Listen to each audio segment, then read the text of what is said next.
is een liefde, een licht. En dan dat eigenlijk. En dan is het al duidelijk, zonder dat het verstand te doen. En dan heb ik daarin mezelf eigenlijk meer leren kennen in het gevoel.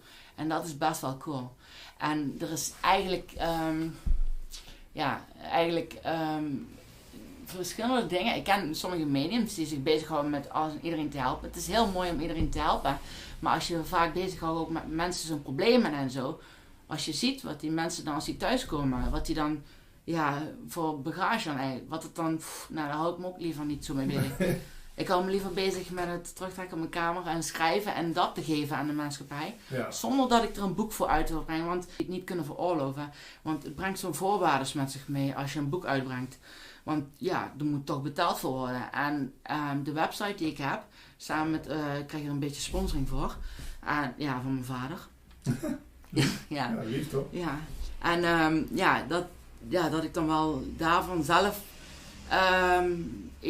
die keuze heb gemaakt op deze manier. Dan moeten ze wel internet hebben eigenlijk. Maar dat ik op deze manier wel aan de mensen, met de mensen de teksten deel. En ik zet er geen copyright op of zo. Ik maak het niet mijn eigen. Want het is onvoorwaardelijk hoe ik het ontvangen mag. En het is onvoorwaardelijk hoe ik het geven zal. Dus ja, en dat is het gewoon. En heel veel mensen hebben gezegd, maak er dan een boek van. Want de maatschappij is zo dat je er wel iets voor terug moet krijgen. Dat is niet erg. Maar ergens een gevoel zit ik er wel echt diep mee. Dat ik er wel eens over heb gehuild, dat ik dat niet kan. En dan doe ik maar andere dingen of wat dan ook. En voor mij is het wel een extra uitdaging eigenlijk om een plaatsje te vinden in deze maatschappij. Want ik heb ook gemerkt dat er is zoveel informatie over te vertellen ook. Als je bijvoorbeeld een afstand bent tot hier. Hoe die prikkelingen, hoe dat wordt waargenomen. Ja, dat is dat je dan niet sterk vanuit je eigen kracht bent, maar een afstand van je ware zelf. Je eenheidsgevoel. Dat je dan ben je continu bezig met persoonlijke kwalingen. Omdat alles, zie je, dan gaat het weer, en heeft dat weer invloed op mij, omdat ik daar een beetje, mijn aandacht besteed aan iets wat niet zo positief is. Ja. Want ik herinner me een tijd dat ik ergens wel mee zat, en dan zat ik met begeleider Theo, was ik zo'n lange weg waar heel veel auto's kwamen. En daar hebben we vaker gelopen. Alleen, toen had ik er nooit last van. Ik sprak over spiritualiteit en al het moois. Maar er was een tijd dat ik eventjes ergens mee zat.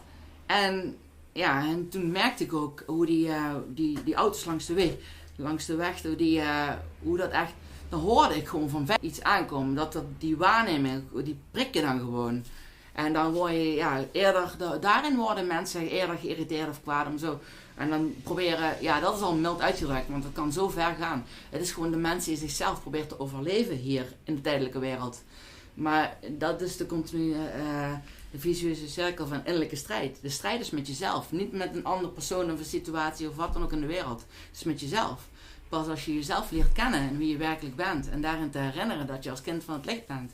Met de bedoeling te ontwikkelen in liefde. En met ons allen samen, kom hier. Hierin is vrede. Vrede en de stilte van de stilte. Ja, en hierin ben je net zoals je net geboren bent. Het zuiver bewustzijn is hier. In het eenheidsgevoel. Eigenlijk, wauw. Ja, er is zoveel informatie over eigenlijk. Zoveel waar ik dankbaar voor ben. Dat ik over heb mogen schrijven. Alleen al over dit onderwerp. Dat, Je bent er echt verliefd op, hè? Ja, want dat schrijven ook. Dat is gewoon het voelt als een verliefdheid aan voor mij. Want kijk, net zoals mensen dat bijvoorbeeld met elkaar hebben, die verliefdheid. Mm-hmm. Heb ik dat met het schrijven bijvoorbeeld nu. Dat is bijvoorbeeld, dat is gewoon mijn... Ik heb er geen woorden voor. Ik ben er zo dankbaar voor. Om te kunnen schrijven over al het moois eigenlijk. Over God, bewustzijn en wat de mens nog meer... wat in de mens nog meer mogelijk is. En dat gaat gewoon vanzelf eigenlijk. Ja. En een gedeelte hiervan is dus te lezen op je website, op Facebook. Ja, en ik hoop wel eigenlijk alles binnenkort erop te kunnen zetten. Moet nog even overgetypt worden. En kijken hoe we dat kunnen aanpassen. Dus. Maar we zijn al goed onderweg. Ja? Ja, zeker. Heb je daar nog hulp bij nodig? Kun jij nog mensen gebruiken die daarmee kunnen helpen met typen? Of heb je liever een vast clubje mensen om je heen? Ik heb 2 mensen die me wel daarbij helpen. Dus daarbij is het niet zo'n probleem. Ja. kunnen we je ergens anders mee helpen? Je zoekt woonruimte, zeg je? Ja, eigenlijk het liefst hier in de buurt. Want ik ken Roermond. eigenlijk regio Roermond. Waarin ik eigenlijk alles heb en iedereen ken. En Ja, je gaat niet in dus Amsterdam. Nee. Dat al helemaal niet, sorry. Nee. Wauw. Ja. Te druk? Weet ik. Ja, te druk. Ik ben er wel een paar keer geweest, maar je merkt echt het verschil. Dat is sowieso wel awesome. Dat is wel cool. Hoeveel verschillende energieën er alles samenkomen. Maar voordat je überhaupt thuis bent, dan val je al in slaap. Ja. Echt zo, omdat het zo'n impact heeft wel. Ik voel het ook hoor. Als ik vanuit de Randstad terug naar Limburg of Brabant rijd. Het is ook net alsof ik in een warm bad terechtkom. Ja, Limburg is daarin wel heel stuk rustiger. Ja. Het is fijn hè? Ja. En zijn er nog misschien dingen waar je fan van bent? Muzikanten, artiesten? Dat je zegt, die zingen ook over die liefde. Herken je het in andere dingen dan in geschreven dingen? Schilderijen misschien? Maar ik ben bijvoorbeeld dankbaar dat ik met jou erover kan hebben. Ja. En mensen die daar geïnteresseerd in zijn, maar die ook echt, wauw. Ik vind het al, ik ben al dankbaar ervoor dat ik erover kan schrijven. En dat doe ik al een hele tijd. Dat alleen al, dat kleine beetje dat ik dat kan doen. Ja. Alleen de thuissituatie is af en toe best wel heel moeilijk. En daarom stottert dat wel af en toe. Omdat bij ons thuis leven ze in 2 verschillende werelden. En daar heb ik heel veel over geschreven, over het verschil. Maar het is best wel vermoeiend. Omdat, ik wil graag een eigen plekje. Omdat ik woon thuis nog bij mijn ouders. Maar die leven in een totale andere wereld dan ik. En dat voel je ook, want hoe lager je bewust bent, hoe meer dat je hier met problemen bezig bent, hoe kleveriger de energie ook aanvoelt. En als je meer tot het hart bent, dan voelt die energie zo vrij. Dan denk je dat je vanuit je eigen vrije wil de dingen doet. Eigenlijk zit je hier gevangen in de illusie dat je denkt iets nodig te hebben om geluk te ervaren. Maar de echte vrijheid is hier. Dus door je eigen wil de enige echte keuze te maken om jezelf op te offeren aan je hart, dan ben je pas vrij. En dat voel je ook. Dat is een gelukzaligheid, dat blijft altijd. Dat is echt wauw. Dat is, alleen mensen worden heel makkelijk afgeleid in de tijdelijke wereld, omdat dat best wel chaotisch is. Ja. En dingetjes zijn soms leuk en dan trek je de aandacht aan. Ik heb dat zelfs ook wel eens hoor. Ja, dus, met wat bijvoorbeeld? Ja, ik heb bijvoorbeeld sinds kort op mijn computer doe ik ook nog wel. Ik hou van RPG's. Van vroeger al, dat zijn role-playing games. Oh, ja. Final Fantasy 9 in het bijzonder. En op Steam, sinds kort was dat spel beschikbaar. En dat trok me wel mijn aandacht en ik, dat is wel cool om terug te beleven. Ja, zoiets bedoel ik dan. Dat raakt je, het is wel mooi op zich, maar kijk, ook de dingetjes om te sparen, zoals geld. Bezittingen, aardse bezittingen. Het zijn gewoon tijdelijke dingen die we bijvoorbeeld persoonlijk waarde aan hechten. Bijvoorbeeld mijn telefoon. Kijk, ik heb maar een klein budget en ik ben er heel voorzichtig mee. Maar daarbij als het valt, bijvoorbeeld het gaat kapot. Ergens toch voel ik het wel, want dat vind ik best jammer. Want ik kan er nog heel veel leuke dingen mee doen en het is gewoon makkelijk. Het maakt het makkelijk in deze wereld. In deze tijd heeft iedereen internet bijna en alles. Ja. En dan voel je wel. Kijk, als je geld genoeg hebt, dan is het allemaal eigenlijk een stuk makkelijker. Dan lig je er niet meer wakker. Maar zelfs ik lig er dan toch wel een beetje mee wakker. Maar kijk, en dan net zoals de verwerking van iemand wat je lief hebt, dat dan niet meer is. Dat is een soort van gelijke dat je dan even moet zakken. De weg kan kort of lang zijn naar het hart. Waarin het weer gewoon goed voelt. En dat je de rust hebt dat dit stilt. En dan daarin kun je pas eigenlijk, dan komt het naar je toe, de oplossing. Omdat je wilt dat het gemaakt wordt. Maar vaker is het zo dat mensen de aandacht besteden aan het negatieve.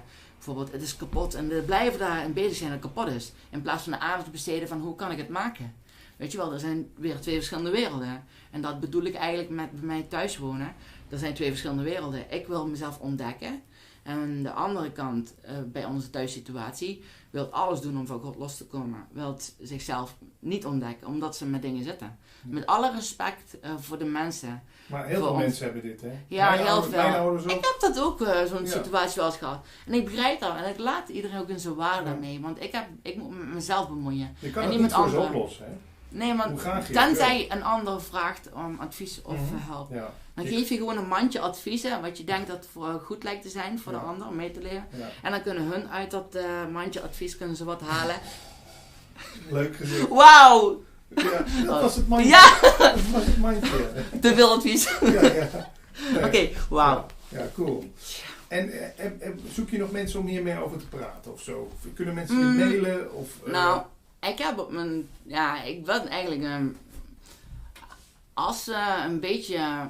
Ja, dat zeggen... vanwege de site en de kosten die erbij komen... Als ze een klein beetje bij willen dragen... Zou ik het wel waarderen. Ja. Heb je op je site een donatie? Ik heb onder... Ik heb de site... Nee, ik heb gewoon de IBAN erop staan. Dus, ja. Kijk, weet je wat? Ik heb op de site heb ik een heel stuk waarmee alle rapporten over mij staan van mijn leven. Ik heb in een Thomashuis gezeten. Heb ik 2 jaar geleefd met mensen die zijn heel anders. Die wonen daar beschermd. En daar heb ik ook 2 jaar geleefd omdat ze mij hebben geleerd dat het niet erg is om anders te zijn.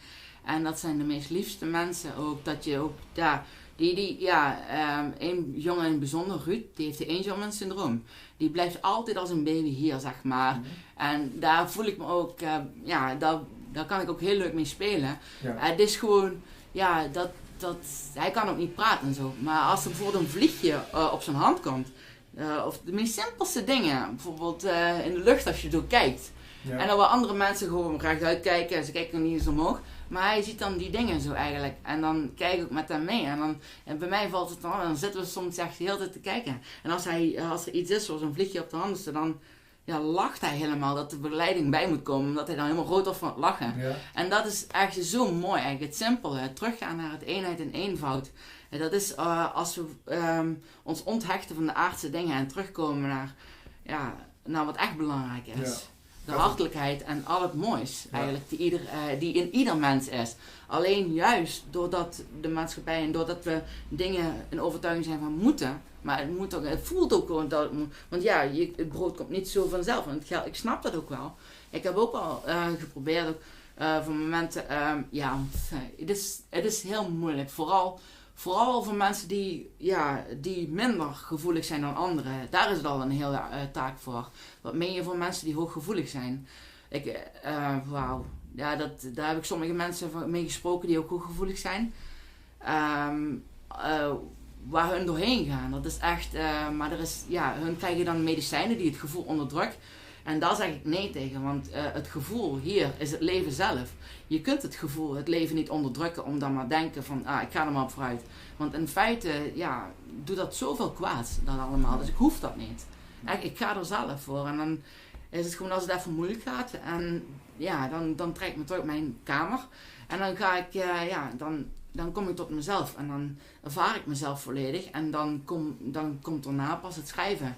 Want het schrijven komt eigenlijk meer... Hier, als ik meer hier ben, dan gaat het steeds beter. Maar als ik hier ben en ik schrijf dan komen de woorden anders op papier. Dan heeft het eigenlijk dat waar ik mee zit beïnvloedt dan het schrijven. Dat is echt grappig. En dat is ook het succes als schrijvers bijvoorbeeld een boek uitbrengen. Dat het succes heeft te maken met hoe sterk ze eigenlijk onvoorwaardelijk met de liefde bezig zijn van... niet van ik wil, want ik moet, want ik wil dat. Nee, dat ze volledig aanwezig zijn in dit moment... in het gevoel en een sterker de liefdesgevoel om het schrijven zelf. In plaats van het uitbrengen of wat je voor terugkrijgt. Ja, dat heeft wel eens een effect. En dan voel je, dat is de energie die je voelt achter de woorden die geschreven zijn. Ja, kwaliteit heeft het dan. Ja. En heb jij nou vaak ruzie met mensen? Lijkt me niet. Met mijn moeder af en toe. Ja? Maar af en toe, maar dat is vaker omdat wij verschillend leven. En daarbij is het... zij wil mij op haar manier helpen. Zij roeit met de spanen die ze heeft. Ja. Alleen is het bij haar zo dat ze denkt dat het mij helpt. Maar alleen de overbezorgdheid van ouders werken vaak het kind tegen. Ja. En hoe? Dat zie ik niet alleen bij mij, maar bij andere kinderen, bij andere mensen. Ook. Ja. Dat werkt echt tegen. En dan bedoelen ze het zo goed, maar ze hechten zich daaraan en dan werkt het tegen. En dan wordt de afstand alleen groter en dan komen ze dan daarna achter. Ja. De afstand. Pas dan als ze zeggen van... En het loslaten. Ja, en dan wordt alleen al dat moment van die vergeving, dat je jezelf vergeeft en het loslaat tot je hart, sorry man. Omdat je dan realiseert van dit zou ik ook niet willen. Ik zou de positieve ondersteuning willen. Ik zou erkenning willen van iets goeds wat er gedaan is. Ik zou wel graag geholpen worden zonder dat de wil van de ouder geforceerd wordt op een kind vanuit angst van nee, dat moet je doen, want anders dit of dat of dit. Ja, dat werkt echt tegen. Kijk, ik snap dat soms wel eens de dingen dat je moet oppassen in de maatschappij, omdat gewoon, ja, als je niet genoeg geld hebt, dan red je het niet meer. En dat zijn vrienden die op zichzelf woonden, die zijn terugkomen wonen thuis. Die hebben ook gestudeerd en zo. Of ja, die hebben gestudeerd en die zijn terugkomen wonen thuis. Omdat ze het financieel niet zo redden. Omdat het al een beetje te moeilijk was. Want ze wilden ook eens een keer uitgaan of zo. Hey, ik rook niet, ik drink niet, of ik ga niet uit, of al die dingen. Ik probeer de centen volledig, ik geef de centen volledig aan de dingen, de doel die ik heb om, dat niet zomaar een impuls inkoop is of iets, maar echt bedoeling om op mezelf te wonen bijvoorbeeld. Ja. En dat, buiten dat is iets van mij persoonlijk. Maar de donaties zou wel ten goede gebruikt worden voor het behoud en het verbeteren van de site bijvoorbeeld. En alle plugins en die bij, want ik wilde graag alles origineel, ook de template en alles, uit respect voor de makers. En daarbij, voelde ik gewoon veel beter aan. En dan krijg je de ondersteuning daarbij. En op de site zie je dus een heel stuk over mij. Dat is eigenlijk, letterlijk heel mijn leven eigenlijk bijstaat. En ook een YouTube kanaal heb ik, Child of Light 16. Dat is, daar zie je eigenlijk, ik heb 450 filmpjes waarmee je vanaf de geboorte, eigenlijk zie je eigenlijk al dat ik eigenlijk anders ben. Zelf echt vanaf de geboorte, uit al die filmpjes die we nog hebben, heb ik daarbij gedeeld. Dus, en ze zei ook dat ik een van de eerste vlogger was. Ja. Nee, dat wist ik niet, maar het zal wel, dat zei ze. Maar ik vond het wel grappig, dus dat zei je zo. Ja. Maar ja, ik heb er zoveel verschillende filmpjes, dat is echt, en dan zie je ook momenten hoe blij ik ben en alles. Ja, als ik buiten met de kinderen gewoon speel en plezier heb, gewoon, dan is dat een en eenvoud. Dat is gewoon mooi. Ja. Zodra als er iets is met iemand of wat dan ook, dan moet ik proberen niet te persoonlijk aan te trekken. Je kunt er wel helpen, maar niet jezelf ermee bemoeien en dat zo sterk persoonlijk aan te trekken. Want dan heb je er alleen zelf mee, heb ik zelf in de gaten. Ja. Dus daarom probeer ik ook minder tv te kijken eigenlijk. Daarbij eigenlijk, bijvoorbeeld het nieuws bijvoorbeeld. Ja. Alleen vrolijke dingen. En bijvoorbeeld Disney ben ik, Walter Disney ben ik echt ook dankbaar dat hij zoveel vrolijks heeft gebracht ook in deze wereld. Ja. Dat heeft deze wereld nodig. Daarom ben ik ook fan van de Efteling.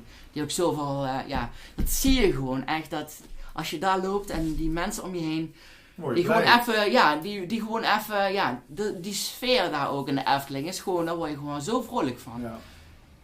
Ja, dat voel ik nu al, gewoon hier zo doorheen, als je daaraan denkt. Dat is echt. En het woord vrolijk. Behalve het lang wachten, dat is de reden. Maar ja, toch?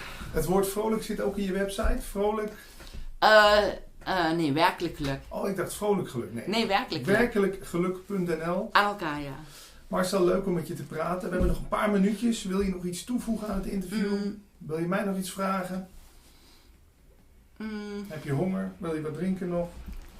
Ja, ik drink dadelijk even meer. Dat ik wil misschien Jan van Delden nog even bedanken? Ja, is goed. Dat doe ik sowieso dadelijk via e-mail ook. Okay. En super bedankt dat je dit mogelijk hebt gemaakt. Ook dat je hem dat verteld hebt. Ja. En ik ben jou heel dankbaar dat ik dit mag vertellen. Ja, kijk, op YouTube wilde ik ook wat filmpjes erop zetten om er zelf te praten. Maar dat is eigenlijk, het schrijven ben ik zo gewend. Dat trekt me terug op mijn kamer. Waarin de energie gewoon, voor mijzelf hoog is door alle vrolijke dingen. En dat ik zelf mijn kamer kleurrijk heb gemaakt. Ja. En dan gaat dat wat vanzelf. En dan, ik heb nooit echt geprobeerd, sinds eigenlijk met die begeleiders te praten. En met Jan rijdt rond.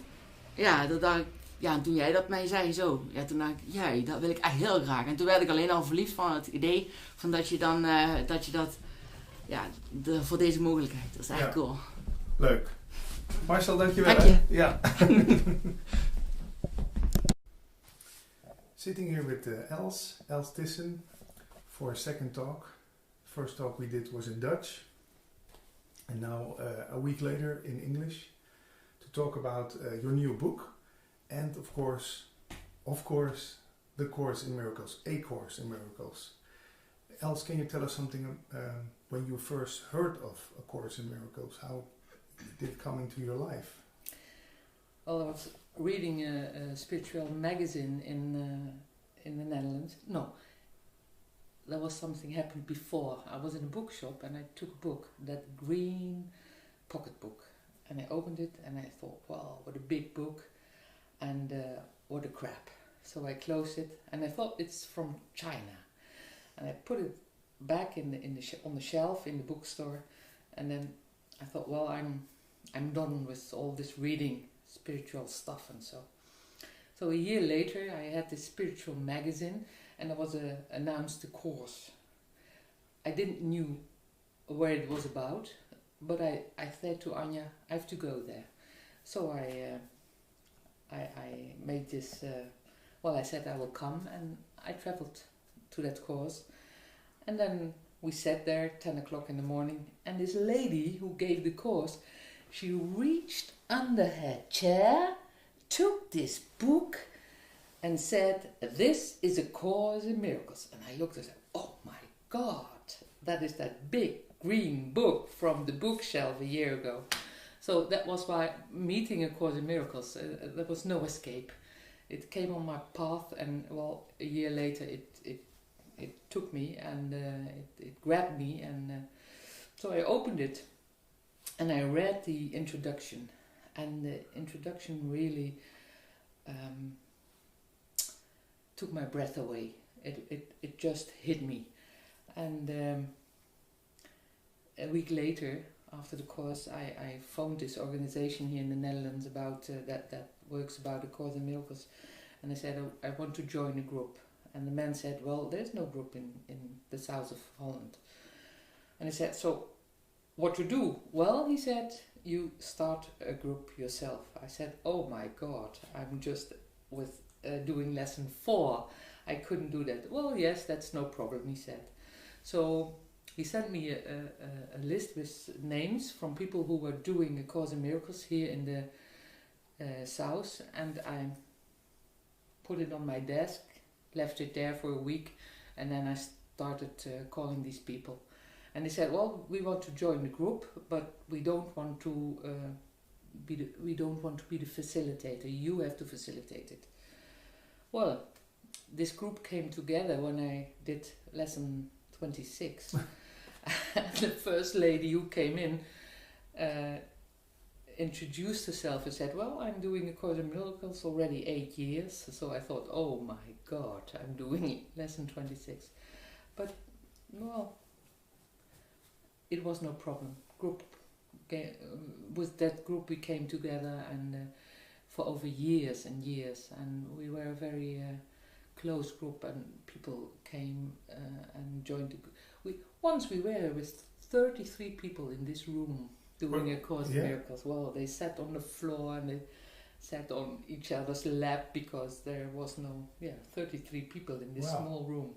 And how does it work, Els? Do you take one lesson out of the course and then start debating about it, or how does that work? Not at all. Not at all. What we do is we take a little part of A Course in Miracles, we read it, mostly ask who wants to read it, and then somebody says I want, and I said who wants to read it again. So a few people read this little part out loud, and then I say this part, what the message here, how do you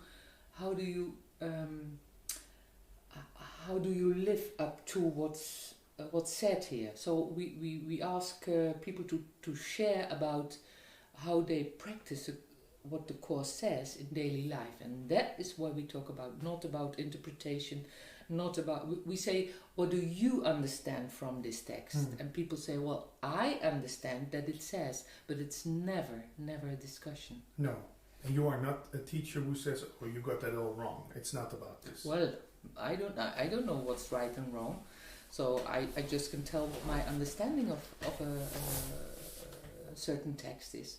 And I can see, when I look back, I can see that it changes all the time. So when you ask me, what does, for example, the essence of our being is love, what does it mean to me? Well, I probably would have said something different 10 years ago than I say now. With other, well, there's more. Well, it changes all the time. It changes all the time. So I can never tell people what it says for them. Yeah. When somebody asks me what does it mean, I say, well, what does it mean to you? What is your understanding of what is said here or what is written here? So there's no right and wrong way. I would say no. No. That's a mistake. Think there's a right and a wrong way. There are two. Well, you can do it this way and you can do it that way, and the only difference between these two ways is the experience of the way. A yes gives another experience than a no, and that's the only difference.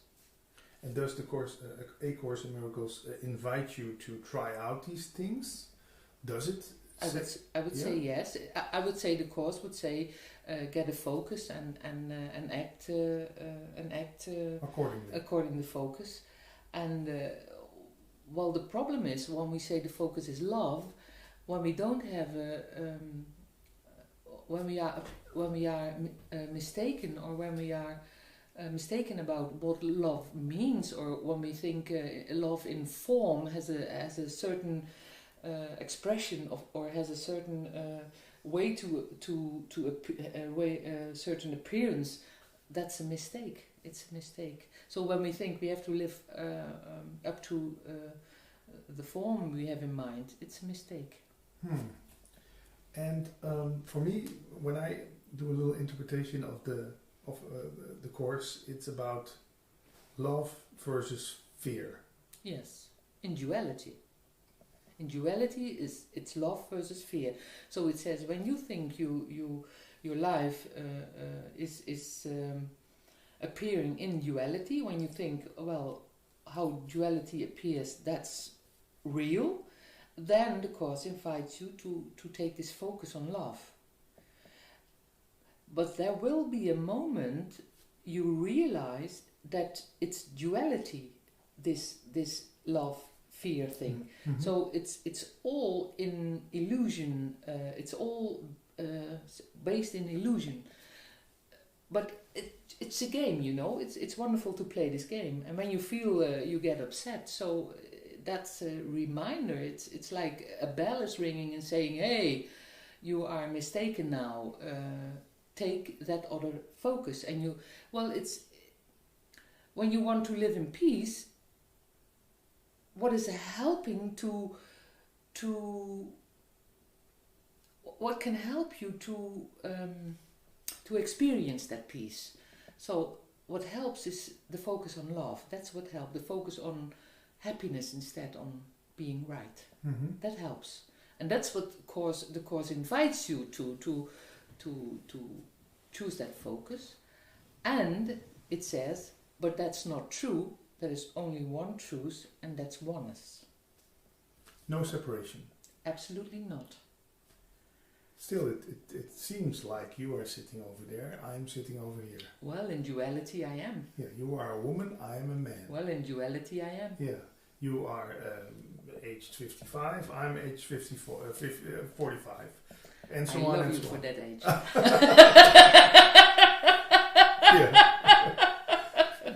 My pleasure. Well, in duality? Yeah. Of course, that's the story we tell in duality. And storytelling in duality is a joy when you tell nice stories. Yeah, but it's not the truth. Well, no, it's not the truth of what you really are. It's not the truth of what your essence is. That's not the truth. Okay, if I'm not this 42-year-old man sitting over here, what am I then? Well, logical question. What do you think? I could say, if I'm very bold, I am God acting as a 42-year-old man. Yes, you can say that as long as you don't identify with the I. The problem is when you identify with the I. So you can say I'm God, I'm the neighbor, I am ISIS, I am Hitler, I am Erdogan, I am the king, I am the junk, I am the prostitute, I am. When you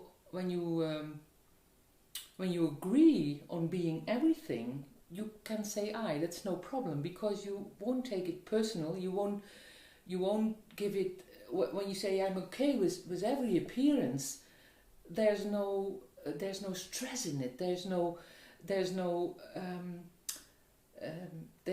attachment, because someone will come and say, well, you were a madman, and you say, okay, I am that also. yes, okay, Yeah. no problem.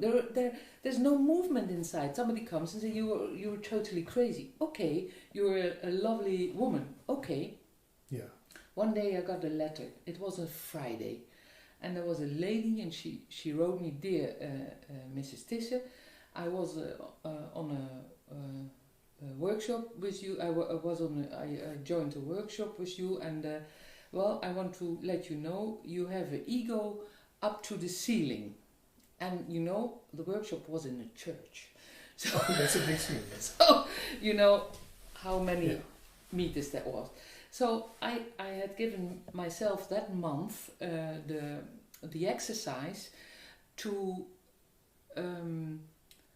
say yes to everything people would address to me. So my exercise was just to say yes, and then to see what happens. So it was long ago. So I went to I took a postcard. I wrote her name and address, and I said, dear Mrs. whatever her name was, thank you for your letter. You are totally right. And I put a stamp on it. I went to put it on in the mail, not in the email, but in the post mail.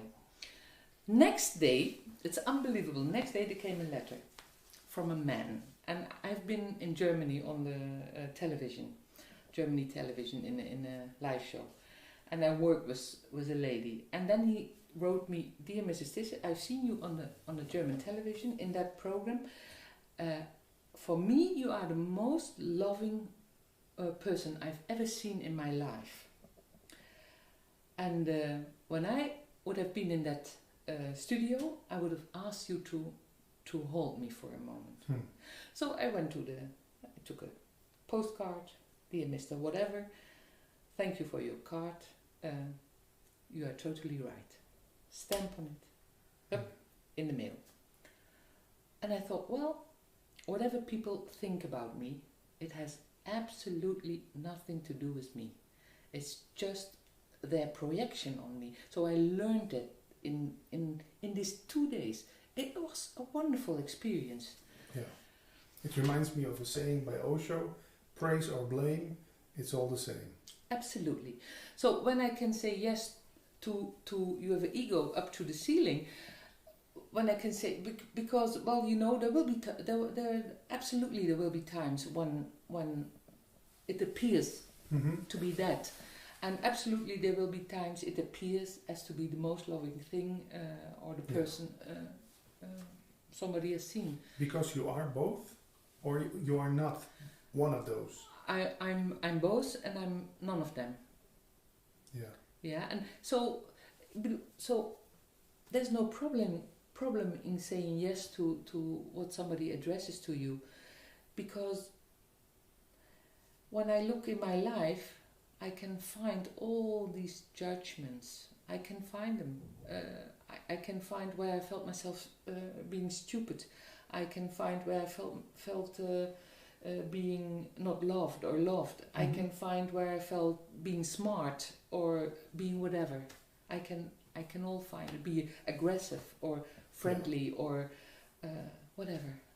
Is that maybe that some people think that enlightenment is a state of only bliss, peace, egolessness?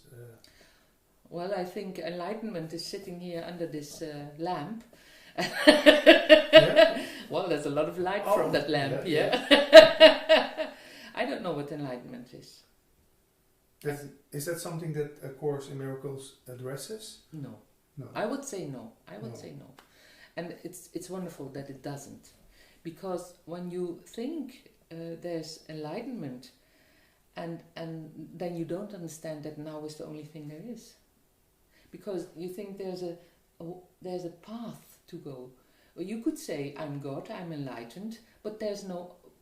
When the I comes, there's the mistake. You know, when you say I'm enlightened, well, I'm not enlightened. When I want, am I willing to be the enlightened one, and am I willing to be the not enlightened one? And what enlightenment is, don't ask me. I wouldn't know. Yeah. So no difference for you between President Obama and a hooker on the corner of the street? No difference. It's all the same. All the same. All the same. And do you mean that in a scientific way, that it's all made of the same molecules and DNA, or is it a much more deeper level that it's... It's all the same, because only form differs, and essence is non. You can't divide essence. And it's all the same. It's just a form that. Well, with the form we can frighten ourselves. Yeah. But what would happen if we just would say, well, there's a man standing, or there's a woman standing, there's a woman talking, and not say my mother, or again my mother wasn't very nice to me. It's just a woman talking. No labels. Well, my suggestion would be no labels. Well, people who are deaf have and who can't read lips, they can go to their mother, and mother can say anything, and they won't have a problem with the mother.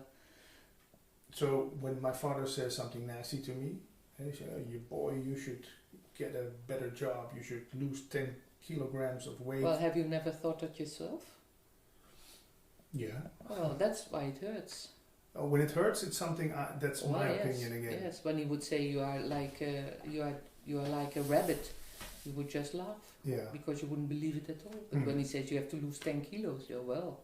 When it hurts, it's my truth. Well, it's not your truth. It's your confusion. It's where you have judgments about yourself. Yeah. It's not your truth. Your truth is there's no problem at all. Your truth is you are totally okay. Your truth is you are innocence, you are love, and you are totally okay. And the confusion is that I think that I'm Patrick, 42 years old. Who has to lose 10 kilos 10 kilos weight. And probably you think I have to... I just brought a box of chocolates. So Yes. But it's something simple as weight, but it's also the fear of dying. The fear that this Patrick is not going to be here for another 60 years. That's what frightens me the most when I identify myself as being... Dying frightens you more than living? Well, yeah, because now I'm part of the game, and then I'm not. Oh, well. I think, I don't know what's next. How is death? Everybody wants to go to heaven, but nobody wants to die, yeah? That's it. How is it in the Course in Miracles? Do they speak about death? And yeah, they say death doesn't exist at all. Because I was never born, or? Well, because it's not your essence. Your essence, your body is not your essence. Your essence is love, and love does not die. When your parents die, you still love them. So parents can never leave you because they live in your heart. And you are sitting now here, your mother is still physically alive, but your mother lives in your heart. Yeah. And nowhere else. You can't say my mother lives. How do you know? Yeah, I know she's alive. No, you're sitting here, you don't know. Maybe she dropped dead just a minute ago. Yeah. But our children, our parents, our friends, our beloved ones, they live in our hearts. Yeah. Nowhere else. So that's why when they die, they cannot leave us because they live in our hearts. And of course people think we miss the physical appearance of people. Of course that's possible, and that's what you see a lot. But in fact, they live in our heart. And when we say they are dead, it's if we kill them in our heart. Once there was a lady, and she said, my son died when he was 19 in a car accident, and there was a daughter too. She was there also, and she said, well, my mother never saw me after my brother died, because she was so focused on the death of the brother. But well, when you kill your child in your heart, that's horrible. We can talk to the people who died in our heart. They are very, very. My experience is they are very alive. After when people die now, I just can't find them as death in my experience. They are still alive for me. Yeah. Very alive. Even if they're not in physical form. Exactly. Around. Exactly. Yeah. There's also something you do, and I hope I pronounce it right. It's called attitudinal healing. Yeah, attitudinal healing. Attitudinal healing. Yeah. And it's about healing your attitude. Yeah, your inner attitude. Yeah, it's based on A Course in Miracles, and Jerry Jampolsky is the man who read A Course in Miracles, and he was, you could say, allergic to the word God. So he thought, well, there must be an easier way. So he adapted 12 principles from A Course, and the first one, for example, is the essence of our being is love. Well, you when you are familiar with the Course in Miracles, you will find this throughout the book. And he made 12 principles and 10 guidelines to work in groups. And he worked in hospital and wanted to give children the opportunity to talk to each other openly about death, about life, about cancer. They the most had cancer, and just an open talk. And he just took these 12 principles and he says, change your mind, change your life. And that's what the Course in Miracles says also. It says the miracle is a change in perception. The way I look at them. Yes. So the way I see the things happening, and what I see is a projection. This, when it changes here, when I can undo myself from these judgments I have, and when I can look more from the heart and from the mind, I will see that my enemies become friends, even if they don't do what I want, and even if I don't know him at all, even if there's just when we look and live from the heart, there comes an appreciation that goes beyond form. So then we meet and somebody, for example, has a T-shirt from Hawaii that you maybe would never wear, or you would, and or has this hair, red and then high and this bald, and then you would say, what a great hair you have. There's an appreciation, and you don't rush to the barber to get hair yourself. There's an appreciation beyond form, beyond judgment. Yeah, that's wonderful. That's wonderful to connect on that level.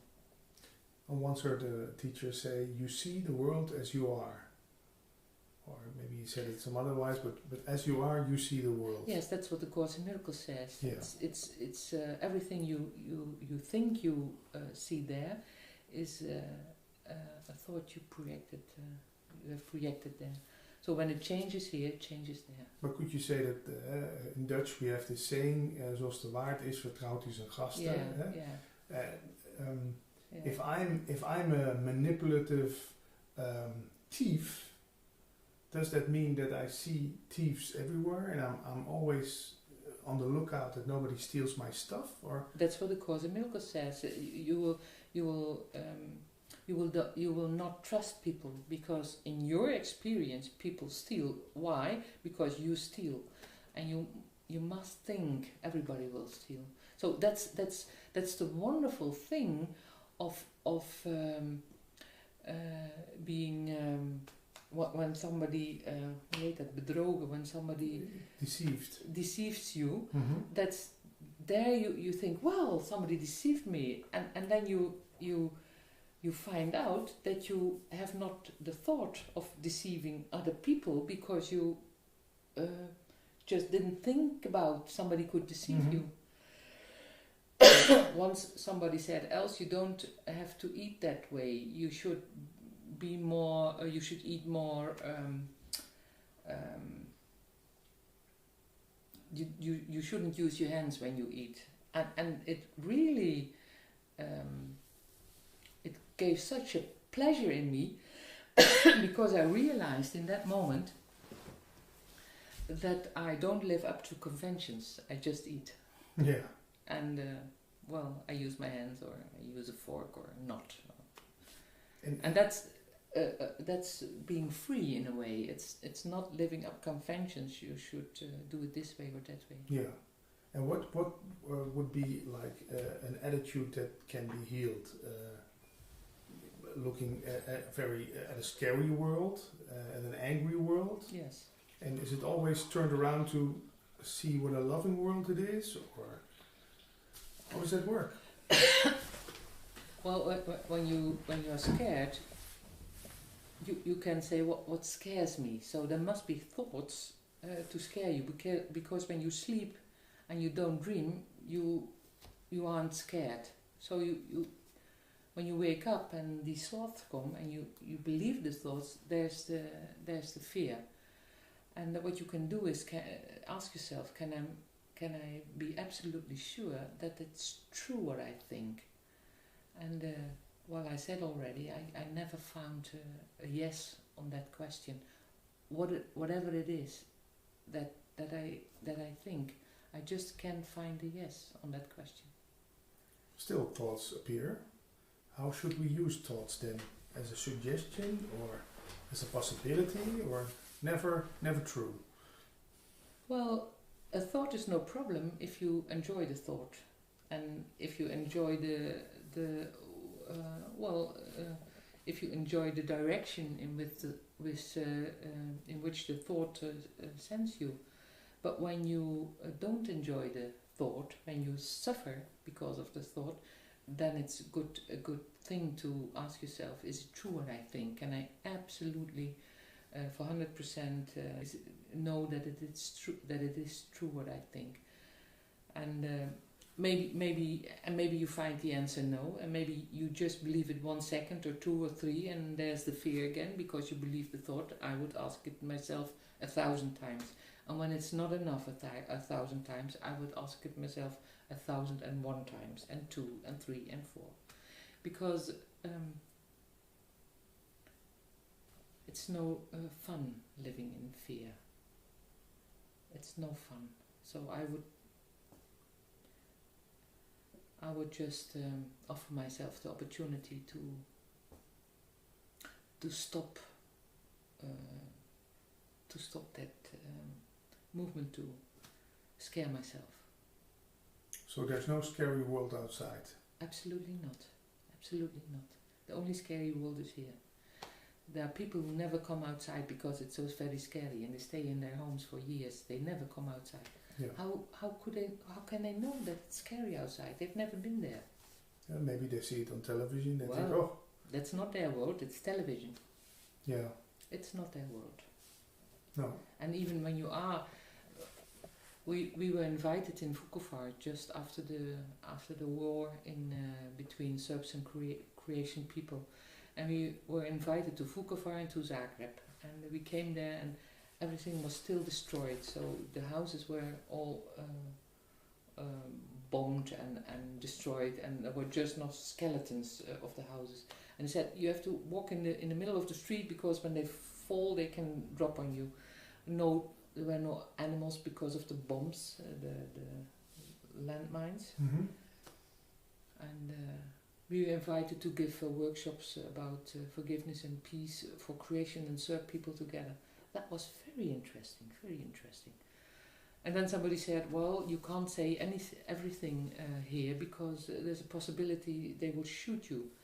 And I said, well, that's not my business. One day should do that, because when I'm afraid of that, when I get scared when people say that, I can't work. I just can't work about peace and forgiveness. So you took the risk. Well, there's no risk. Even if someone shoots you. Well, it didn't happen. No. So there was no risk. Yeah. The only risk there is it's when there's a thought of a risk, it comes up in the mind, but the risk wasn't there. There's no risk. Still, if I would go to Syria right now, it would be very risky, because there's a lot of shooting going on and people kidnapping other people and. Yeah, well, you should ask yourself, should I go to Syria? Maybe the answer is yes, or maybe the answer is no. Yeah. We had planned a training in May of this year. So we had planned a second training about attitude and healing in Bethlehem on the West Bank.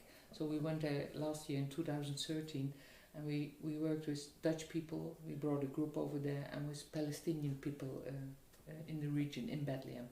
And we made trips to Hebron, for example, and to places where there's a tense atmosphere because of the Israeli arms and soldiers and occupation and the Palestinian agony about that.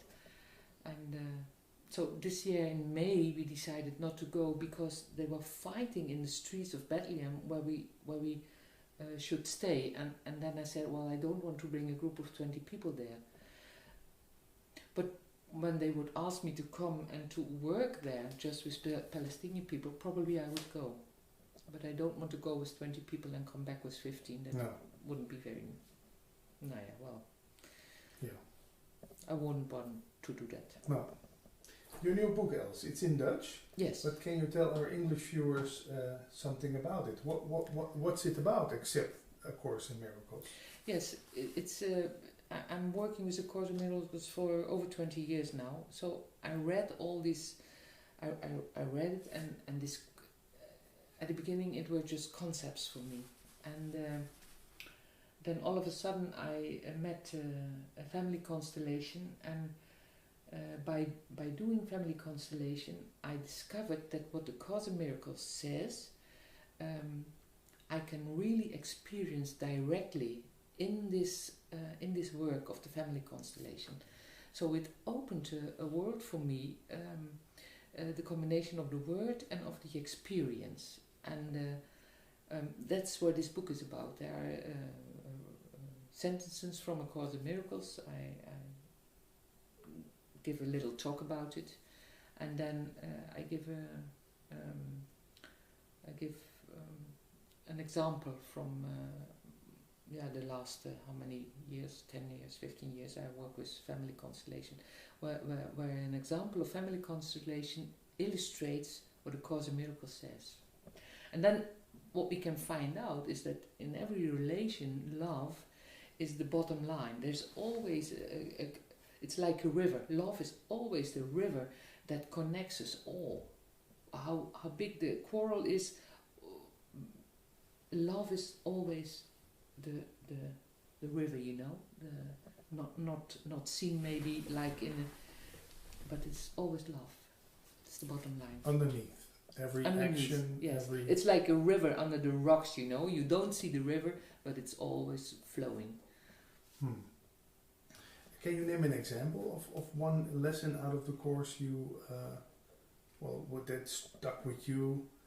Suffering, thinking, confusion, forgiveness? Well, yes, there's a lovely example in that book, and it is about confusion and appreciation, about compassion. There was a woman, she said, I'm mother and father for my children in the same time. I said, well, that's a lie. Because there is a father, and he never looks at the children. He went away. He doesn't phone them. The boys they miss him, but he just doesn't show up, and he's not reliable. And then I said, well, let's in family constellation, let's put the father here and you there. And she could even look at the father, and I said, well, do you love your children? Yes, she said, I love them very much, dearly. 2 sons, 1 girl. And I said, well, would you have these lovely children without that father, that specific father? No, I wouldn't. So, well, you can tell him, I thank you for these wonderful children. I'm grateful for these wonderful children forever. There's no exception. And then she looked at me and she said, well, that's true. I said, well, you can tell him. And then she told him. He was there, physically in the room? Well, as a stand-in, of course. Okay. Yes. Yeah. And then she told him, and she said, well, that's a realization. And the man said, the instant, the one who played the father? The one who played the father. He said, I can really feel it, and I feel more relaxed, and I feel that I can open my heart because there's appreciation and there's a thankfulness for what is truth in this family. And then the children really could relax. And she went home. It was a Sunday. She went home, and we worked more on that. She went home, and then 8 o'clock in the evening, she wrote an email. Boop, it came in, and in the email it said, the father has phoned the youngest son and asked him to go out for dinner and to go with him on holidays this summer. After that? Just 4 hours after we worked, yeah. This is what happened. And we see things like this all the time. It just happens all the time. How do you explain that? Is it all connected then? Yes, it is, because love, is what of course a miracle would say. An act of love never fails. An act of love is an act of love just always is present, even if it is not received, it still stays present until it is received. So some people receive it earlier, some people with some people it takes a bit longer, but it always will be received. And does it also work for hate? When I say hateful things about my father to a friend? Well, hate works on the one who says it. So it hurts me. Well, yes, when you say it, it will hurt you. Because hate, of course, is not, in truth, it doesn't exist. What is hate then? It's a mistake. It's fear. It's fear translated in hate. So as we have fear translated in grief, we have fear translated in agony, we have fear translated in aggression, we have fear translated in being passive, we have fear translated in madness, we have fear translated in murder, in whatever. Yeah, but they are mistakes. Yeah, they are mistakes. And it doesn't mean it's funny when you meet somebody who hates you, who says, I hate you, or I will hit you, or I will shoot you. Or it doesn't mean that's funny, but it's a mistake. And it's wonderful to realize that it is a mistake, because when I meet the person who lives up to this mistake, I will not be fearful. So you don't charge this hatefulness or... Why would you? Yeah, well, when you start getting angry or also in fear. Yeah, when I think, when somebody says something and it's a thought I had also about me, then there will be a reaction. We agree, then. Yeah. When you say else you have to hoe zeg je, 10 kilo afvallen, you have to lose 10 pounds. And I believe I have to lose 10 pounds. It can hurt me, Yeah. It can hurt me. Because I'm not okay with myself, and you say I'm not okay with you, so both we agree on not being okay. Yeah. You once told on Dutch television a story about a man who you met on the street and he had a knife. Yes. Maybe that is also an example of how Yes, I was on the street. It was, I think, it was 1:30 in the middle of the night, and I was walking to the bus. I had to take the night bus, and he came. All of a sudden, he was there, and he said, "Well, you know, I have a knife here." He had it. I can stab you. I said, "Well, yeah, you can, and I can kill you." I said. And he looked at me. I said, "Well, give me that knife, then I can have a look at it." I said, "Well, it's not even sharp. So here you have the knife back, and please, I want to, please go away. I want to take the bus." And he just was like this, and I walked to the bus. And then next day, I walked again there. I came from my work, so I walked again there, 1:30 in the night, and there he was again. It was a beautiful summer night. And he stood up front. I said, "How can you say that you can kill me?" I said, "Well, how can you say that you can kill me?" He looked again at me. He said, "I want to show you something." And he did this.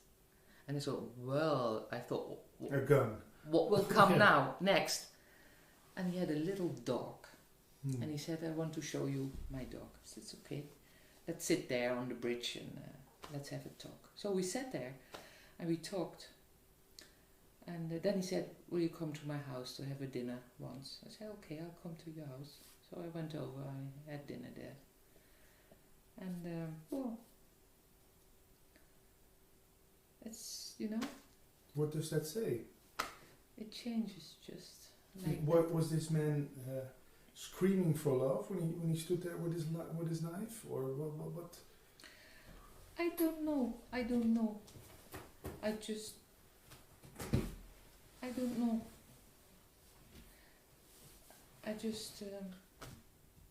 Well, we just became friends in that moment. Yeah. And that's wonderful. It's wonderful not to be afraid. Yeah. That's because you didn't bring fear to the table.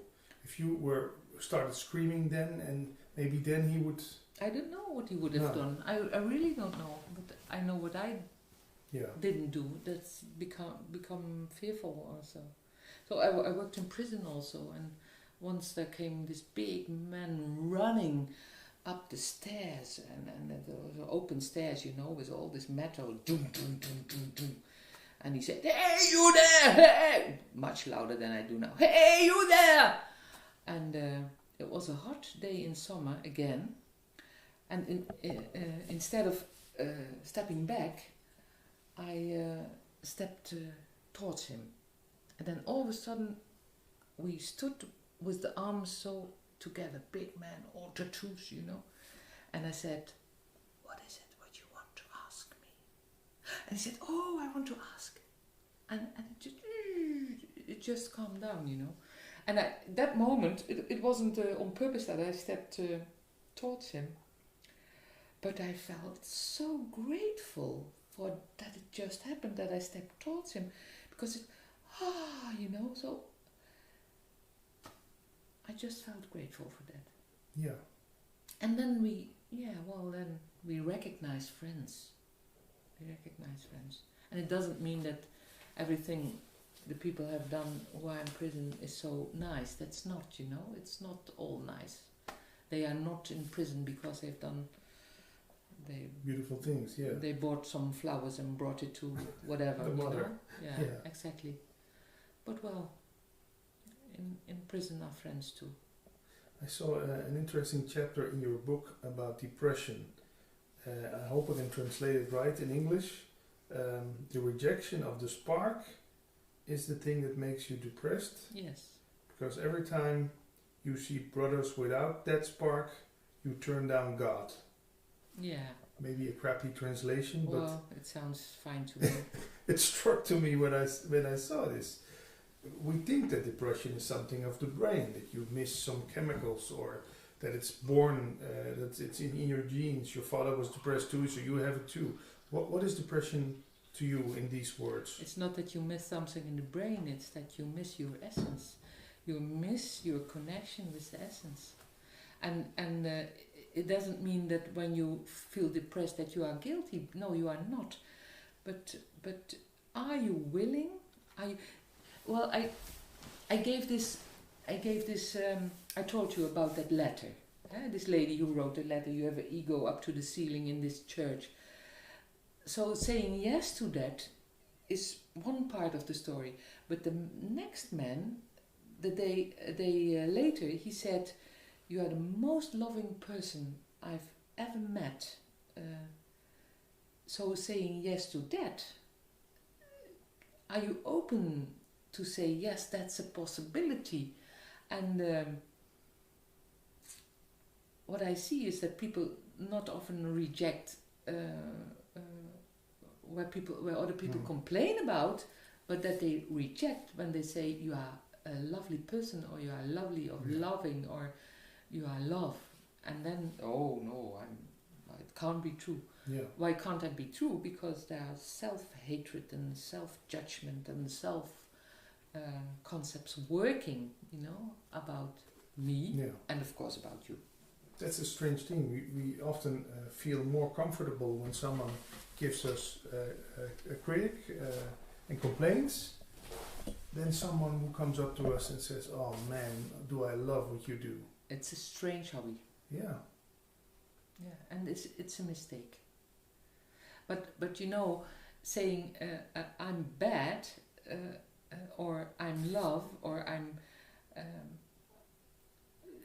when we connect, when we identify with that there's the problem, because when I say I'm totally love, and I'm aware of all the moments I'm not feeling like love, I think I am the one, but it's not this I, it's the essence that's love, and the essence appears in the I that sometimes is friendly and sometimes is aggressive. So when I say, oh, I agree on being the one who is aggressive, and I agree on being the one who is friendly, there's no conflict there. So in duality, you could say that's where it where peace comes in, and then we say, okay, when I'm okay with this and I'm okay with that, well, I'm also okay to be the non-I love. And that's always the case.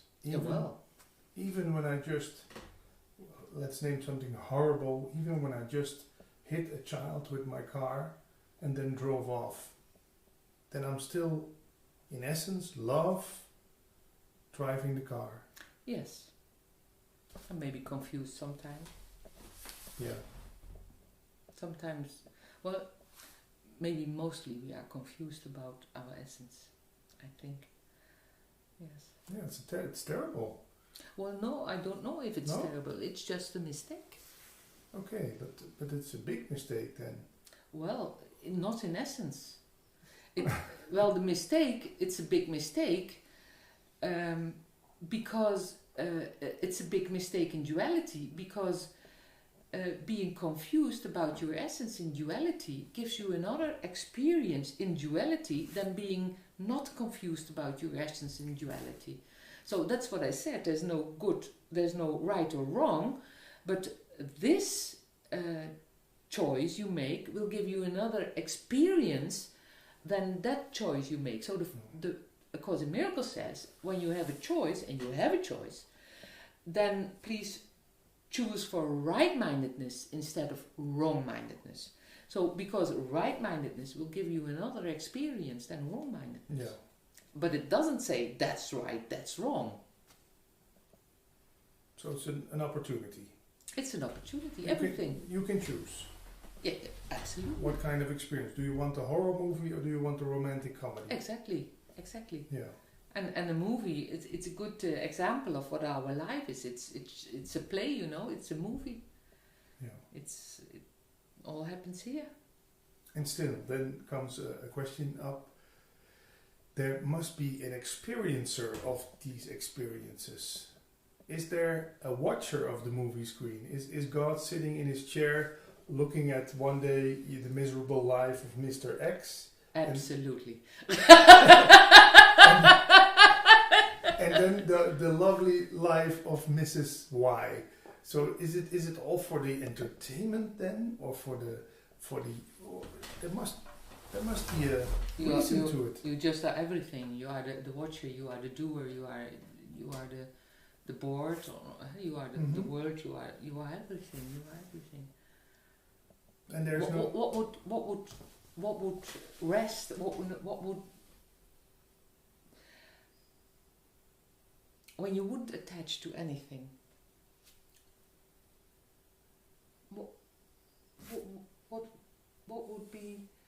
What would be left, you know? Mm-hmm. And have you found an answer to the big question, the big why question? Why what? Why did this? Well, let's say it in biblical terms, the Son of God turn away from God to have his own show instead of being this infinite, boundless love all the time. Yeah, why not? That's the answer. Yeah, why not? Yeah, yeah, but why cancer? Why not?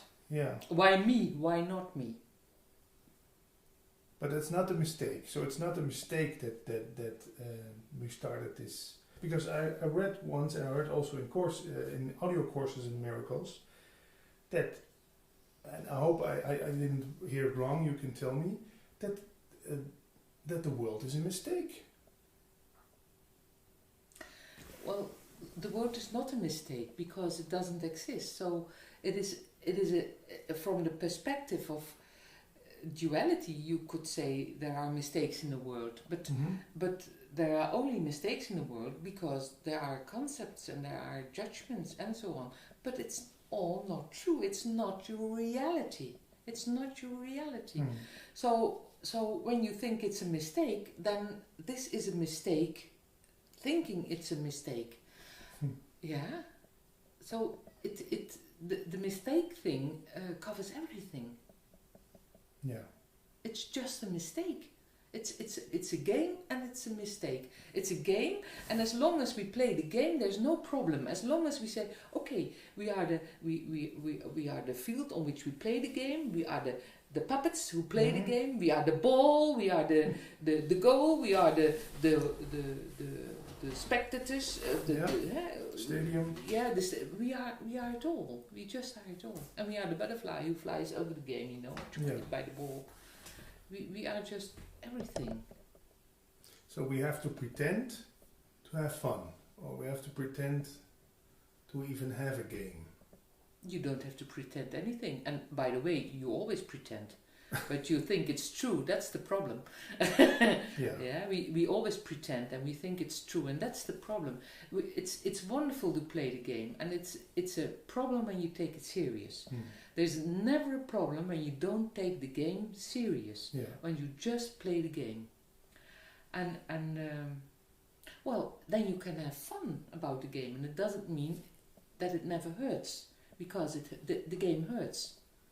Yeah. Sometimes. And the hurt is mostly connected on the ideas we have about how to play the game and what the rules of the game are. Yeah. Because I have my rules, but I can assure you, my mother has different rules. Yeah. And then I get born there, and my mother said, do this. I said, no. And then the next one comes and do that. No. You know? Yeah. Or we say, yes, we do, until we say no. Yeah.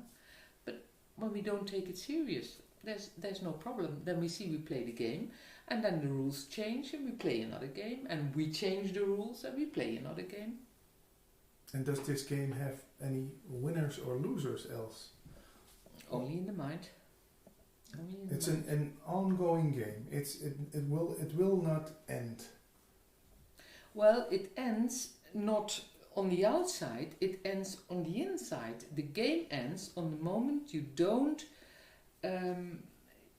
feed it anymore.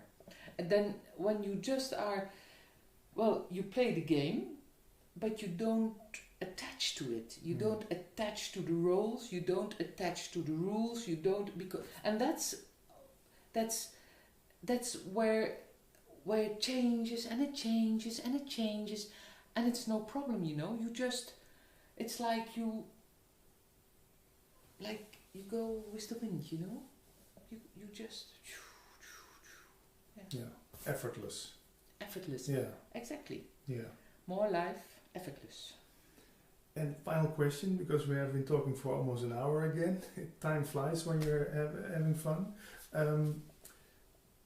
A Course in Miracles is not named A Course in Miracles for no reason. What kind of miracles does this course teach me? Just one, and it doesn't teach you. It invites you to.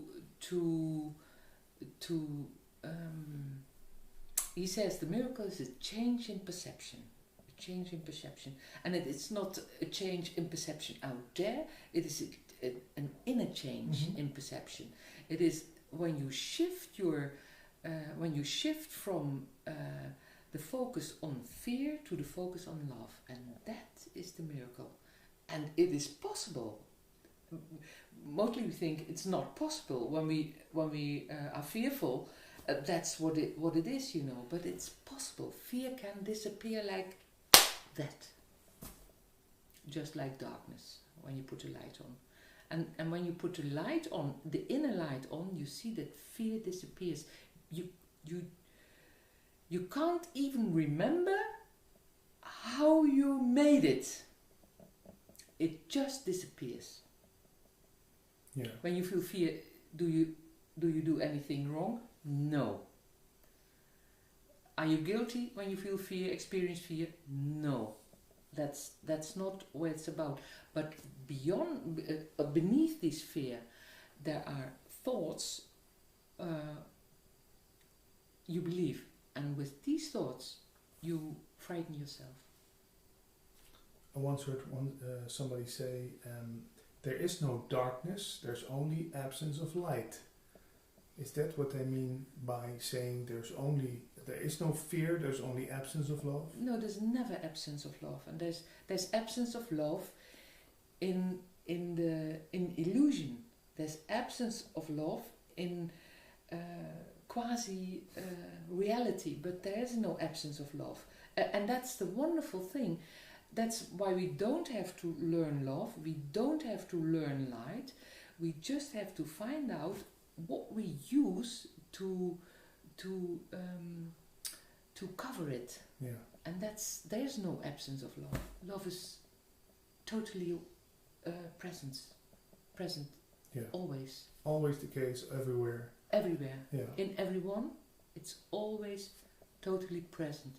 Even if people themselves are not aware of it. So what can you do for people that is when you want to be when you want to do something for someone, what can you do? That's being aware of the wholeness and of the wholeness of the one you are sitting with. Being aware of the love the person is. So you don't see any mistakes in that man or woman. I would say don't focus on the mistakes, focus on the love. Yeah. So just appreciate everybody you meet. Everybody. Just appreciate them. I'm gonna try it. Yes. Yeah, no, yeah. Yeah, well, yeah, that will change your life. Yeah. Because you will be sitting with friends always. And it's good to be with friends. Yeah. Okay, one practical question. Do you talk about this? You talk about this in Dutch. You give this group in the south of Holland. Are you open to invitations to come and talk about this in other countries, or? Absolutely. Yeah. You can find all information on the website. Yes. Thanks again, Els, for this lovely talk. Thank you, Patrick. Yeah. Sitting here with my dear friend Erwin Peters. We did a first talk in Dutch and now a second talk in English to talk about a lot of things, but I guess it will be mostly about our shared passion, radio. Yes, radio. Can you tell us something about your background? When did you when did the radio virus get into your system? I think it was there all along. When I was a child, I loved to listen to the radio, but in a different way than the most DJs I know. They had a lot of examples and they wanted to be them. I was just intrigued by the subjects, the feel of certain shows.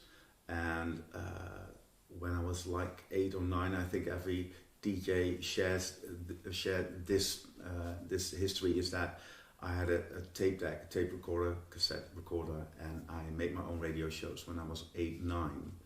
And listened to the radio at 9 on Friday night. You had Radio Veronica's mini mix, Ben Liebrand as a master mixer, and great shows.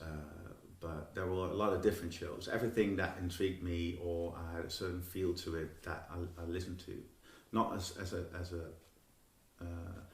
a particular host, as an on-air talent, but just what got to me, what I found intriguing, or I learned something from it, and it could be anything. And when was the first time you went officially on air? What was your age then? That was the summer of 1990, July 1990, and I was a bit older than most DJs I know. They started earlier. It was a local radio station, Keizerstad, in the vicinity of Nijmegen. It was an old pirate station. Well known, yeah. And they just got legit, and it was 1990. I was 21. Yes, okay. I was 21, yeah. And what did you start doing? A daily show or just a weekly show? Or? No, it was at night. It was at night in the weekend, I believe. It was fantastic. I can remember it as a day it was yesterday. Yeah. You chose your own music? Yes, I did. Yeah, that was with just vinyl. We had a whole library, and then before your show starts, you picked your own music. That was great. Yeah, that was great. Yeah. Was it a certain kind of format? Was it only dance music or pop rock? There wasn't really a format. There was a you were supposed to pick your own music, and the people who worked there. It's funny that you say that, because I can't remember that I got directions about, okay, this is our radio station. We played this and we played that. I think everyone that worked there, they chose their music, their repertoire, just from their gut, and so did I. But we had the same. There was something that really united us. That the people who worked there, they belonged there, and so there was this common sense, feel of what was supposed to be on air. Yeah. But there were no restrictions whatsoever. No restrictions. Just everything was up to the on-air talent, the DJ. Just pick your music. When did you start earning money with your passion? That was 1992, I believe. I did a lunch show between 12 and 2, called Sandwich. And Sandwich, yeah. And I did that for quite a bit, and then all of a sudden, that local radio stations, they weren't allowed to have commercials. But later on, and that was in 1992, it was allowed, and then I started to earn my first salary. Yeah. I believe it was 700 guilders a month. Yeah. And I didn't care about money. No. If they told me that I had to bring money, I would have done that too. Yeah. It was the first money that I got. Yeah. Were you already playing music in clubs then? I did that before I was on the radio. Oh, okay. I did that in elementary school when I was like 10. There was this opportunity after some seminar. I don't know. That was there was a play, and we all went there. And after that, there was this DJ booth, and there was this all. And they asked if someone would like to play the music, and I was pick me. So That something sparked in you. Exactly, and I did that in Arnhem. There was this club I played in, a bar I started, and then in a discotheque that was in Arnhem also. So that was already in my life. What is for you the big difference between playing music in clubs and radio? The first thing that comes to mind for me is on radio you don't see your audience, you don't get that immediate feedback. What are more differences about playing for a crowd and making radio? Essentially, basically, there is not much difference because the origin of what you do is who you are. If I still play in clubs a lot, and if I would try to do it out of my head in a formula kind of way, then I wouldn't know what to play. There were a lot of gigs I did for the money or where I didn't feel the passion, and then I had to choose the songs from my past experience. Yeah. But then it would be just a rational thing to do, and then it wouldn't come across. And same as with radio. If it's not really you, then it's not really engaging.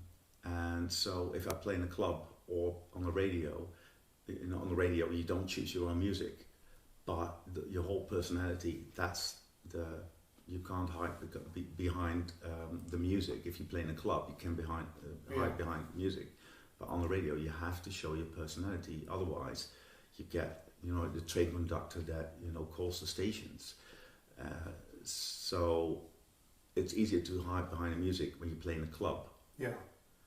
Maybe it's interesting first to say that you're now not DJing more at radio but in clubs, and you are a radio coach. You coach new talent. Or all talent. It doesn't matter. It doesn't matter. It's funny because I regularly talk to all the colleagues of mine from radio station that you and I both worked at, and they'll say, "Oh well, I'm not really a customer. I'm too old." Blah blah blah. And when you talk with them, they talk about, okay, I have to do it right because of the rates, listeners' rates, and I have to be careful not to say this or that, blah, blah, blah. And then I talk to them about, but how does it make you feel if you have that in the back of your mind when you're doing a radio show, that you have to take into account what management says, or, what the listeners' rates, or, there's a lot of fear, and it makes it more like a tunnel vision. You don't get more creative when you think that way. When you are in that state of mind, everything becomes very contrived. It becomes very not more creative. Yeah. And when I talk to him, that what's your effect on the listeners' rates? It's you are just a fraction. You don't control marketing. You don't control your own music. You don't have a say in what your competition does. So in a matter of fact, you don't have any control. The only control you have is what you do. Yeah. And they say, "Oh yeah, right, yeah, that's a good point."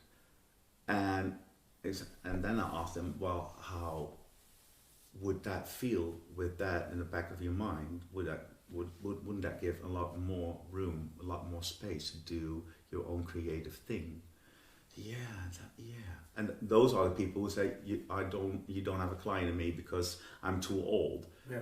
But that, and that effect it's a coaching session without them knowing that it's a It doesn't matter. People, new talent, old talent, everyone could use kind of mirror or putting things into perspective. If it's me, a coach, or just a good friend.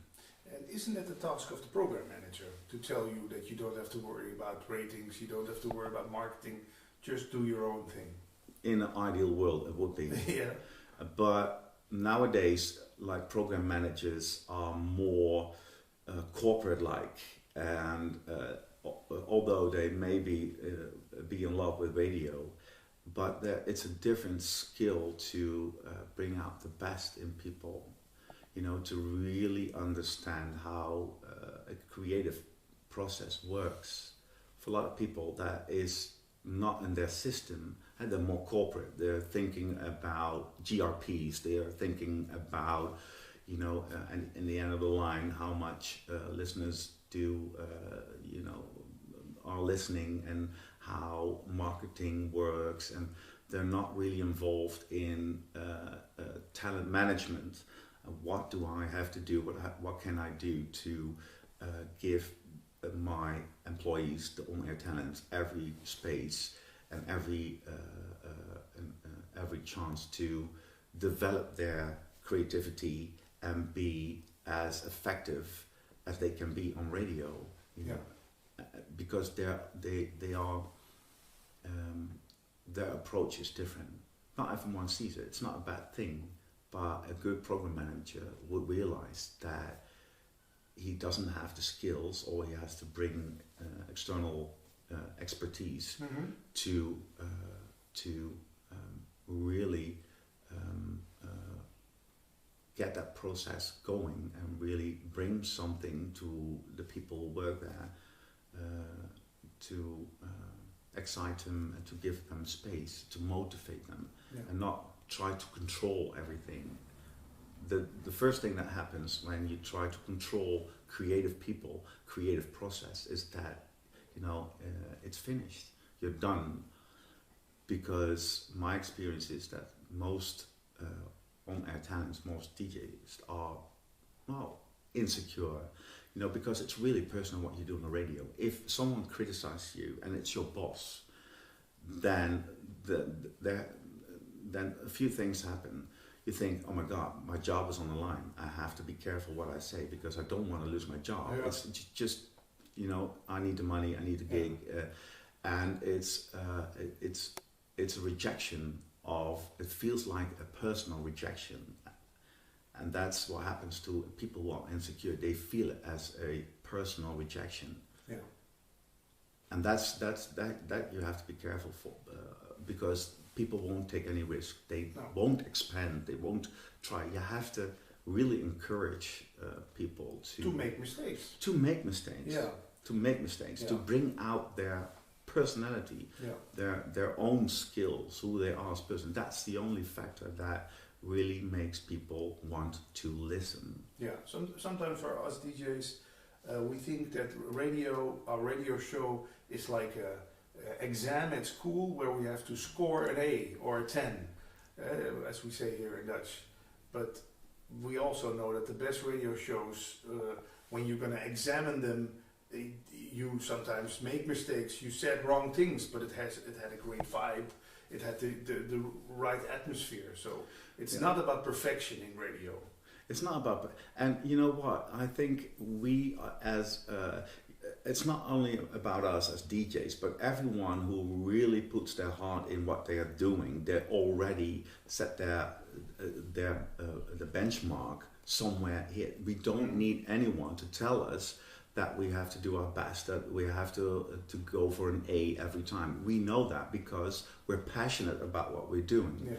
We are never satisfied. I've never had a radio show and I thought, okay, well, this was it. This was my best. It's never good enough. So we don't need, if you have an on-air talent, which you have to tell every time, you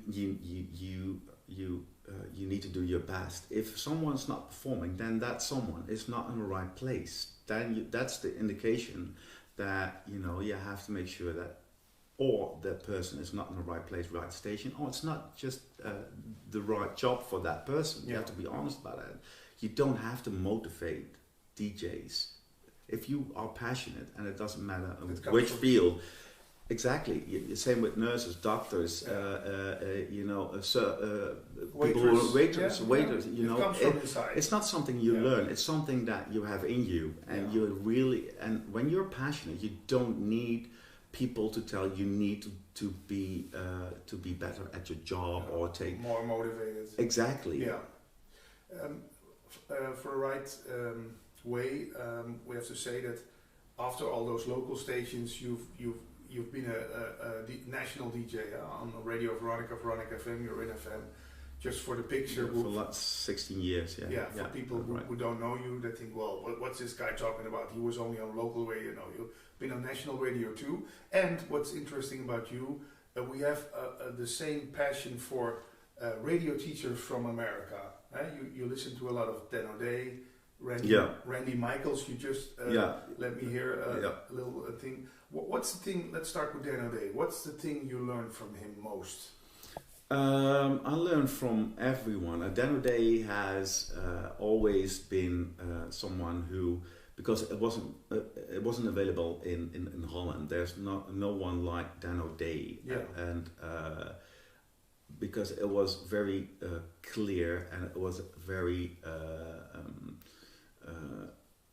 he was very clear in what he wanted to say, and very practical, and you could use it right away. And Randy Michaels, I just let you listen to a piece, and can you believe it? It's from the 90s. That piece on about programming, about that radio programming. It's not paint by numbers. It's no formula, and it's an art. It's an art, and you have to have people, especially program managers, CEOs, who are really confident about themselves and give people the space and not try to control anything. It's not paint by numbers. It's not music research and this is the good song. And it's not. You're not a bookkeeper as a music director. You have to put your heart and soul in it, and you have to give people every opportunity to shine and to develop themselves. And not try to interfere, not to try to control or directly direct people to a certain point, because it's deadly for creativity to want to have more control. It's absolutely devastating to creative people, to creative minds. People get scared. You just talked about Dan O'Day in past tense. That's a comment I hear sometimes from even program managers of national radio stations. I say, well, Dan O'Day once said this about it. They say, well, Dan O'Day, that was then. It's now 2017. But you and I can imagine, think those things from the 90s and the zeros, they still apply to now. Exactly. Funny that you say that, because there is the last few years, I didn't really followed Dan O'Day. I'm still subscribed to his email, but funny that you brought that up, because the last 2-3 weeks I'm on YouTube. There are some clips from him, and I started listening again. And if you listen closely, that everything he says is what I believe is true. It's the essence. He talks about people.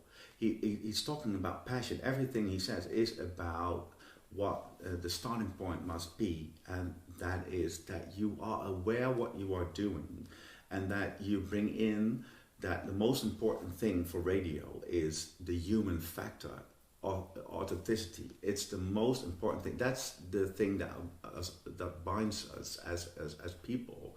Otherwise, music is just music, and a DJ is someone who changes his voice. He funny that he used it as an example that, we're talking like this, but why should I? Oh, wait a minute, I have to be on air now, and I'm talking like this.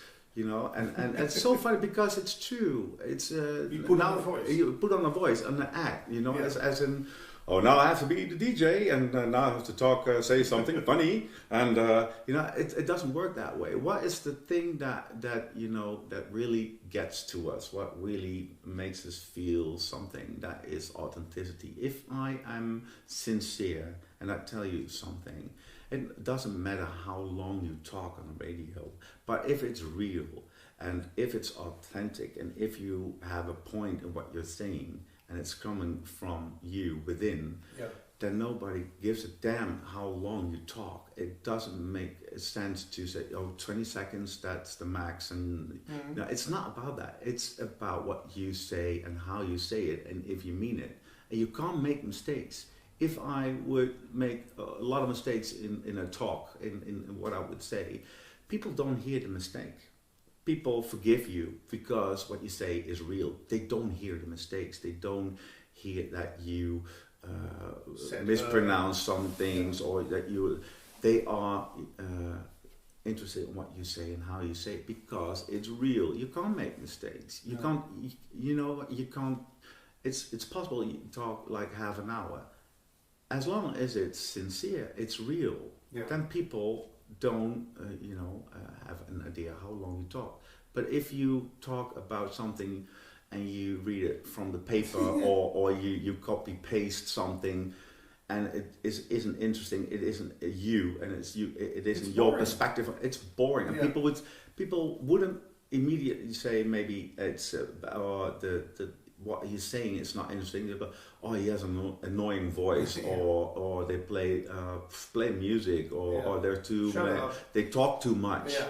People say they talk too much because it's not interesting. Yeah. That's it. Dano Day gives a lot of examples from that. I learned so much from him. He says, when you call a friend and you read something interesting in the paper, you're going to tell that friend what you read in the paper. You're not going to read the whole article to him. He's going to hang out. It's your own personal perspective of that. It's your own angle. Yeah. It's it's something that did something to you, and what you perceived from it. Yeah. And what's your point of view on it? Make it exactly. What your angle? Why did it trigger you? Yeah. What element? And then you start immediately become passionate about it. And from that passion, people have this internal, I call it the bullshit meter. If you hear someone talk about something, you immediately bullshit or not, and you start to zone out. You don't. He talks about something that he doesn't know a shit about, or something like that. Yeah. And he sounds like it. Did you hear that about this guy? It's about your own perspective. Yeah. It was so. Why does it trigger you? Yeah. About Dano Day, I think he is misperceived a lot of times, because people thought, and I did that too. Dano Day says about writing radio comedy as point 1, 2, 3, it has this, and what I did and what I thought was, if I apply that system, then I will be successful. That's how it works. Now, it's the essence. It's your essence, and then take those concepts and make them then your own. But first you have to be in total comfort with who you are. A lot of DJs think, okay, well, a DJ has to be funny, has to have a good voice, has to be interesting, blah, blah, blah. And then you get all those elements and then apply things, and then you're going to apply, you have to be funny. Well, if you're not really that funny, don't do it. Yeah. But people don't know their own talents, their own skills, because everything you do, if you do something that comes natural, you're not tend to think, oh, that's special, because if you do something natural, it doesn't have any value, because I don't have to do anything for it. Yeah. So it can't be special. Yeah. It cannot be something that would set me apart from other DJs. It has no value. Yeah. If I can do it like this, and I don't have to put in any effort, then everyone can do it. Yeah. And what I see is that when I coach DJs, is that they're not aware of their own skills. But what happens if they hear it, if they believe it, if they become aware of, that's me, that's who defines me as a person. Well, there is no DJ and a person. Yeah. There's only the person. So it's not, I want to become a DJ, what I have to do. It's who am I as a person. Yeah. You bring the personality to your work, or the studio. There is no separation between those two. And the thing that makes radio, makes the people who are to be considered as most inspiring and most interesting are the people who are themselves. Yeah, that's what Dan and Day talked about in one of the seminars.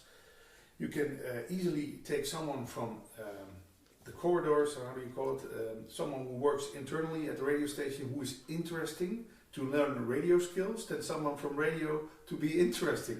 Exactly, I couldn't. Yeah, that's a great quote, because it's I totally agree. Yeah. I totally agree. There's a radio station in Holland. It's called Phonics, and what they do, I think it's brilliant and logical, is that they search for their new on-air talents, for the new DJs. They look for DJs in their audience, in their listeners, and I think it's brilliant, because you have people who are passionate about what they hear. They feel connected to the radio station, because it's a radio station that has a lot of passion and vision, and they do it not because they make the money, but because they believe in it. Yeah. So the listeners, they feel attracted to that, and they have those selection days, and they get wonderful DJs who don't know anything about radio skills, or teasing, or GRPs, but you can teach them, not too much. You have to keep their authenticity, but you can teach certain things and make them aware how it works, and. Yeah. But then still keep their authenticity and still keep them interesting. It's brilliant. You get wonderful things. That's. But what you say, it's true. Yeah. Know? One more thing about Dan, and then we talk about other stuff. Otherwise, it will look like a commercial for him. But I learned so much from him. One thing he once said was, when I listened to you on the radio for 1 hour and I didn't get to know you a little bit better, that was a wasted hour. People want to get to know each other better. They want to learn from you. They're interested in you. But that can easily become something that can be misunderstood, because then you think, I have to talk about myself all the time. But that's not what he means. No, that's not. No, and it's exactly. It's funny that you say that, because that's the essence of what he says, and what I didn't get. I didn't get it. I didn't get it. I thought it was like paint by numbers. I think I wasn't that in that. I have to apply it. I found I have to apply it. Yeah. As in, as a kind of paint by numbers. It's 1 to 10, and you have to apply it, and it's not that. It's funny, and I was. Listening to him, and I was reading some things, and how could I miss that? Because all he says is be yourself, and that he didn't say anything else. Yeah. And make it your own. It is exactly, but that's the essence that people miss. Because I know a couple of program directors who absolutely love Dan O'Day, but still don't get it. They think, okay, this and this and this, and then totally forget to make it their own. Yeah, it's so funny. You have to apply it, but from your own perspective. Yeah, it's not a format. It's not paint by numbers. It's art. Yeah, it's art. That's how people tend to live. Tell me how to do something, and I will do it exactly as you tell me how to do it. But then we don't get forward in radio, because all those artists who had a teacher as a painter as a teacher, they started to do it on, they get the skills, but they started to do it on their own way. And then something new came out of it. But I think that's not only with video, but the example you use. I also see that in people who are, I don't know if it's true, and I don't want to offend anyone, but people who are extreme religious. You have to be self-confident to determine your own future, your path, and your own morals. But if you are really, really insecure, and I'm aware that it's not about everyone. Mm-hmm. I'm not saying that every religious person is into religion because of this, but I think in more extreme forms where there is a lot of space for you as a person. It's convenient and it's nice to have something you can grab and where you can read how to live, because you don't have to think for yourself, yeah. And you don't have to question yourself. You don't have You don't have to make your own moral judgments. There is something you can live by as a set of rules. And more extreme, you don't have to, you don't have to worry about making mistakes because you have this set of rules you can follow, and that's the good path. I think it works like that. Have you read anything about from Valerie Geller, the big book she made? Oh, that's a long time ago. Yeah. That's a woman coach we have to mention, because there are not only men who coach radio talent. For DJs who are watching this, what is the biggest mistake radio jocks around the world make, you think? I think it is that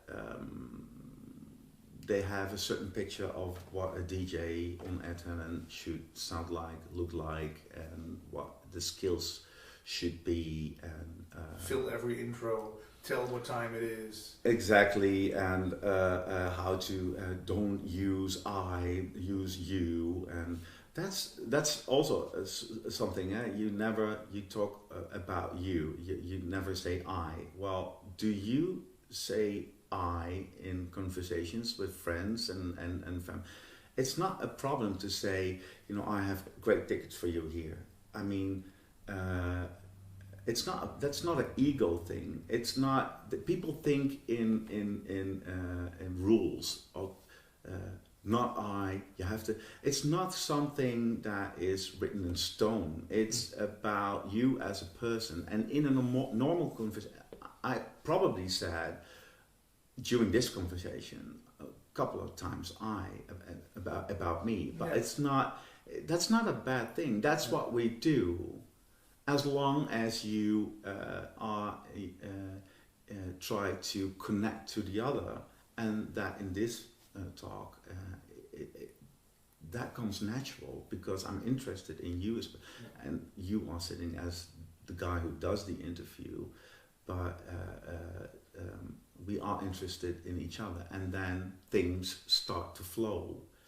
If you really, before you go on air, I must avoid I must, that is going to be so contrived and forced that immediately you are, talking out of your head and not from the heart. Yeah, and exactly that what happens is there is this disturbance in the connection. It prohibits you to make a connection authentically because you're thinking, okay, what's the right thing to say? What's the wrong thing to say? If you do that, with your partner or anything, you have to avoid word I.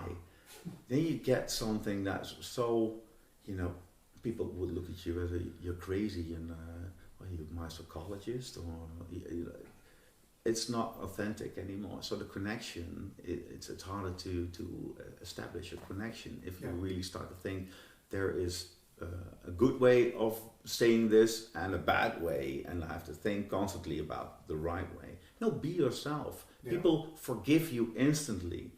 People forgive you because there's nothing to forgive.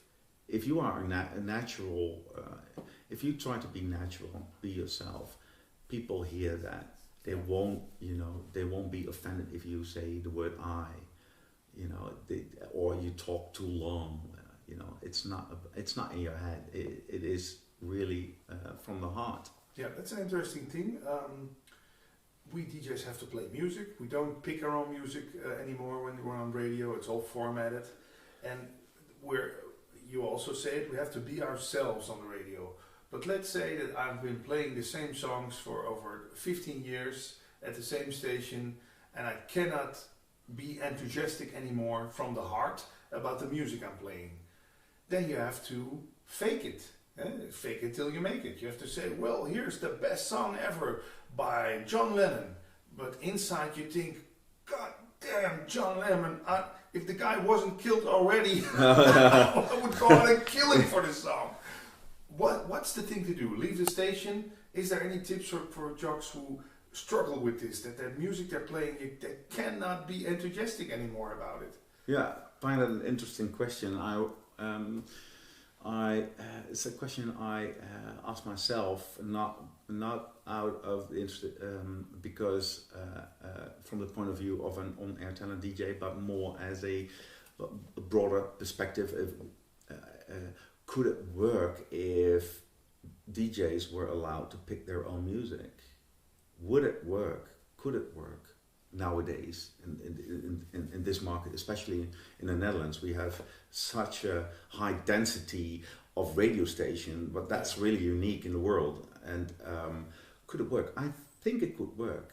And a couple of years ago, I discussed this with the program manager at our radio station. And if you have, if you set the marks, if you set the boundaries, I think it's possible to give people that responsibility, because what you say to your on-air talents is when you have all the music scheduled, you don't have any say in it. You say to the on-air talents, okay, you're not capable of, picking up the music, or you're not trustworthy enough, or you don't know anything about music. You're going to play totally off format. Exactly, and I think that's not true. I think also that the way music is being scheduled, and as in music research, and schedule only the songs that 10 out of 10 people find fantastic.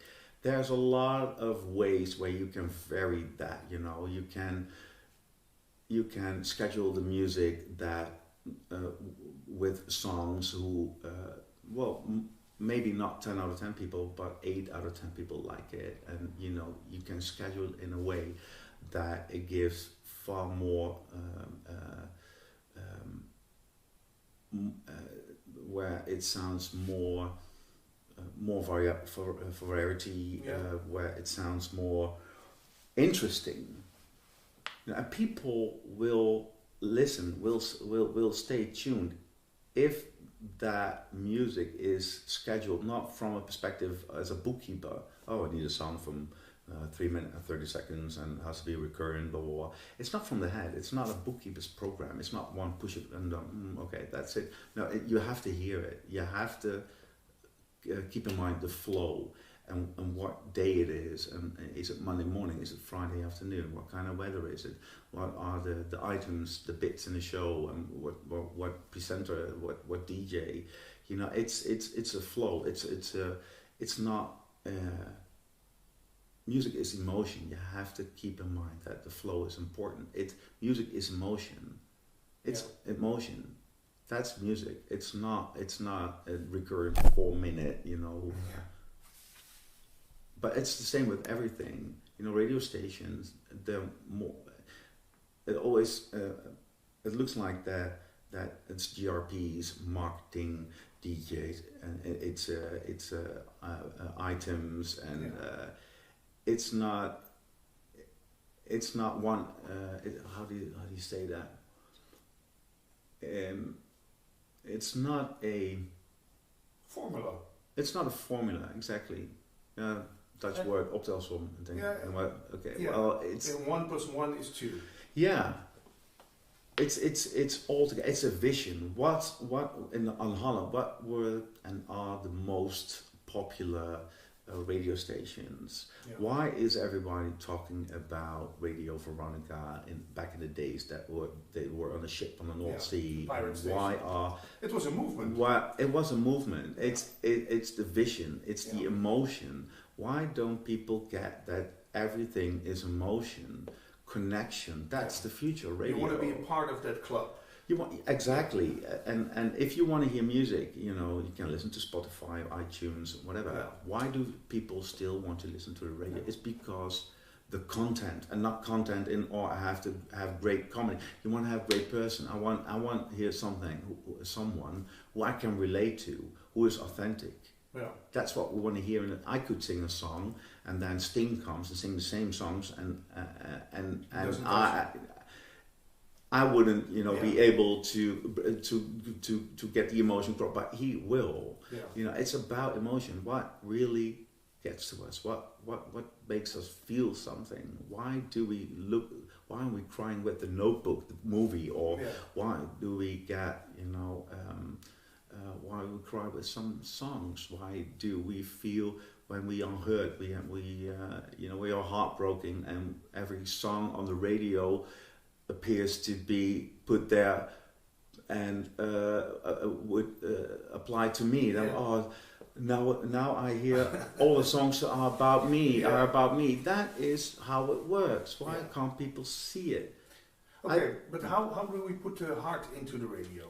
That's I think what is the main question. How can station managers, program managers from all over the world bring heart to their station so it gets alive? It gets some coaches talk about stationality instead of personality. They talk about stationality. They want to bring that heart into a formula. But it starts with the love of the people who work there, I guess. That's stationality too. I mean, the atmosphere and the end product, as in how it sounds on the radio, that begins with the program director, the program manager. It goes top down. Yeah. The people on top, they set the atmosphere, they set the boundaries, they are responsible for the people, for the end product. I mean, the way people interact with each other within a company is set by the one who is at the top of the pyramid. If people are insecure, and people are more in that business for the status or for the money or the company car or for the business card. Look, I'm a program director, I'm a CEO. If that's your goal, that means that you could be that you're very insecure. And someone who is so insecure and gets a position where he is responsible for hiring and firing people, that means that he is never, or she, never going to hire someone who is less insecure and has more skills, because that would mean that person would be a threat. Yeah, to them. If you are, we talked about this earlier. I mean, the way that companies, and it's not about radio stations only, it's about companies in general, is that if you have a company where a lot of A's are working, and A's, I mean that people who have skills, who have passion, who are self-confident, they want to be there, they know what they're doing, and they're critical about themselves, and they really want to be a part of that company because they make great products, they contribute to the welfare, the well-being of people. Yeah. And then all of a sudden you have more A's, you have some B's, and B's are people who are less self-confident and somewhat more insecure. What happens if a B is in a position that he can hire new people? It's more likely that he will hire a B or a C, because if he would hire an A, that would means that it became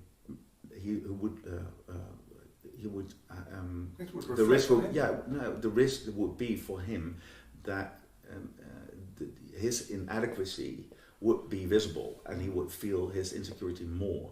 So he is confronted by someone who is an A, and that will make him feel like a B even more, and make him so. Yeah.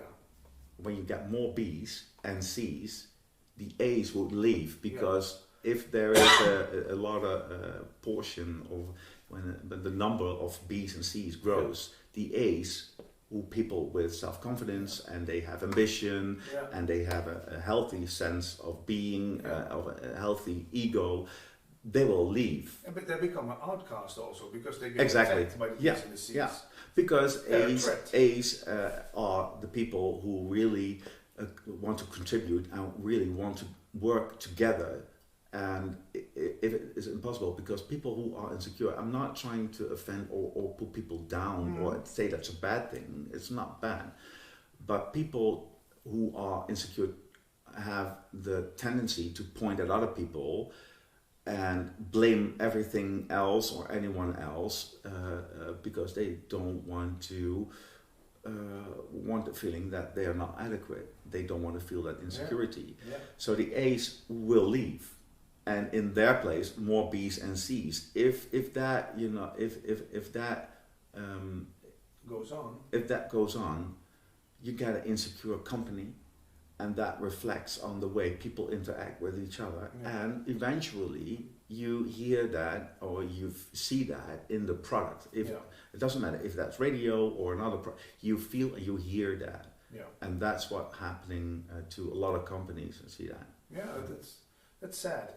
You said from the top down, but I can imagine also that it's also important that, for example, the woman or the girl at the reception, the guests who come, that they will be very open and enthusiastic to them. That reflects also the end product on the radio. Everyone in the cantina, in the elevator. So it's a product we make together. It's not only the one. Exactly, but that's what I mean. It's not that I mean only the on-air talents. Let's talk about radio stations. It's not about only the on-air talents. It's what you put out, you attract, and if you it's about everyone. It's about the receptionist. It's about the people who work like facility management. It's the people market. It's exactly. But it has to. But from that goes from the top down. Yeah, it has to be directed in a good way. You talk about insecurity a lot. Here I come again with Dan O'Day, but he once said that first moment that you opened up the mic on a radio station, you were very vulnerable, insecure. He says you parked that. You still have that inside you somewhere. Could you say, have you ever met a radio jock who is not, from time to time, insecure about what he's doing on the air and feeling very vulnerable about speaking on that mic and not seeing the people he talks to? Of course, but don't we have that? We all have that. I mean, summer days, it doesn't matter if you're a DJ or not. There are days that you rather, put down the blinds and stay in bed all day, or don't want to interact with other people. That's only human. Yeah. I think that makes us human. That's what and that's what I tell DJs also. If they sometimes you feel it. Sometimes you feel like, oh, I want to interact, and sometimes you feel like hiding in a cave.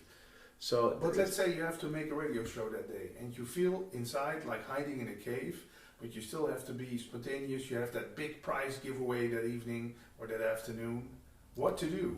Yeah, you know what happens, and I think you can relate to this. What you see happening then is, I feel shitty. It's Monday morning, and I don't feel, and I'm constantly tripping over my own words. And what DJs tend to do is set the bar even higher.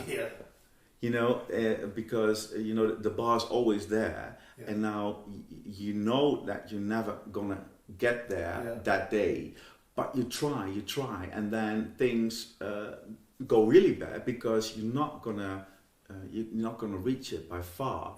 So you force yourself to be better, and you get more frustrated, and then mistakes start to happen. So what I say is, try to see the human side of it. That everyone has a day that you want to say good morning, and your jaw say good.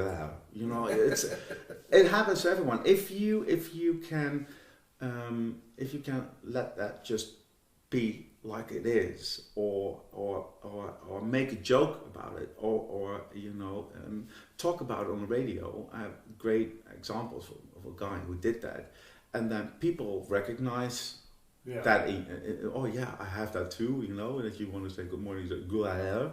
Your jaws have a complete mind of their own. And then when it's out in the open, I always say when it's seen the light, when it's not stuck in your head, then it's out. It's you accept that it is like it is, and it's easier said than done. But if you make it a bit on the radio, and this guy I'm talking about, he did that. He made a great radio bit, and then the rest was fantastic. Sometimes you keep it keep it short and simple. Yeah. You know, it is what it is. Let the music do its work. Yeah. When you're not, and you know, listeners forgive you for that. They know you cannot peak every day at 110%. They don't listen like that. No. People don't listen like that. You know, it's funny that in some days when I do when I interact with people, when I see people, I don't feel that great, and I have the idea that I'm not really as involved as I usually am, and I'm really trying, and I am, but I'm not responsive as I normally am. People afterwards, I asked that, and they said, "Well, I didn't notice it. I didn't notice it because my intentions. I want to be there, and I'm listening, and I'm really try to connect. But sometimes I don't have that much to say, or I'm talking less than I normally would. Yeah. But it's all about intentions, and we perceive ourselves as totally different as other people do. Yeah. And we tend to be very hard on ourselves, so be very critical about what we do and what we say. And we think, oh, I've totally blown now this show, and it must be the worst. And oh God, yeah. I'm going to be fired. And then a couple of weeks later, you listen to that show again, and I thought, oh, that wasn't that bad. Yeah. It wasn't that bad. I thought it was worse. Yeah. But you are, even if you are a DJ, probably you on your worst day, you are still worthwhile listening to. Yeah. But you make yourself harder to try to, reach that level you want to reach, but know you are not capable of reaching. And that makes things worse. So, if you want to do yourself a favor, stop trying. Yeah. I once got a compliment from a producer who said, the best shows I heard you do were the shows where I thought you didn't care about how you sounded like. And that's it. We sometimes force too much. We think we have to do our freaking best, and then things get forced and not natural. And when you sound laid back and just trying some stuff, then things start to work. Yeah, if you don't try too hard, if every break counts, or I have to write it out and then read it out or practice, and then it becomes not authentic anymore. But that's what some program managers tell us. Make every break count, and commercial time is valuable. We could have played a song in those 3 minutes. You did that stupid bit. That's what we sometimes get to hear. But they're not wrong. I mean, I'm not saying that you. Then I hear what they mean is right. I mean, what they say is right. Yeah, but they're not judgmental about you as a person. It means funny that you think, well, I can't be myself. But probably if you have that 3 minute or airtime. And the way you make the best of it is be yourself. It's not saying that you are not good enough. It can motivate you to try. Okay, but who am I, and what do I have to say? What do I want to say? Yeah. But we feel it as criticism, and now I have to be really careful in what I'm doing. So you get even more something that it's not really you, but it's so careful. Then it's so contrived, as in try to not make mistakes, and then you don't have anything that appeals to no one. Yeah, we talked about this before. We have a couple of more minutes left. I want to let the audience or someone who's watching, who's a radio DJ who wants to get better, to get in touch with you. Is it a possibility that people send you air checks, or maybe via Skype, that they do a coaching session with you? You talk good English, so are you open to that? Oh, of course. Yeah, of course. I'm very curious about what people have to say. I have to say that I don't want to put it off as I'm pretty busy, but I would love it to have air checks or questions, and I always answer.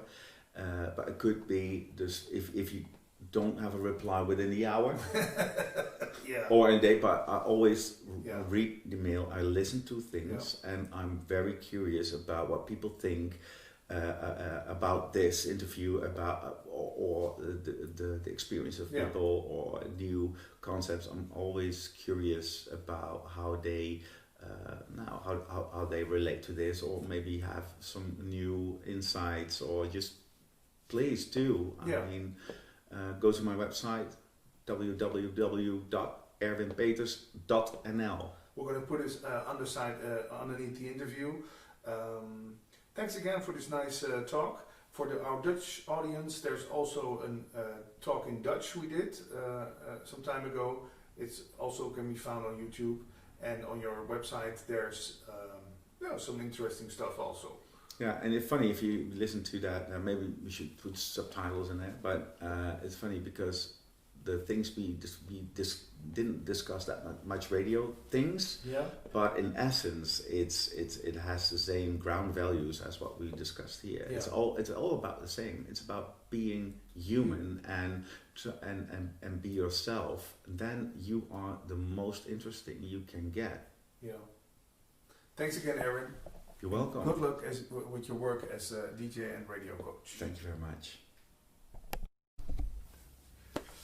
A talk in English with Alexander Den Heijer from Amsterdam. Yes. Thanks for coming over here. I found you on Instagram. You are a big thing on Instagram. How come? Wow, I don't know, man. I just started expressing my thoughts about 3 years ago, and people seemed to like it, so they started sharing it, and before I knew it, the things I wrote appeared everywhere. Yeah. And people started following me more and more, and I felt more pressure, like, oh, I need to write more and more. Yeah. So that's how it all started, yeah. And are those quotes you pick up from books, or are those quotes which just come up and pop up in you? Often they just pop up. Yeah? Because I'm always like deeply involved in things, and then I think about them, and then in my unconscious things start working, and then they just pop up as quotes. And then I just use, and that's what I do with Instagram always, I use the caption to explain them, or either to give a certain context to it, so people can understand it better. But they often just pop up. Sometimes I'm just on my bicycle, or I'm just walking, or I'm sitting on a bench in the park, and I start thinking, I'm like, yeah, that's one, I should write that one down. So what's the power of a good quote? What does it do with a man's brain? Oh, that's interesting. I think that's, you have to ask the people who are... what does it do with you when you read a great quote by one of the great philosophers? Or when it's something that really resonates, it feels like I remember something that I always knew. It's almost like as if something becomes clear. It unveils something that you've always known. I think that's it. And it also depends a lot on timing.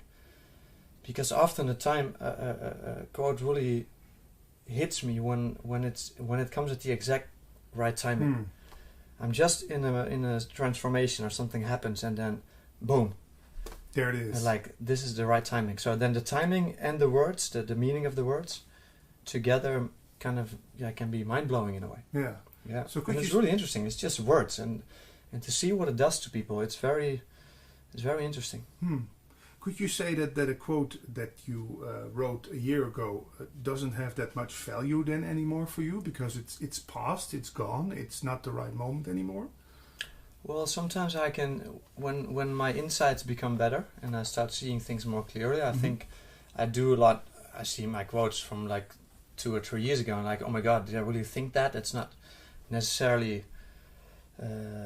true in a way that I see the way I see it now, but I still do remember that I exactly felt like that moment. So it was still valuable at that moment, and that's a bit the trick always. Because I was writing my book, I was just sharing everything. I was bundling all the things that I've written, and I was like, should I add this or shouldn't I add this? Because I'm not really feeling it right now anymore. Yeah. But then again, I thought, but there are many people who are at the process right now that may find some benefit from it or whatever. Yeah. So I decided to just share them anyway. Yeah. And the book is out now. Nothing you don't already know. That implies that it's really true what you just said. It's just pointing to something that's already inside of you. Exactly, yeah. So no new knowledge. Exactly, yeah. Well, it's a bit of a double meaning, because a triple meaning, I would almost say. There's nothing you don't already know, because it's just my Instagram page in a book form. So those who follow me, there's nothing new for them. Yeah. One level deeper, all the things, it's the same with cliches. We know they're true, but sometimes we forget why they were true, and so many of the things can be seen as it's cliche. It's true. A lot of people read it and say it's true. So it's not something you don't already know, but on a much deeper level, you can maybe even say, and I think Plato thought this, is that there is nothing you don't already know. Because everything that you learn about yourself that is profound feels as if you remember something that you've always known. Yeah. It's like an aha moment. And that's this moment. aha moment, indeed, yes.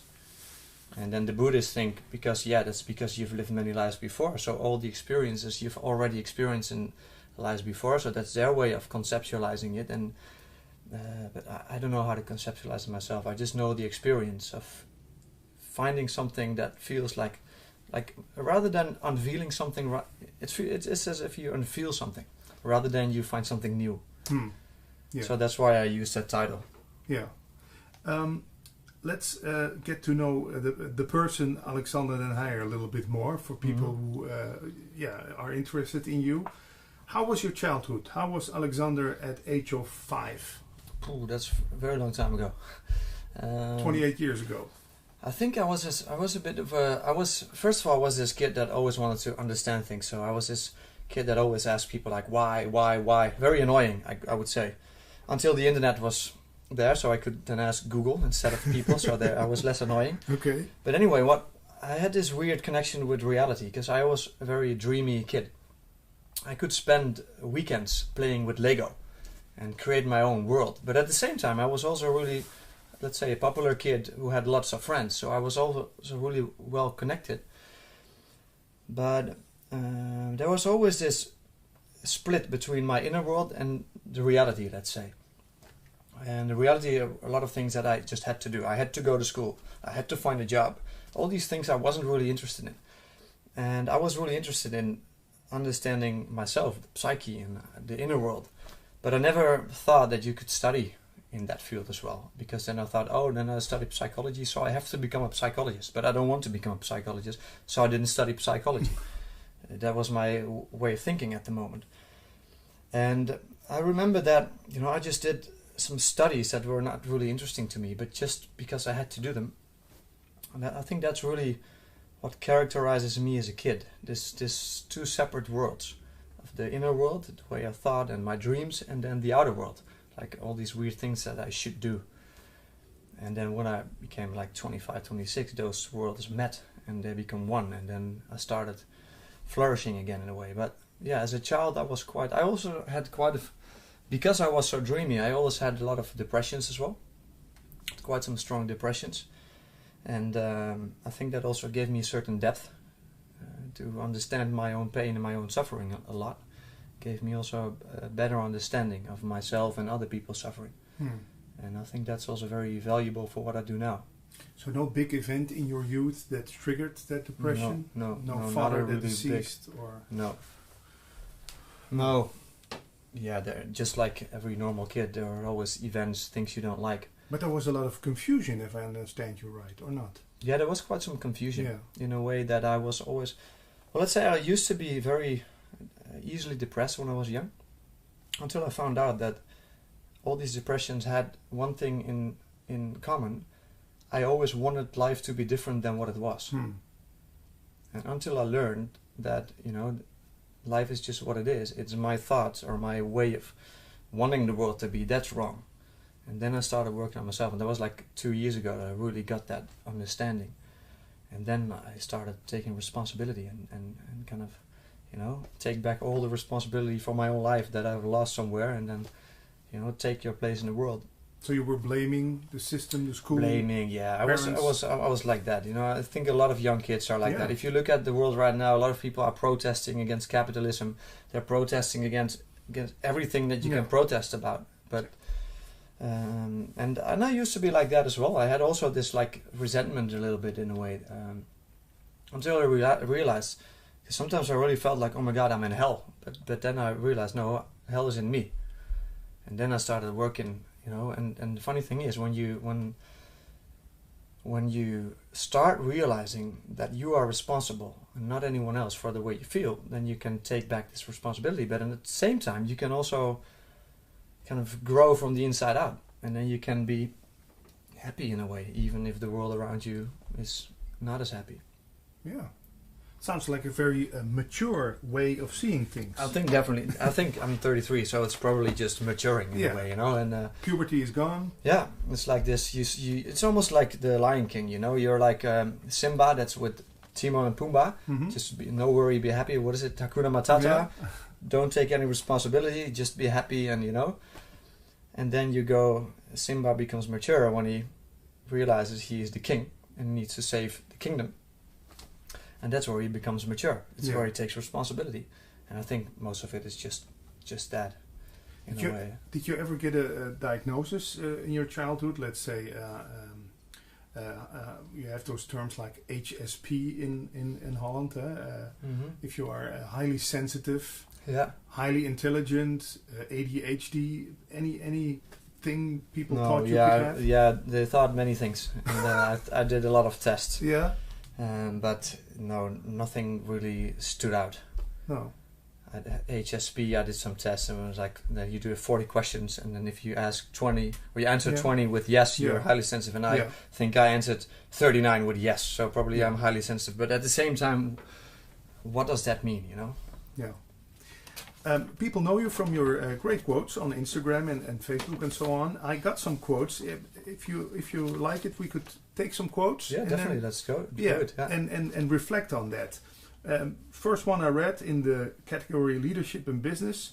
When a flower doesn't bloom, you fix the environment in which it grows, not the flower. Is that where we always focus on the end product instead of the soil? Exactly, yeah. Well, it was just, this is again an example of one that just popped up. Because what happened, I used to, as a trainer at that time for a corporate business, I used to go on a lot of teams. And then we had to work with the manager to make the teams better. And a lot of times what I've heard the manager say is like, all my people need to change. Because they didn't do this better, they didn't do this well. And there was once a manager who constantly tried to replace his people who were not motivated enough. And so to get in new motivated people, but within no time the motivated people also lose their motivation. Yeah. And I was thinking about that problem because I was really emotionally engaged with that. And I was walking in the Vondelpark and I was just looking at the flower. And I was like, yeah, you know, when the flower doesn't bloom, you just give it water, you make sure the soil is right, you take care of the conditions so that the flower can flourish or bloom again. And all of a sudden, when I thought about that, I understood the problem because this person was focusing on fixing the people rather than on creating a proper environment, which they're and as a leader, that environment starts with you. You are the environment because they're exposed to your way of leadership all the time. And if you are, let's say, demotivating them, of course they're not motivated because that's the problem. We always want to motivate people. But often, if you go deeper, they have to just stop demotivating the people. And that's what I learned, so I just wrote that down. And it's interesting, because I have a bit of a love-hate relationship with that one, because I posted it and I think it went viral. Like millions of people shared it. Because we recognize something in this. Everybody has been in this situation where people, also in relationships, people want to change you, but the circumstances stay the same. Yeah. In a workplace, again. Let's take some from personal growth and effectiveness. Champions don't show up to get everything they want. They show up to give everything they have. When did that pop up? During the Olympics? It was a bit... I'm not sure. I think Gandhi said something like, true satisfaction lies not in the attainment, it lies in the effort. And I thought about that a long time because when I was a kid, I always wanted things. You know, I wanted to finish school. So I was always thinking about the end. I want to get something. I want to get the diploma. Yeah. And until I realized, you know, when I graduated, I was like king of the mountain for 2 days, and then 2 days later, I was just a nobody searching for a job. And I was like, wow, that's quite a contrast, you know. And so. Then I started thinking about it. It's not about getting everything you want. It's about showing up to give everything you have. And the more you give of yourself, because you can only give of yourself, right? The more you kind of experience this sense of fulfillment that comes with that. And that's how I realized that. And when I looked to sports people, and I think I saw this at the Olympics, I don't remember who it was, but someone won the golden medal, but she didn't feel right because she didn't give it everything she had. And there was someone else who became second, and this person was so happy because they gave everything they have. They couldn't do any better. And I think that's where we often confuse success with, getting it. But I think success is way more about giving it everything you have. So then you cannot fail because you've given everything you have. Yeah. Also a great one. Then we have the category life and inspiration. Now, this is, how do you call it? After the one about the champions, the key to a rich life is to enrich people's lives. That's maybe a little bit the same. Yeah. I thought this one was interesting. Don't spend your entire life building a ship without ever tasting the salt of the ocean. Yeah. What do you mean by that? Well, that's an interesting one because I'm not sure what I mean by that. I just thought it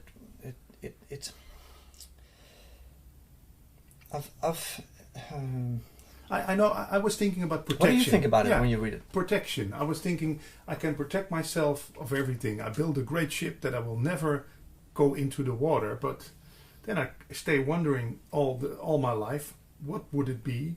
What would it be like to go into the water? So I thought about protection, about insurance, about exactly. Yeah. That's what I. Well, the thing that inspired it was.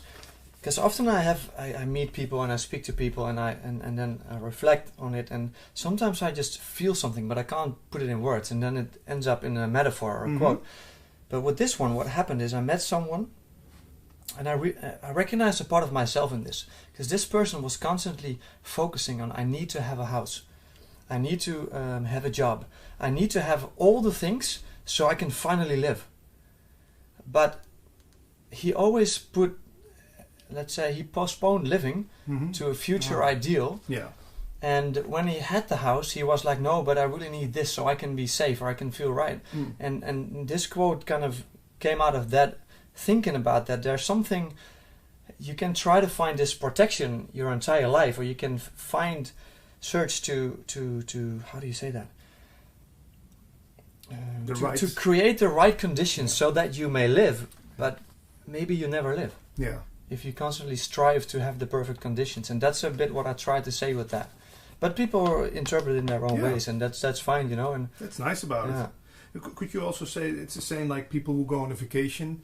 They think they have vacation the moment they arrive and they sit at the balcony, but the vacation starts, let's say, at the moment you start looking for a great destination and wondering how would it be like there, and to go that way. And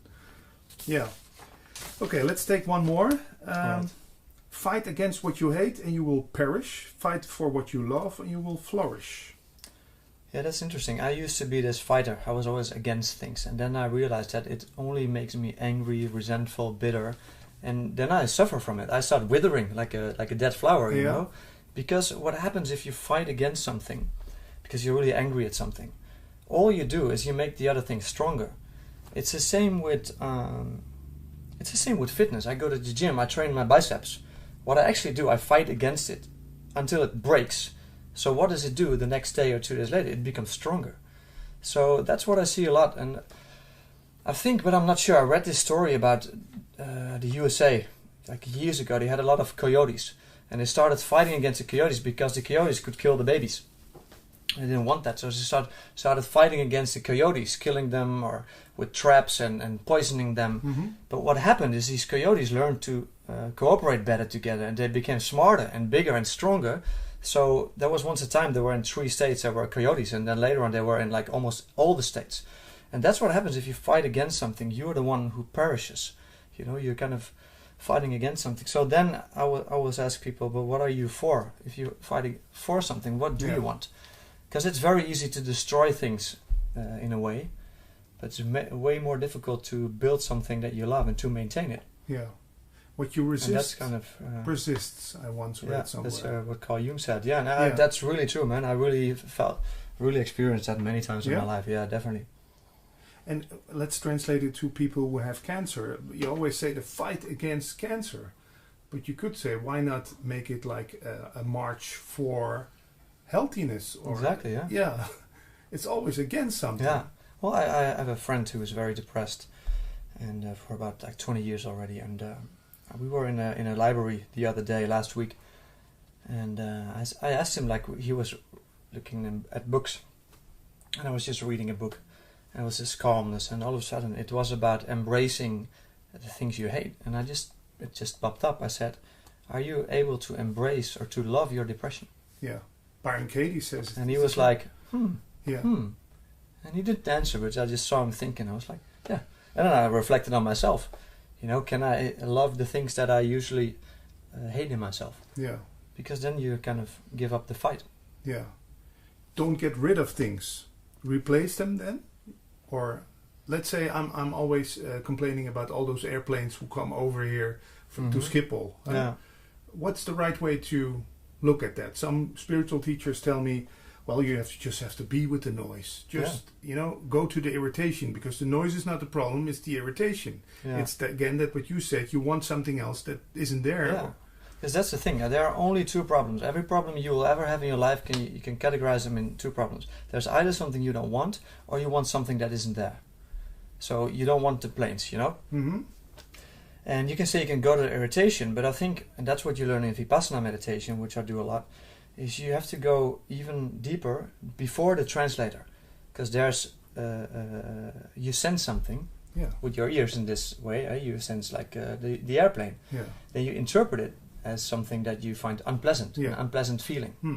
And then you want to get rid of that unpleasant feeling. But what you learn with Vipassana is to go deeper, even before the translator. That translate it is as unpleasant. Mm-hmm. It's just a sensation. It's nothing else. And to give you an example, I had this last week. I was in the train. I had this great meeting in Rotterdam with the company I work with. And I was just in this calmness, like let's say my Vipassana state of mind. And I was just sitting calmly in the train, and then 4 guys showed up. And they were like making noise. And they almost seemed to enjoy the fact that other people were frustrated about them, and they were just making more noise, and they were laying on the couch and making noise. And my first reaction was annoying, but then again I was like, no, wait a minute, let's go back to my breathing. So I just started breathing, and before I knew it, the frustration was no longer frustration, it was just noise. There was sound. There was sound, but there was no interpretation anymore. And I think that's also what in my workshops and my talks, where I talk a lot about, that you have to learn to observe without interpreting it. No meaning. Don't give any meaning. Just observe it. And a lot of times we talk about letting go, like let things go. But in a way, I'm not such a fan of the word letting go, because that implies that you have to get rid of it, let it go. So I prefer to say let it be. Just be with it rather than be involved in it. It's the same what happens if you have a thought. Because what happens is, let's say these people end up you see the plane, well, what's the first thought you have? Annoying. Exactly. It's annoying. It's already translated into what it means to you. And what happens if you start if you're being involved in that thought, then the thought gets more power, and before you know, it becomes an emotion, and then the emotion becomes even an act. You start doing something. Yeah, I'm going to write a blog about it. Exactly. So, but what you can also do, even before you get involved into the thought, you just let the thought be without getting involved to it, and then you can always remain peaceful. Just look at it. Yeah. Just be with it without wishing it to be different than what it was. And that's my greatest lesson in life, man. That allowing life to be what it is, and to just train yourself to see it as it is. And that's what Vipassana means. It literally means seeing things as they are. That's why it's such a powerful meditation technique. Yeah. Then we maybe come to the I in us, or some people call it the ego. What is that force in us that wants to control things, change things, make it for the better, avoid pain, gain pleasure? Is that a force in us, or is that just imagined? I wouldn't say it's imagined. I think if you've people who say, I hear people say like fear is just an illusion, but I think they've never been like terrified. Because if you're terrified, it's real. There's real fear in you. However, you can somehow decide or train to let that fear not take over you, or maybe even to not allow the fear to take you over. Yeah. But fear is just a signal, I think, and you know, I'm not a scientist in this case, I'm just thinking from my experience. But to me, fear is like a sign. It tells me something, like, oh, I need to pay attention to something. And there's many fears. If you talk about the ego, whatever it is, someone made up the word ego that refers to something, but I've never spoken to the person who made up the word, so I can't tell you what he means by that. But what I think it refers to is this like survival mechanism in a way. It's like, and the most urgent survival fear is like, I do not have enough resources, you know, oxygen, food, drinks, whatever. Like, I do not have enough. Then the other one is more like the social security, you know. I am not enough. I'm not good enough. I'm not sexy enough. I'm not competent enough.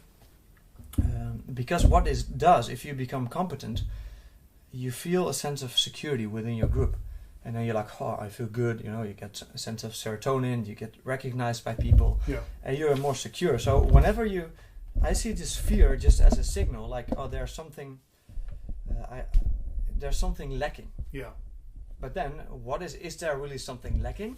Or is it in that sense my imagination? Or is it really true? So I'm more like exploring, like, what is this fear saying to me? Yeah. Is it really necessary? I have a good thing I want to share with you about fear. Go ahead. But it may take a couple of minutes because I need to start somewhere. I had a very interesting experience when it comes to fear, because when I did my first Vipassana meditation, was a 10-day silent retreat 1.5 years ago. My theme was fear, like real fear, existential fear. And what happened is, it was very synchronistic in a way, because a week before I went to my first 10-day Vipassana, I didn't know that I was in the Vipassana because I was on a waiting list and they didn't email me with the available spot yet. And a week before the Vipassana would start, I was in a leadership program myself, so I was being trained into a certain concept by a very good trainer, Pleun van der Meer. And I don't know what happened, but her way of training kind of triggered an entire transformation within me. And I remember that at the second day of that training, it was in Scheveningen, at the beach, we were having dinner with a group of 12, all participants of the training. And when we walked back, I was walking together with a woman. And there was kind of a chemistry between us. She was kind of an attractive woman, so there was a kind of a chemistry. And I don't know what it was, but we made jokes about it. And then we talked about it, and then I went to bed. I said, you know what, I'm going to bed, and she went to bed. But what happened, I started laying in bed, and I had my first ever, like people call it vivid dream. I didn't know what it was. Yeah, not like a lucid dream, because in a lucid dream you know you're dreaming. Yeah. But it was like, I was convinced I wasn't dreaming. So maybe it's I don't know the term, but what happened is, I lay in bed, and I closed my eyes, but then all of a sudden I felt as if this woman was still in the room. But I looked, she wasn't there. Yeah. But her presence, I felt it so strongly, and it was on the left. But the funny thing was, I experienced this, let's say, this tension, this like sexual desire, attraction. Yeah. And I even experienced this in my whole body. Now what happened, I wanted to surrender to that feeling, but it felt as if I had to bend over, and if at the moment of surrendering, I should fall out of my bed. So I didn't have the courage to do that. So what happened, I went back and like, I'm not doing it. And then I felt it again very strongly. And I wanted to surrender, and almost at the tipping point of surrendering and like securing yourself, I was like, forget about it. I'm surrendering, you know, and I surrendered to this feeling. And what happened, of course I didn't fall out of my bed because I was just laying. So I fell deeper and deeper in my bed. That's how it felt. And the first 3 seconds was terrifying because falling is terrible. But then I realized there's no floor. And when there's no floor, you're no longer falling. So you're floating on air. Yeah. And all of a sudden I felt like my whole body started like vibrating. Because floating is in a way vibrating. And then this sexual desire switched into like kind of self-love. So my whole area around the heart started opening up and you know, like weird like vibrations everywhere. And then it turned into some divine, I don't know what it was. So my whole head, everything around my head started a sensation, and then my whole body. And it felt as if I was floating above my bed, and I was completely vibrating, my entire body. And there was no sense of fear, nothing. It was just warmth and bliss and whatever. Yeah. And all of a sudden, people started appearing in my... Because I was out of my bed all of a sudden, and I was somewhere, I don't know where exactly.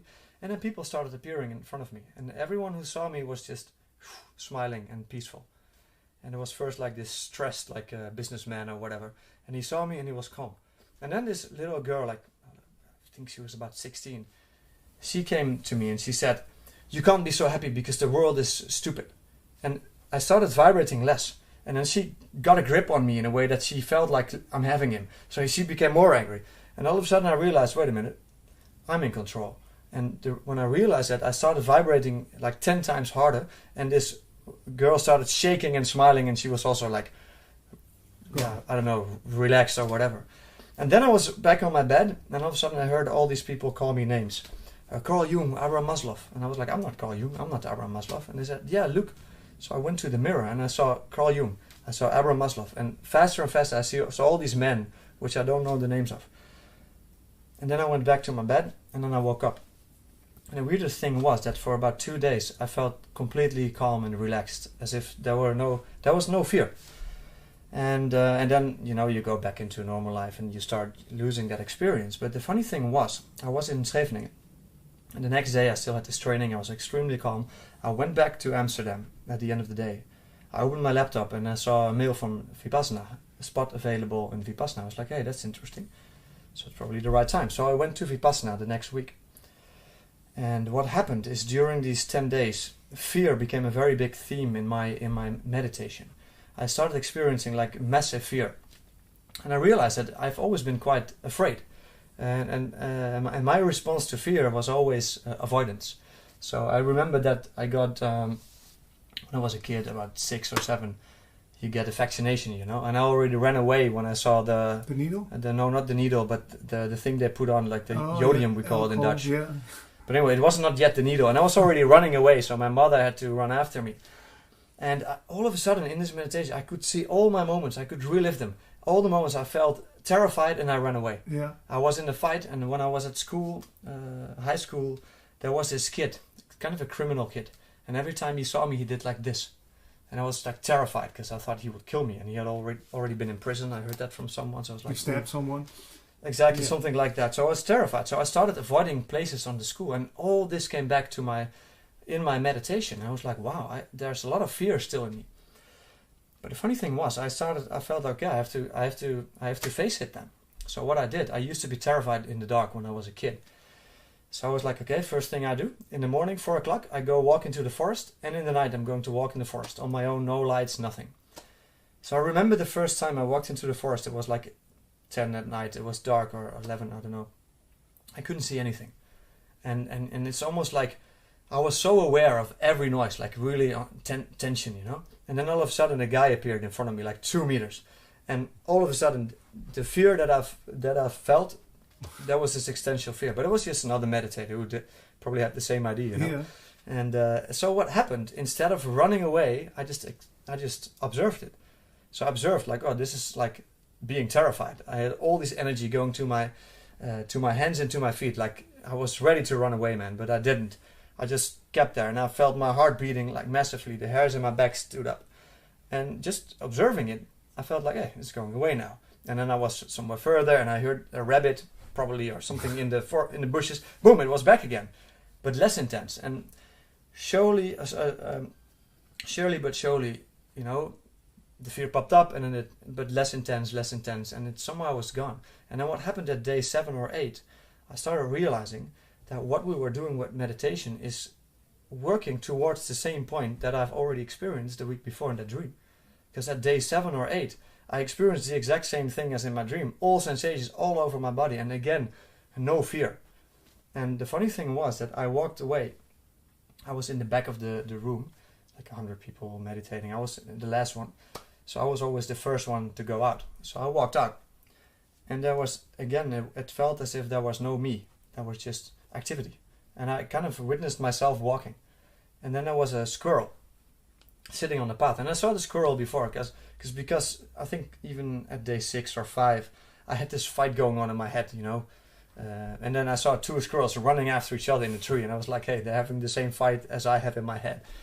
But now I saw a squirrel on the path, and I was walking towards it, and I think, let's say 30 centimeters in front of me. He was sitting there, and I looked at him, and he looked at me, and he just kept on eating.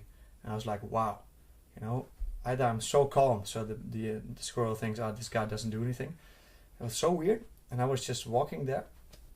But the funny thing was that it felt as if this fear was gone. And then a month later, and then I come back to this fear part, something interesting happened.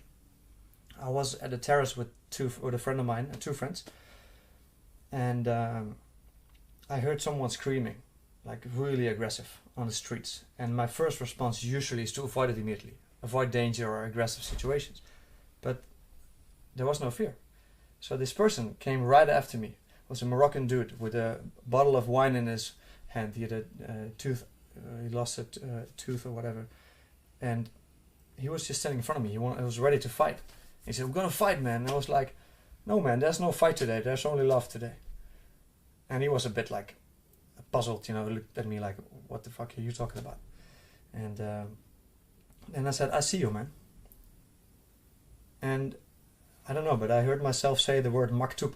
And I've read that somewhere in The Alchemist when I was young. And it was a quote, I think, from the Quran, which means something as, it is written. And I heard myself just say, maktub, I see you, man. You're a good person. And immediately he started crying, like loudly. And then he said, yeah, I don't want to be a terrorist. People think I'm a terrorist. I said, but you're not, man. I see you. And there was no fear, nothing. But it was also as if it just happened. There was no me trying to think what to say. It just happened. And all of a sudden, he went from crying to laughing. He hugged me. And I had to repeat something from the Quran, but I can't speak Arabic, so it was fun. He laughed, I laughed, we gave each other a high five. He hugged me again, and then he was like laughing. And then within 5 minutes, he walked away like with a smile on his face. And I was like, what happened just there? You know? But if I look back to it, it feels like a sequence of events that have one meaning to it. It started off with this experience, because I used to be very afraid of those kind of situations.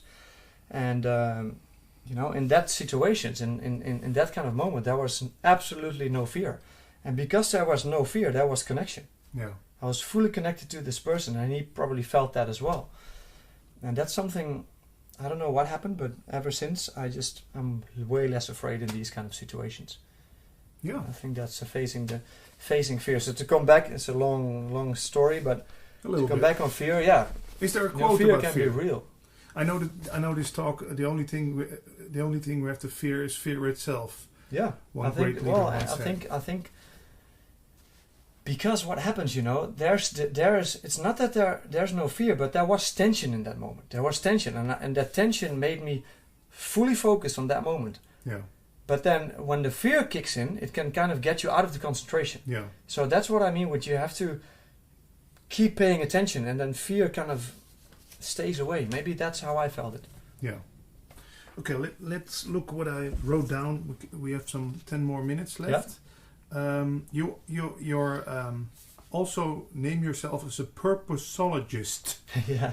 I think purpose is an interesting topic if you think it's interesting too. Definitely. We always think you have to have focus, you have to have purpose, but you say you have to have meaning.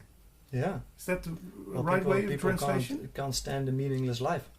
You have to have meaning in your life, otherwise... Well, I think you see it now. I see it in the Western world a lot. A lot of people are suffering from a lack of meaning, and they end up in nihilistic or hedonistic, drinking, partying, whatever. But there's still this emptiness because, and you hear a lot of people saying these days like nothing has meaning, and I think that's so wrong, man. I think everything you do has meaning, and can you name an example? What is meaningless for you and what has meaning? I think you can either think as if nothing has meaning or as if everything has meaning. I think that's a bit of the way of conceptualizing it. Yeah.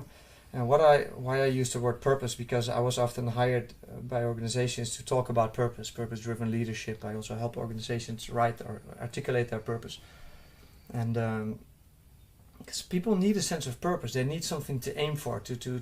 They need orientation. I think even more than a lack of happiness or a lack of love or whatever, I think we lack orientation. like how to orient myself in the world, what to do with my life. Yeah. That question, I hear so many people come to me like, Alex, what should I do with my life?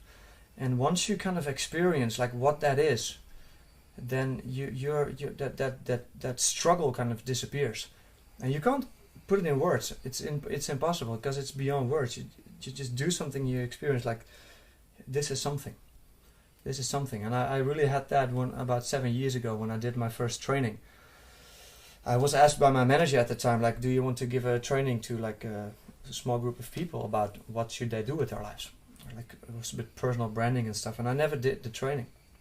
And so I googled like how do you do a training.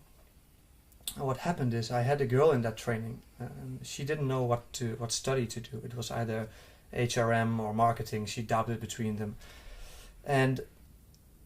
But she found out during the workshop that she didn't want either of them, because her father said marketing is something for you, and someone else said you do HRM. But what she wanted to do was designing or acting. She was a very creative person, but what she didn't understand or what she didn't think about was you don't have to become an actress to act.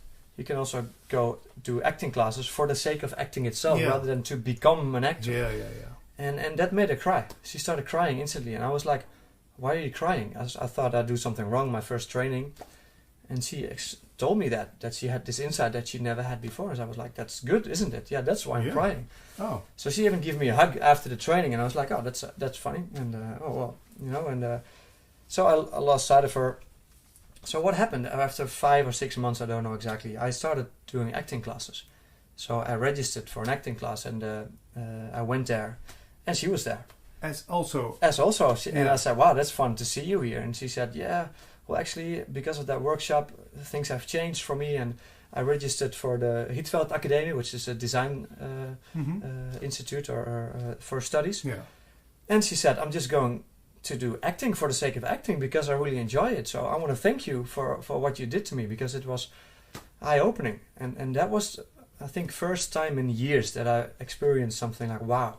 Because that was also a profound impact on me, because I felt, wow, what I did mattered to someone. Yeah, so that's why you became... And then exactly, and that took a couple of months before I really started understanding what happened. But then I made the conscious decision, I'm going to dedicate my career to training people or to giving teachings and stuff. And that's where it all started. And then, then you have this fire within you, and then things start going way easier than if you do things that you're really not, that do not feel meaningful. Yeah. And I think I wrote about that in my book. I think I said, you often feel tired not because you've done too much, but because you've done too little of what sparks a light in you. And that one resonates with a lot of people that are not doing the things that spark a light in them.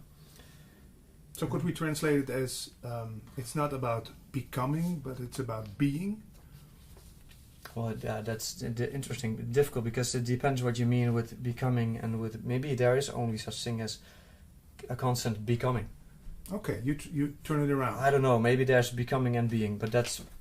Well, I think about becoming. I want to become a great artist, and I can only find fulfillment at the moment that I became a great artist. But it's about just being an artist. And you mean in that sense? Yeah, then I get it. Yeah, I think. Well, that's exactly what I did. I said to everyone, I'm a public speaker. I didn't give any talk, never. Yeah. I just said to everyone, I'm a public speaker, and all of a sudden, everyone thought that, so they hired me, and I was on a big stage talking to hundreds of people, giving my first talk. It's not that I was not a public speaker. I was it already. Yeah. And it's the same with the artist. You are that. All you have to do is to let go of everything that you're not. Yeah. And I think that's what self-realization in the end is also a little bit about. It's about letting go of everything that's not you. It's so like the real you kind of... The mummy, in Dutch we have the word ontwikkelen. Exactly. You take off the wiggles. The wiggles, exactly. I don't know what the English word is, And then the real you, if you could call it that, comes out. Yeah, and that's something you can't describe, because every word kind of puts it in a concept, in a frame, and then it's not free anymore. Yeah. And I think that's also what I mean with purpose, because people often don't understand what purpose is. And I'm not sure if we have another 5 minutes, so I can articulate that. Because purpose is often seen as a goal. I've been in boardrooms, and they were like, our purpose is to be the best customer-centric company in the world. And I said, no, that's a goal. That's not a purpose. And the way to conceptualize purpose, the best way that helped me a lot is, and I've learned this from James Cars. He wrote the book I think in '86 called Finite and Infinite Games, where he said that there are actually, in game theory, let's say, there are actually two games. There's the finite game and there's the infinite game. In a finite game, there's a goal because there's an end. It's finite. And the goal is most often to win.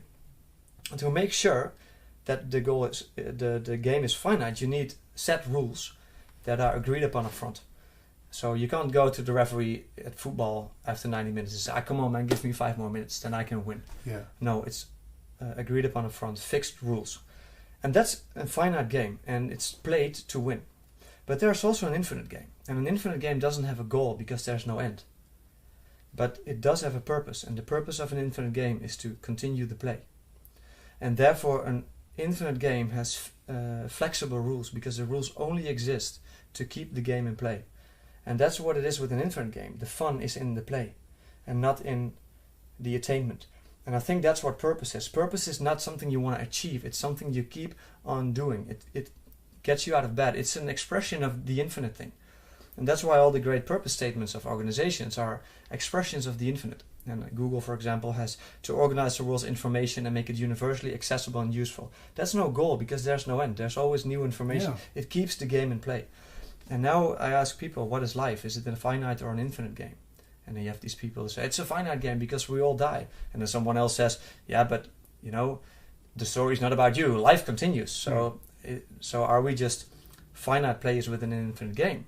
Or are we finite players? But the funny thing when it comes to purpose is that it's more a direction. It's a direction in which you want to live your life, but you're never there. It keeps you, it's about playing. And that's why I use the metaphor that life is not a journey, it's more like a dance. Because a journey has often like a destination where you want to go to. But if you look at dancing, what makes dancing awesome is the dance itself. And the more you dance, the more you start understanding the dance, the more you get into a flow, and the better you become at dancing, and you enjoy it more and more. But what is interesting about dancing is the beautiful, let's say, mix between effort and surrender. You put in effort, you practice, you train, and then you are in the dance, and then all of a sudden you surrender to the dance, and you're in this moment of flow. And I think that's something that goes on all the time, and it's constant striving, but you're never there, you're never finished. That's the infinite game. And then purpose is an expression of that which you want to do every day again, rather than something you want to achieve. And that's what a lot of people have difficulties with understanding. Great explanation. Thank you for that. If people want to get in touch with you, what's the fastest way? The fastest way is to call me, but I'm not giving my phone number. But the best way, I think, if they like what I say, I would say Instagram, because I post all my thoughts just on Instagram. And people who want to get in touch with you, let's say for a meeting or for my website, there's all my contact details. Okay. alexanderdeheyer.com. Or LinkedIn. People can find me there as well. They can find my book. Unfortunately, it's only on Amazon yet. Can you put it in the screen for people who want to know? It's nothing you don't already know. It's actually my page, my Instagram page. There's all these quotes in it. It's just made to make people think. It's not going to tell you anything new, but it may trigger you thinking. It's on Amazon. If you're in the Netherlands, the best way is to get it from Amazon.de, the German version, because the Dutch one is not up and running yet. But it's, I think, free delivery, and it's within a couple of days. But okay. Yeah. Thanks, Alexander. You're welcome. And, we're going to take a little break and then do another talk in Dutch. In Dutch, yeah. For people who are exactly the same one, right? Yeah, exactly. And for our Dutch viewers, I would like to recommend also to type in Alexander's name on iTunes or SoundCloud, because you can find some great talks you did with other podcasts. Thanks. All right. Thank you, man. Thanks for the invite.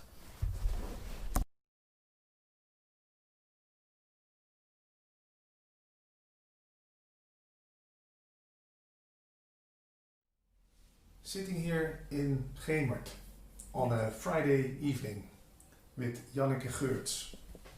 Normally a girl like you goes out on Friday evening with this beautiful weather on a terrace, watching people go by. Mm-hmm. Isn't that a better thing to do than sit here with closed windows and closed doors talking about something that cannot be talked about? Yeah. Probably.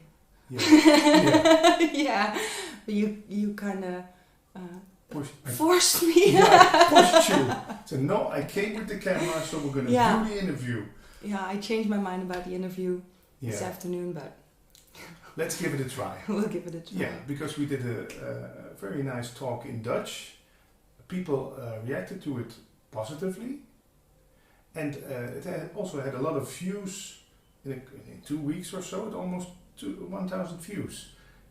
You think any reason for that? Did you push it very hard, or did people just think, hey, that's a different kind of face in this Advaita world? Let's hear what she has to say. I don't know. How am I supposed to know what people think? Well, what did people tell you about it? What kind of reactions did you get? That I was delightful. Delightful and honest. Mm-hmm. And they enjoyed it mostly. So, yeah, it's nice. It was a relaxing talk with a lot of laughter.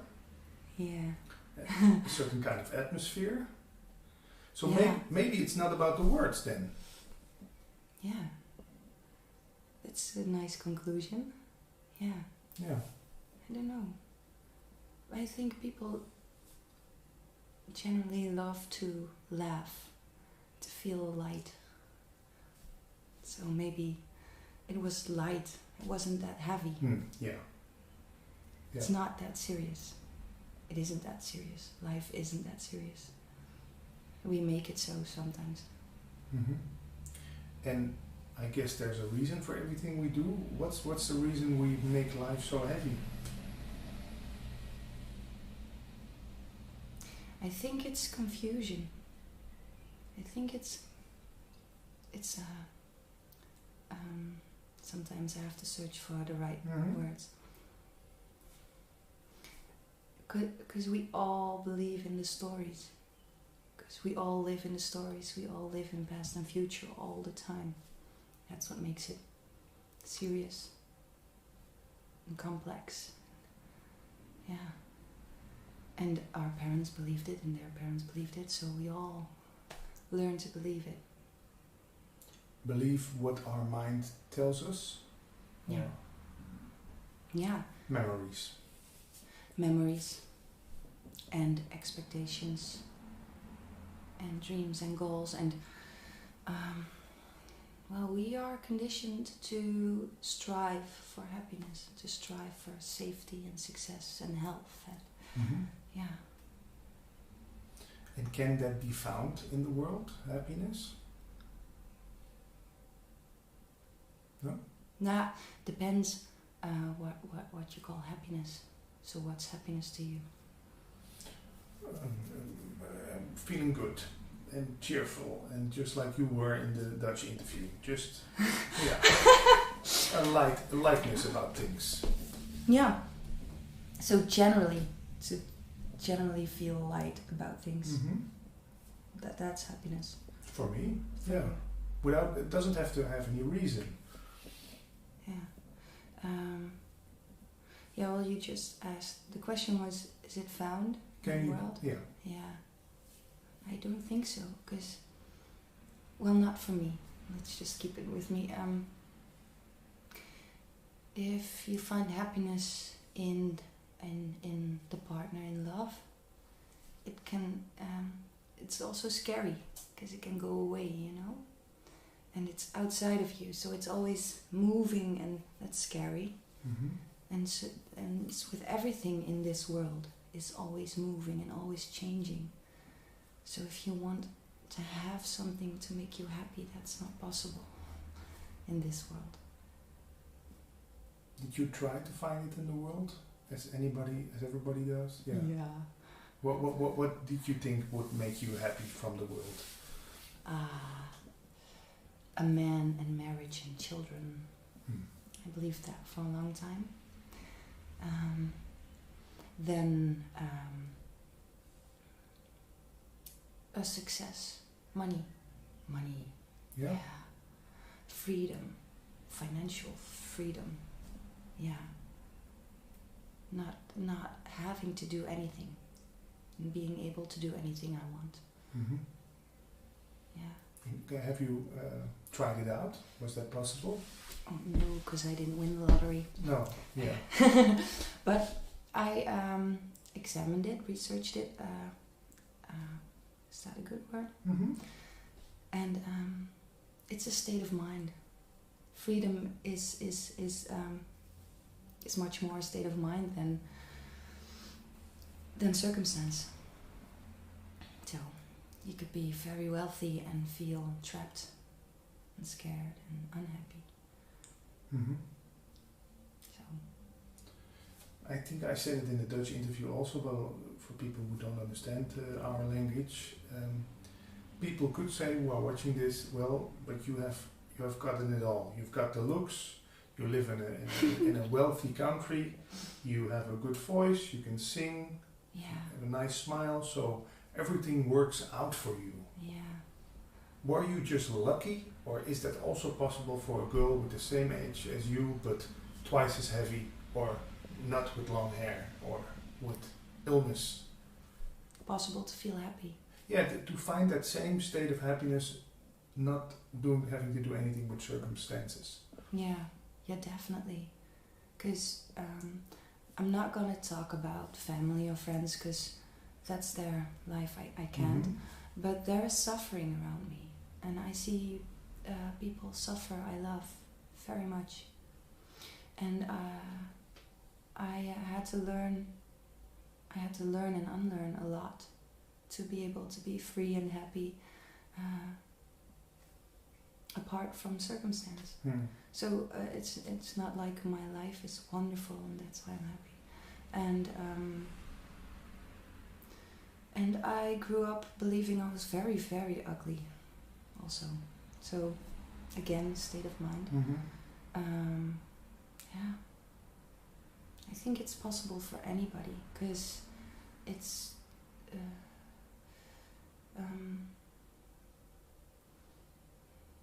it's a state that has nothing to do with stories, and it has nothing to do with ideas. Being beautiful is an idea. Being rich is an idea. Mm. Everything is an idea, so everything can drop. Yeah. Yeah. What age were you when you started to investigate this kind of stuff? 27, I think. Yeah. Yeah. It's always difficult if you ask me several times things about time and Yeah. when and where. Yeah, it's all blurry. Yeah, so why?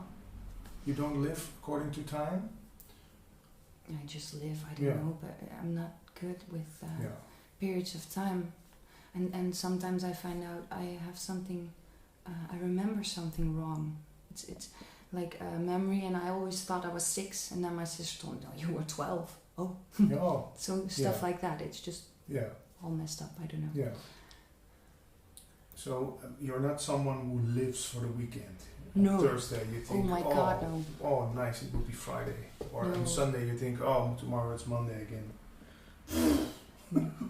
But it never felt like an option to live that way. It feels like I can't. I cannot. I cannot live for a couple of days a week. Mm-hmm. I cannot work towards a couple of days of fun Mm-hmm. a week. That just never felt right. Yeah. So you want to have fun every day? No, it's not that. It's just like I love what I do, working with people with singing and non-duality a little bit as well.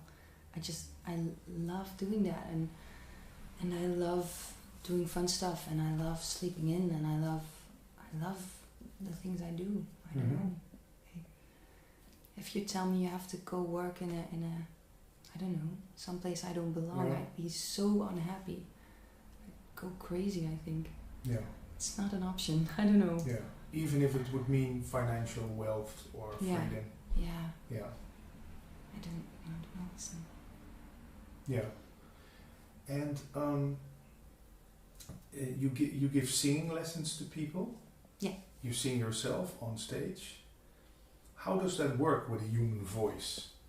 Is that something that takes over you when you start singing, or are you the one who's performing?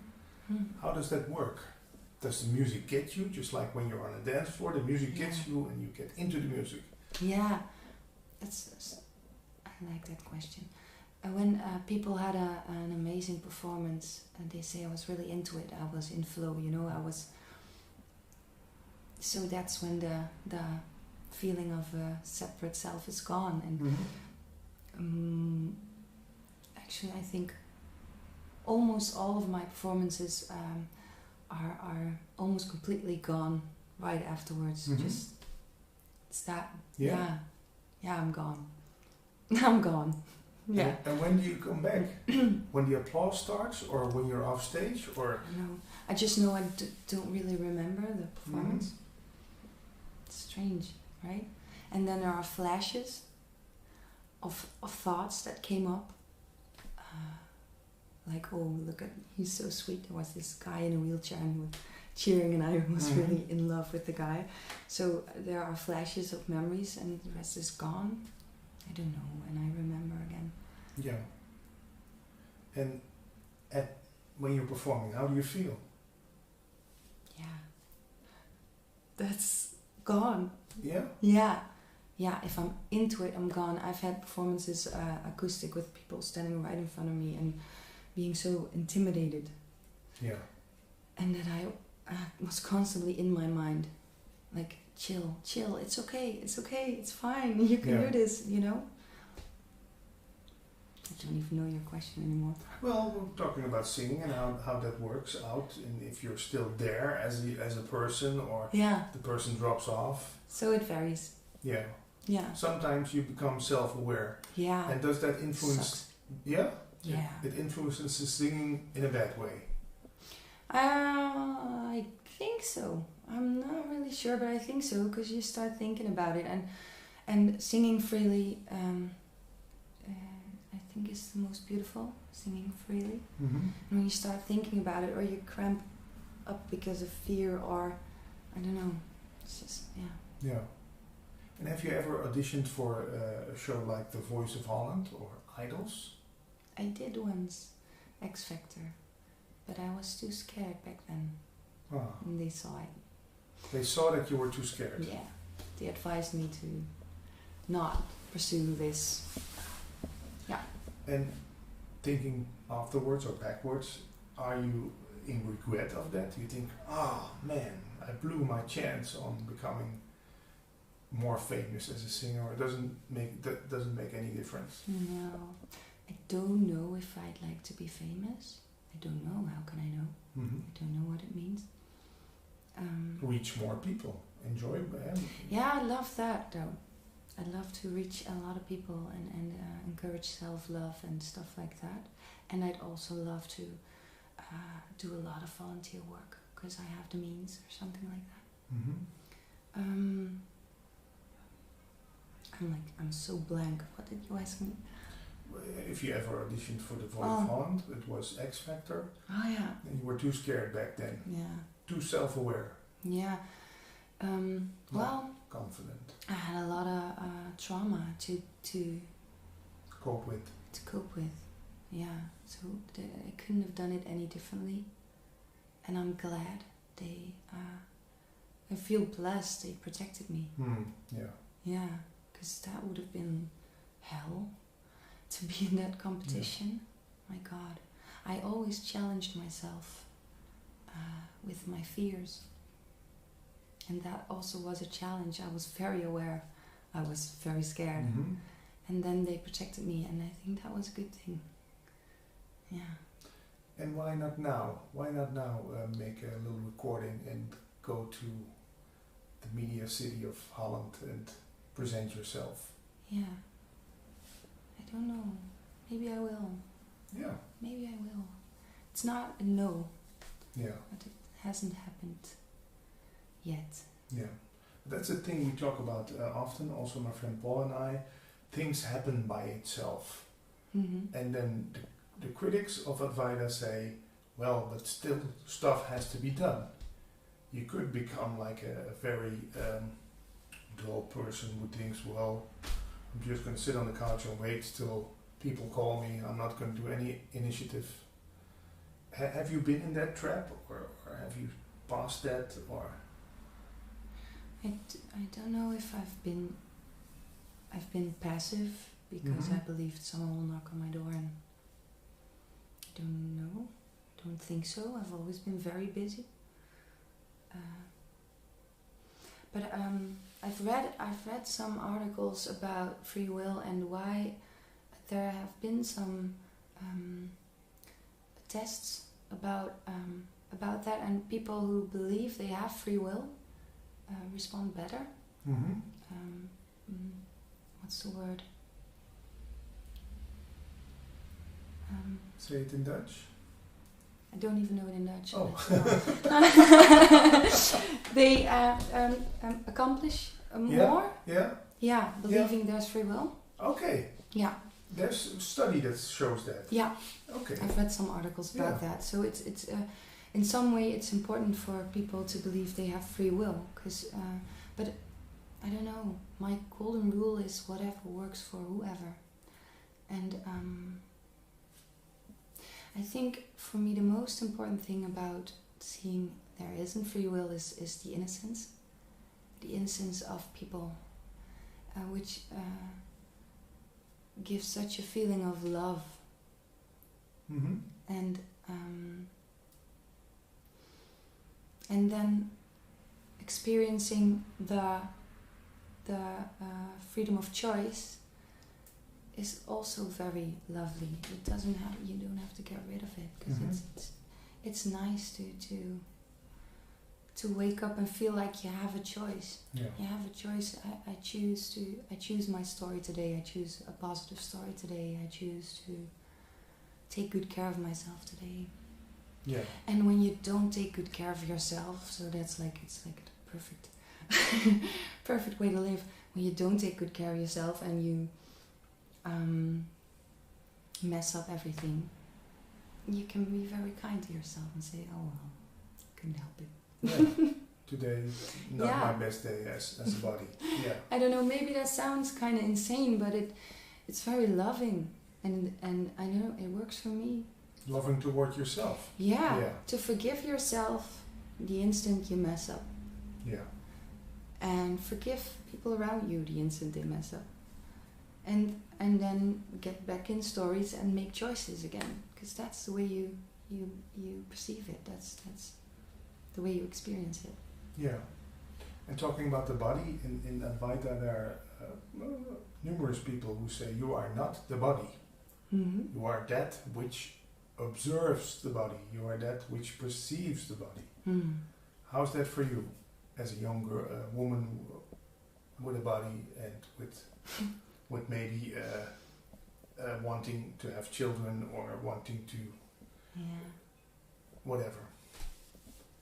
Are you the body? I really wanted to feel that about my body a long time, because I hated it.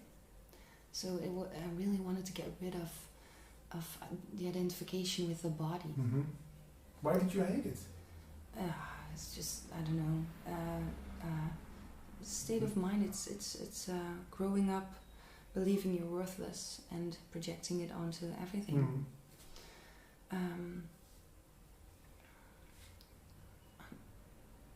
It's gone again. I don't know. The body. Yeah. So examining everything around the body, you cannot find yourself in the body. That's obvious. But then you hurt your arm and it hurts, and it's it's your body and it's mine and it's my pain. So I never really got through to that part. I'm not the body. I've always experienced this body as being a center, as being there's nothing else I can call me. It's just, it's not practical. It's a strange thing to say. No, it's not practical to deny the body or something in this life. Yeah.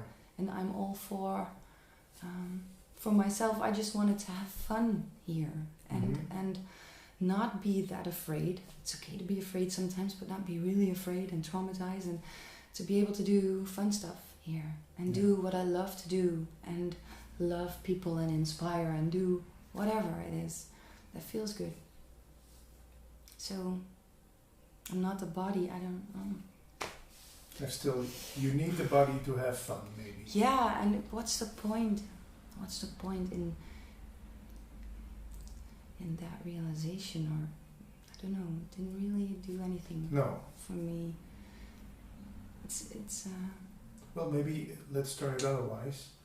If you're identified with only the body, does that automatically include that you become afraid? Because then you're only the body, and the body can be hurt, and the body is going to die, and the body can get no air, and maybe that's, you know, that there's more than the body that gives you that sense of peace.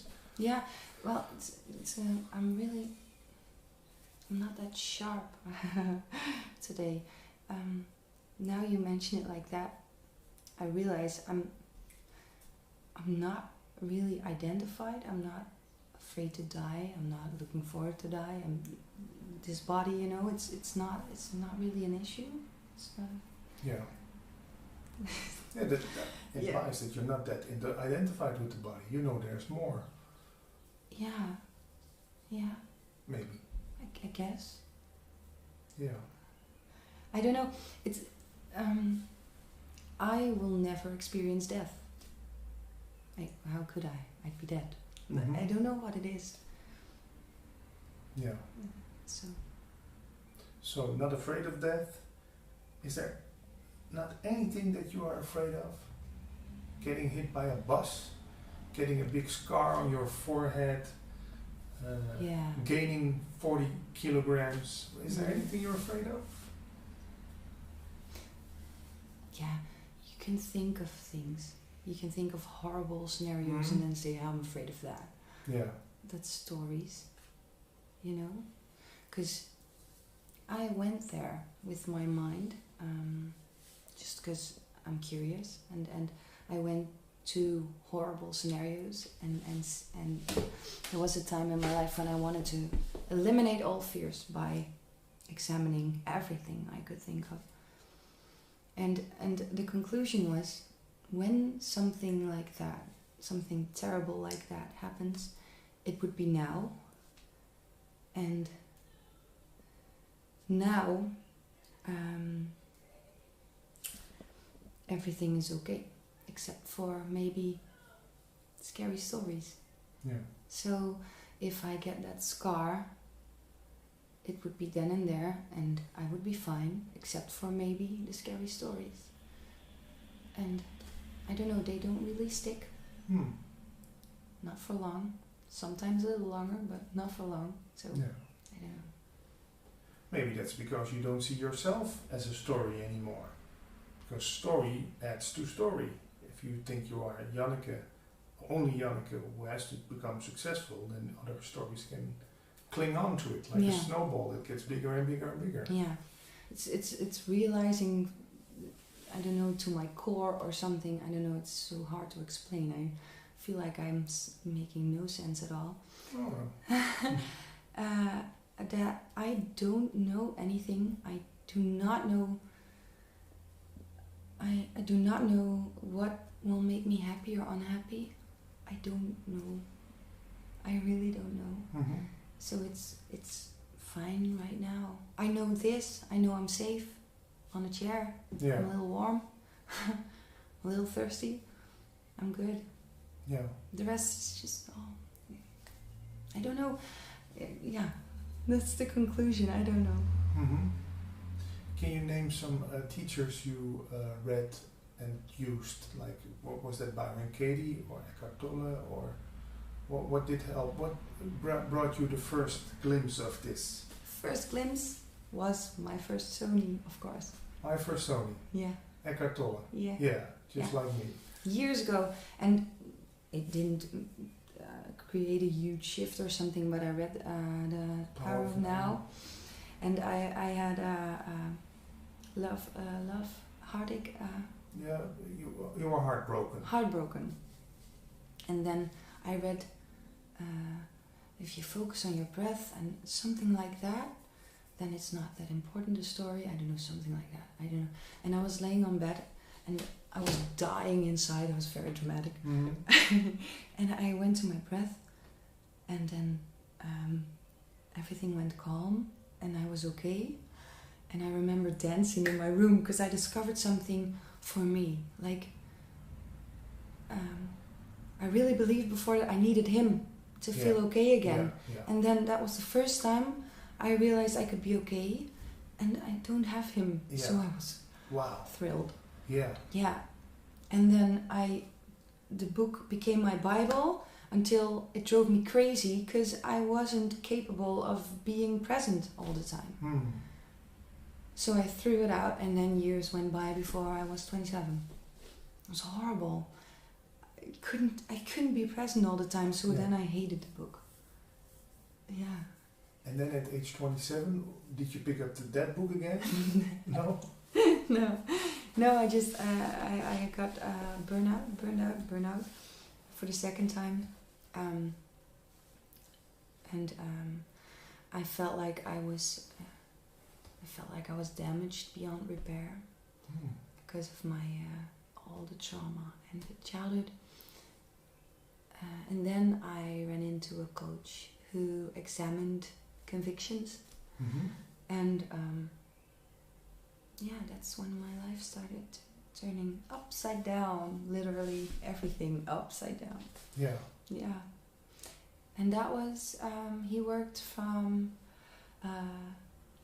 inspired by Byron Katie, Course in Miracles, and 6 Steps, Diederik Wolfsack.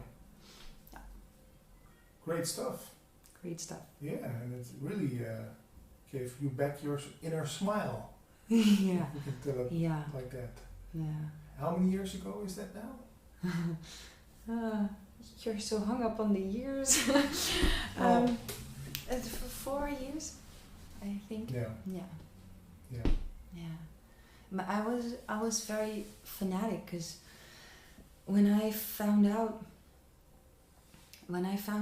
all my suffering was in the stories, I wanted them gone, all of them. So I was really hardcore on examining. I remember sitting behind my laptop with a worksheet for hours a day. Every thought that came up, you wrote it down. Yeah.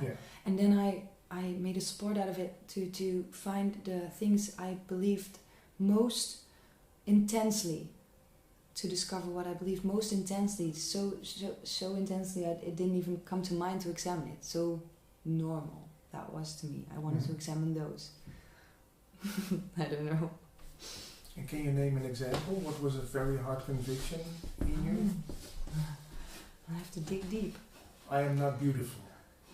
Or there's something wrong with me. Oh, yeah, I probably examined that. Yeah. But that was not very... those were more of the obvious convictions to examine. But more like, I can be somewhere at the wrong time, at the wrong place, or something like that. More the things you'd respond to, or most people would respond to as, sure, of course, you can have bad luck. In life. More the common things. Yeah. But how do you turn around that? Bad luck. Yeah. You mean really do the work on it? Yeah. Examine it. Did you think you had bad luck all the time? Or? Yeah. And Yeah, but it's not. That's not why I examined it. This particular thought, you can have bad luck. It's just in general.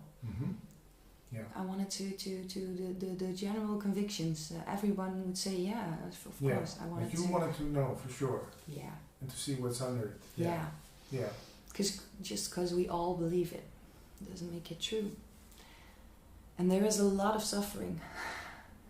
So, actually, what I concluded was we got the game plan wrong. We don't understand the rules of life. we go straight against the rules of life.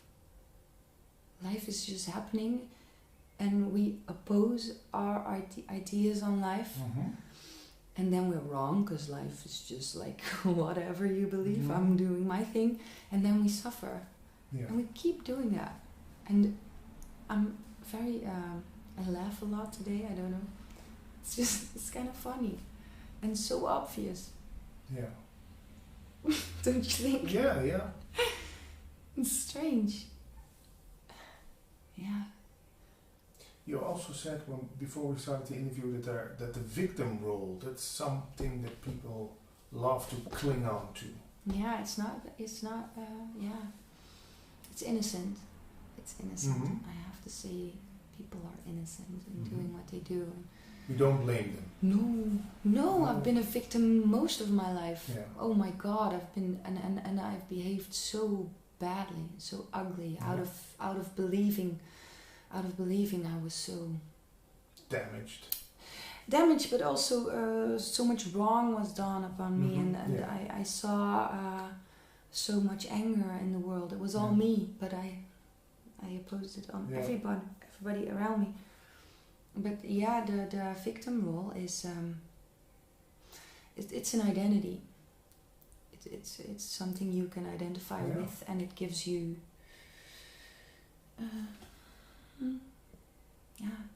you are something. You're a victim, and it gives attention in some way, and it can be where you feel safe, and it can be a very strong pattern, and so many convictions on top of each other that it's hard to get someone out of that, to break through by yourself, or even with help, with someone helping you to break through. It's a sad, it's not sad, it's just such a shame if you see the potential in someone and the beauty in someone, and you just see them believing all these stories that keep them small, because it's also keeping them small, and it's also you give all your power away. It makes you powerless and scared and mad, and it's not a nice place to be. No, you know what you're talking about. I do. You've been there. Yes, and I was. If someone tried to tell me about their misery, I had more. Yeah. And I was usually right. I've been through a lot. It's been terrible, but it didn't help me. I wonder, I'm so sad story everywhere, and I was sad, So, yeah. But I had that. That's what I had, That's what made me something, at least. Yeah. I failed on so many levels, but I was very good at. I survived all these terrible things. So, there must be something good about me. Yeah.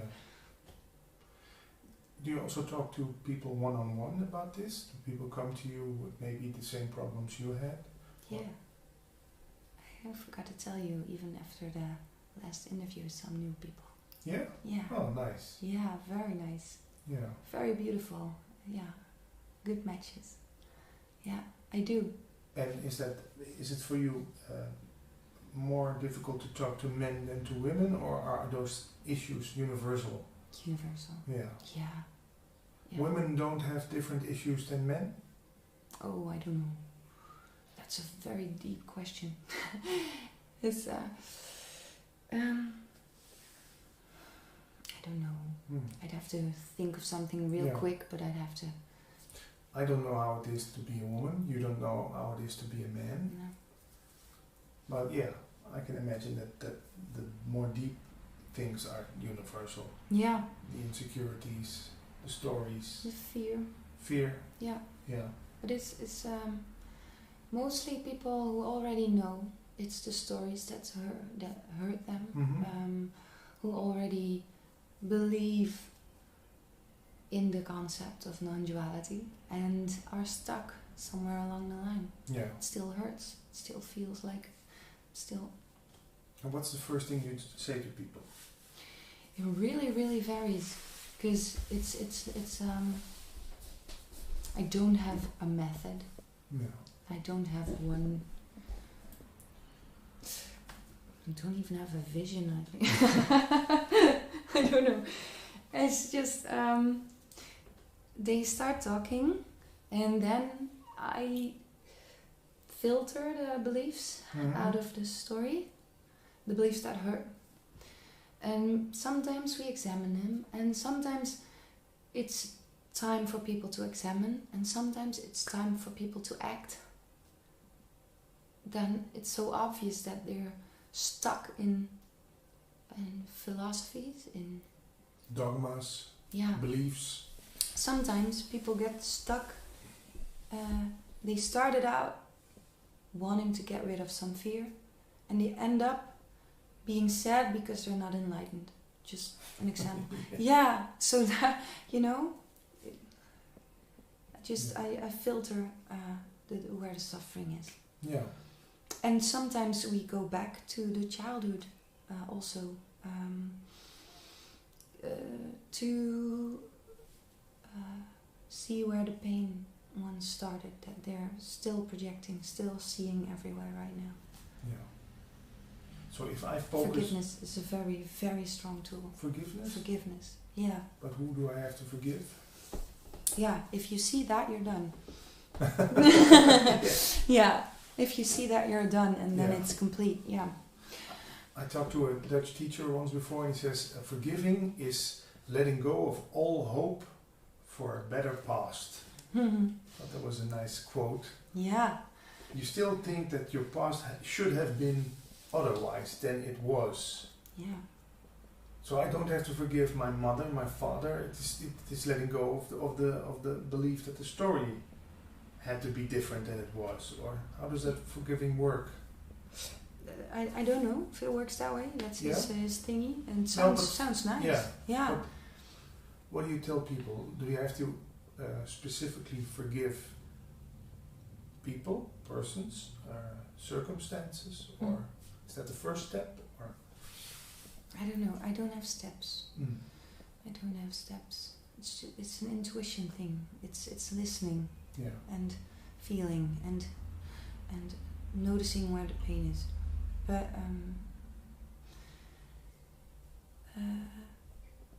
if you're still in pain when you see a picture of your mom yelling at you or whatever, then it can be really, really helpful to specifically forgive. I don't know, maybe what you just told, if you let go and you're able to forgive that whole past thing, you're done. I don't know, sounds great. Love to hear more about it. But the thing with forgiveness is that it really creates little miracles.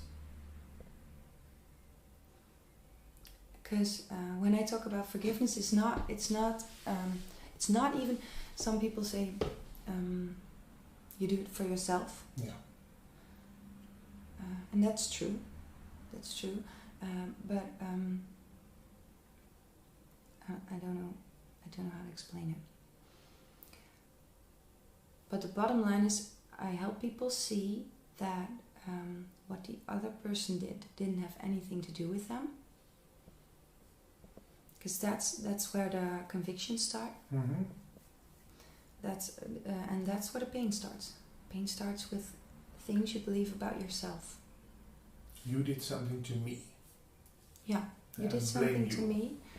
And blaming someone else is also de macht buiten jezelf leggen. You give your power away also by blaming someone. And also the convictions start, if that person does that to me, I must be bad. Or I must be so... Self-hate. Yeah. he's right, that he blames, or he did that to me. I'm such a fool. Yeah. So by forgiving early on in your childhood, the people that are your daders. Yeah, that's a good one. You have victims and you have the people who that do it. the people who do it. Yeah. The suspects, the usual suspects. That's not it. What's it called? Now we have to get the word. The daughters. The prosecutor. The wrongdoers. No, it's not the prosecutor. The wrongdoers. No. We know what we mean. Yeah. Yeah, we're gonna find the Para, word. now I lost track of my story. I don't know what I was talking about. Yeah. But if you forgive the people that hurt you, and by forgiveness I mean seeing that they couldn't do it any differently, seeing that this has nothing to do with you, some deeply seated convictions can drop away. And that's when miracles happen, because these convictions, they form your... the way you see the world, and the way the world is perceived by you. So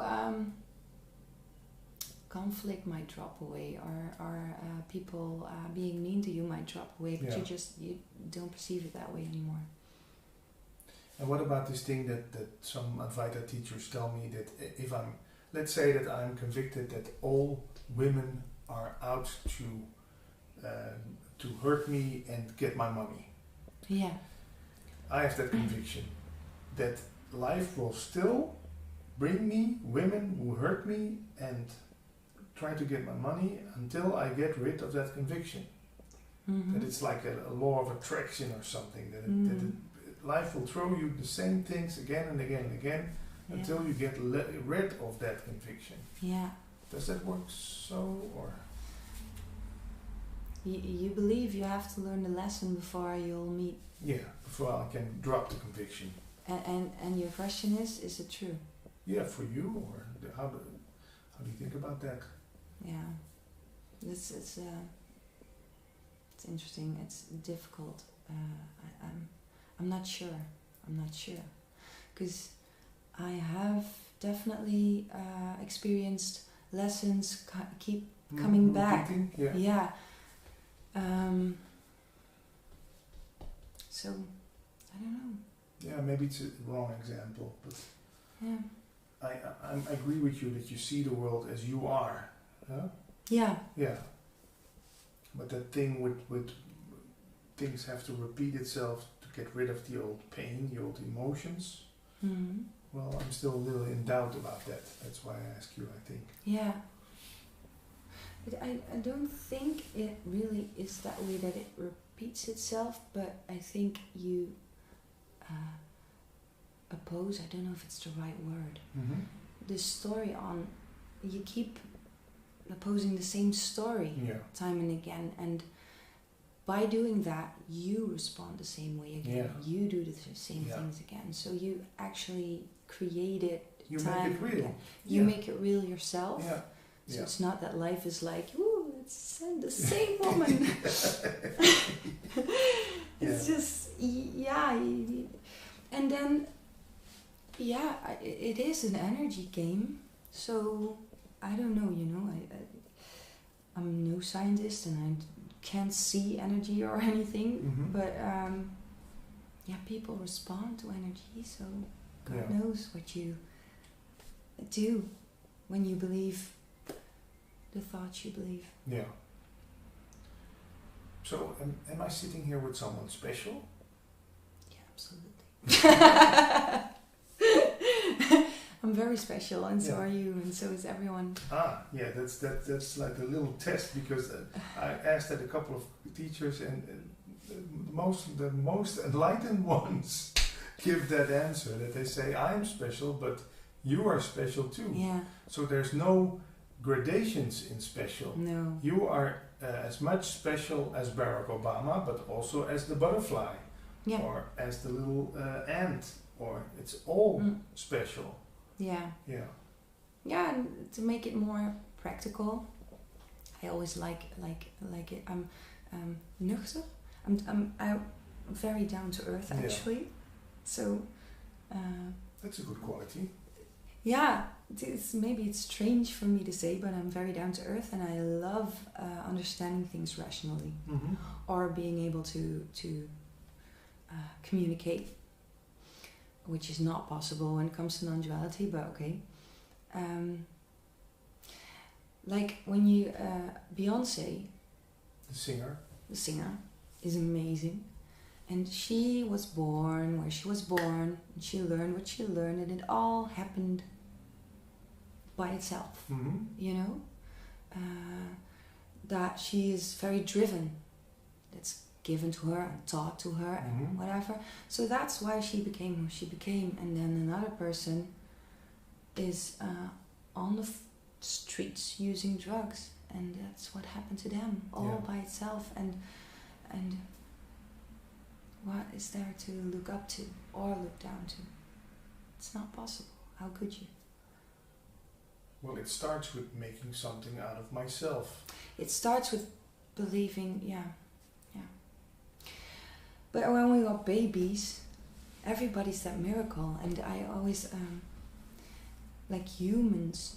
So just humans in specific, they are like, it's insane what bodies do and what happens. You know, life, when you think about it, is insane, insane miracle, and and we all are that. So I know that's pretty special, I think. Yeah. But it starts with defining myself. If I define myself, I say I'm a man, I'm 41 years old, then there have to be men who are not that old. There have to be women. There have to be things outside of me. Because if I say these things about me and the rest is also the same, there's no distinction. How do you call it? I cannot define myself without comparing. So when I say I'm good, automatically that means I have to find people who are bad, because if everybody's good, why can I say I'm good? Everyone is good, so we can drop that. That's the same I see in America when people are saying gay men are wrong. It makes their identity more strong, because hey, now we have people we can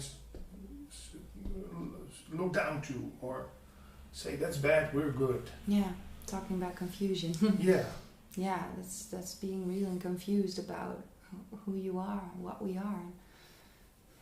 Even just on a very earthy, down-to-earth manner, we're all living on Earth together, sharing this planet and ruining it.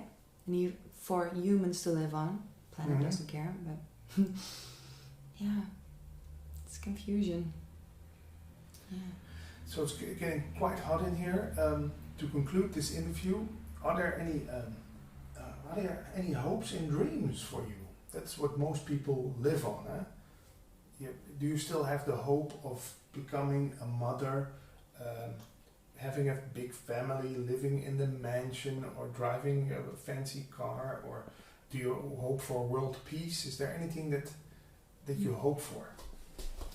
Yeah, I hope. There's been a time where I couldn't. I didn't do what I loved to do. Just didn't do it because of God knows what blockages. Can I say it that way? And now I'm doing what I love in the moment, and it varies from vacuuming.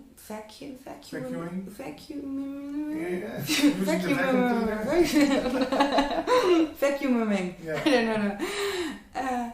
To getting myself coffee, to taking a walk, to calling my sister because I miss her.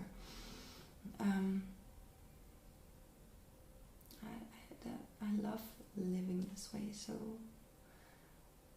I hope that remains. Yeah. And I don't know. And that's fine. Yeah. You don't have to know. No. Because you're not afraid anymore. People who are afraid want to know what's coming next. Yeah. Yeah, I'm not afraid right now. No. Yeah. Is it that because you're not afraid of dying that you're also not afraid of living? Is that no. Does that go hand in hand? because I was not being afraid of death. It took me a longer time to not be afraid of life, of living, of stepping into life fully. Yeah, it took me a longer time. Death was less scary to me. And no regrets that you think, oh, man, I threw away the first 25 years of my life. What have I done? No. I didn't throw away anything. Life happened. That's the first thing. And within the story, it's beautiful. I talked to a friend 2 hours ago. I'm not good at that. Telling him I was so happy to be me, the way this functions, the way I don't know. It just stories don't really stick, and I'm very okay being where I am, and that's such a gift, such a blessing. It can make me cry, actually, still. Yeah. Such a relief. It's just beautiful. Life is beautiful. Yeah. And not afraid that this, how you feel right now, will ever go away again. That you become Janneke from 5 years ago and you start worrying. No, that will never happen. How do you know for sure? I don't. You're right. I don't. But not afraid of it. No. I hope, because this is perfect, so that would be great. But sometimes it's so difficult because today I'm very storyless. Sometimes it's very blank today. So it's a very good day for an interview. It's just everything I can say to you right now is a story right now, made up right now. Yeah. It doesn't say anything about the Janneke that walked around yesterday or that will walk around tomorrow. So it's very difficult to answer. I want to be honest, but there's not really an honest answer possible, actually. Because the moment you speak of it, the moment you say the words, it's already not true anymore. I made it up. Yeah. I made it up. And of course I have the ability, my brain has the ability to make very fair assumptions. But they're still assumptions. Not the truth. Never. No. Never ever. The truth cannot be spoken. It can only be realized or experienced. I thought of a slogan. Yeah? A couple, I don't know when, but it's half Dutch. I thought, we talked about marketing and me not selling anything, and then I thought as a slogan, the trut shall set you free. The trut shall set you free. And trut means like something like bitch in English.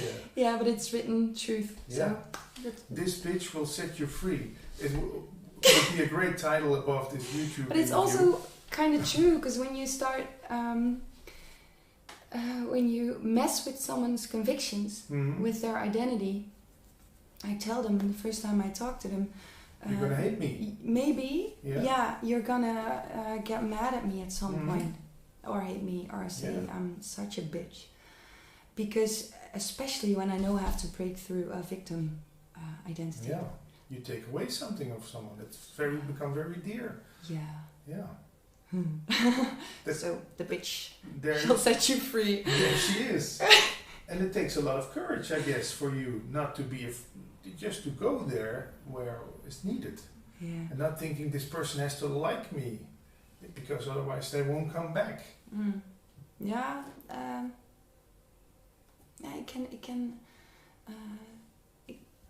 It can move me sometimes. It can hurt me. I can feel the sadness. I can feel the pain. I'm very, very highly sensitive. So when there's real pain and losing identity or losing convictions can be real pain. So I can feel that. That's tough. It's tough, and it's a tough thing to do, but I know why I do it. Yeah, you've been there. Yeah. Okay, Janneke, when people want to get in touch with you, what's the fastest or the easiest way? To email me. Send me an email. Okay, and how can we find your email address?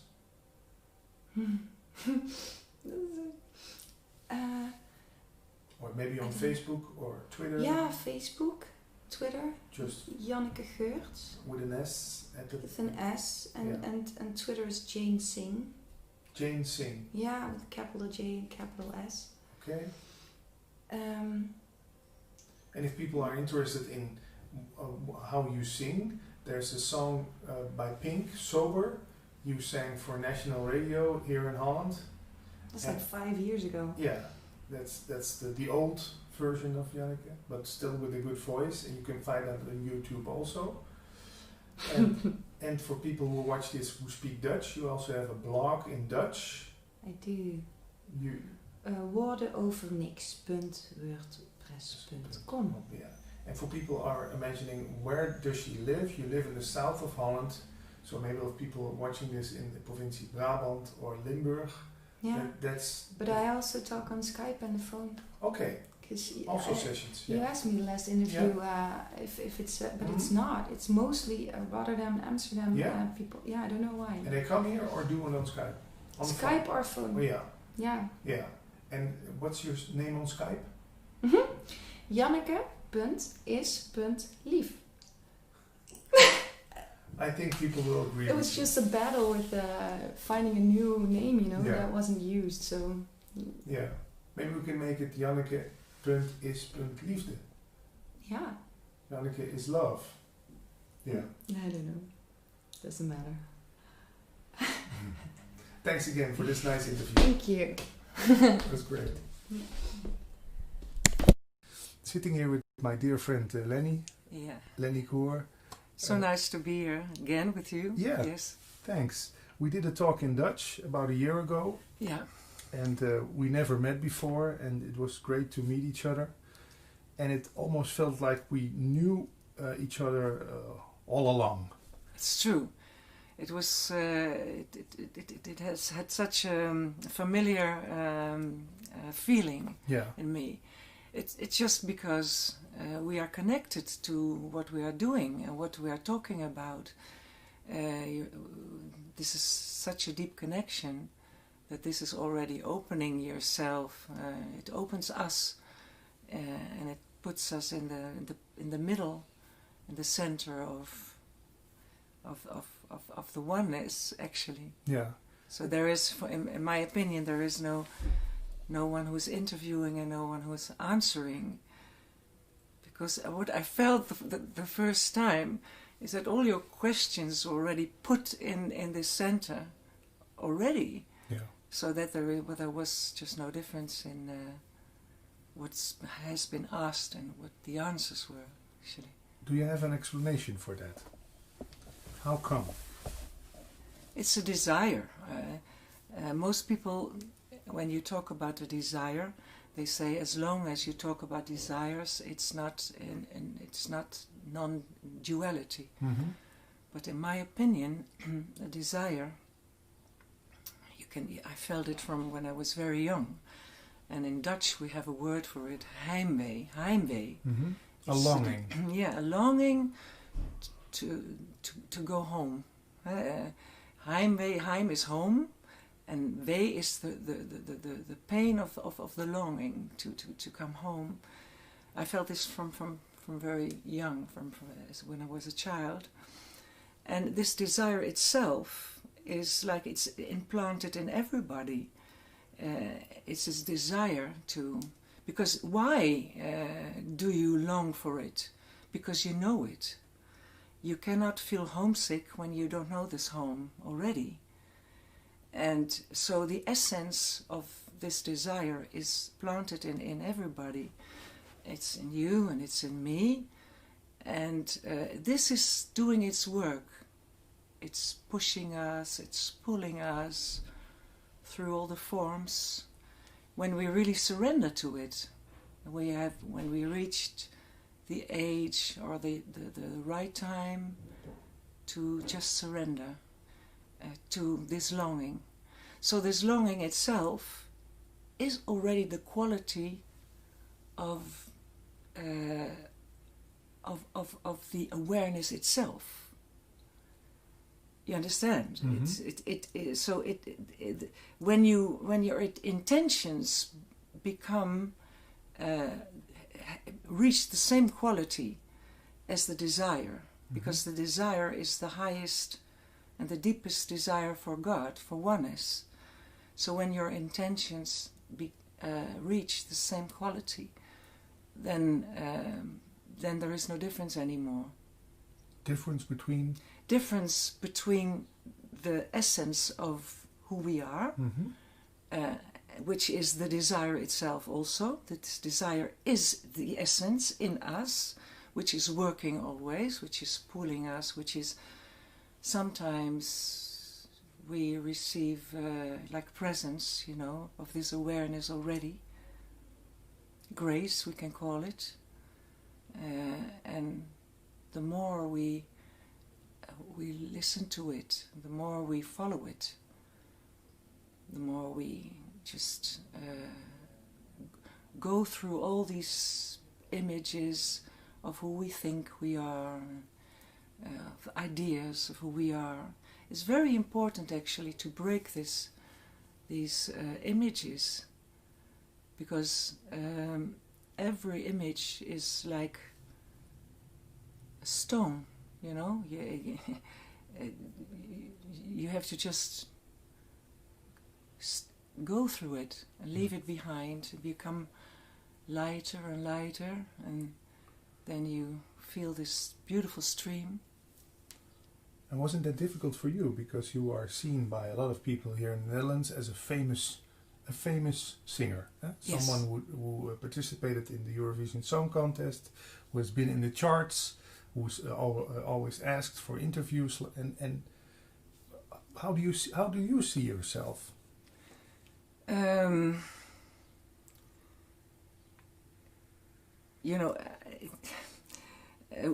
It was not an incident, I think, that I was winning with the song "The Troubadour." And troubadour is another word for, it's like in English you say bard, he's a singer, but he's singing. But the troubadour is the one who is finding gold, And I did win gold with the song "The Troubadour." So I'm somebody who is looking for gold, because I am gold. You are gold as well. So you're looking for your inner light.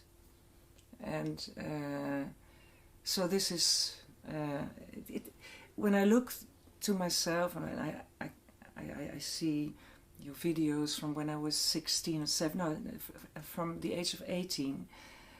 And of course I became older and older, but I still see this essence in me, the same fire, the same purity, but more and more in my development, I could leave things, I could leave some skin, of, and finally I also could step out of my name.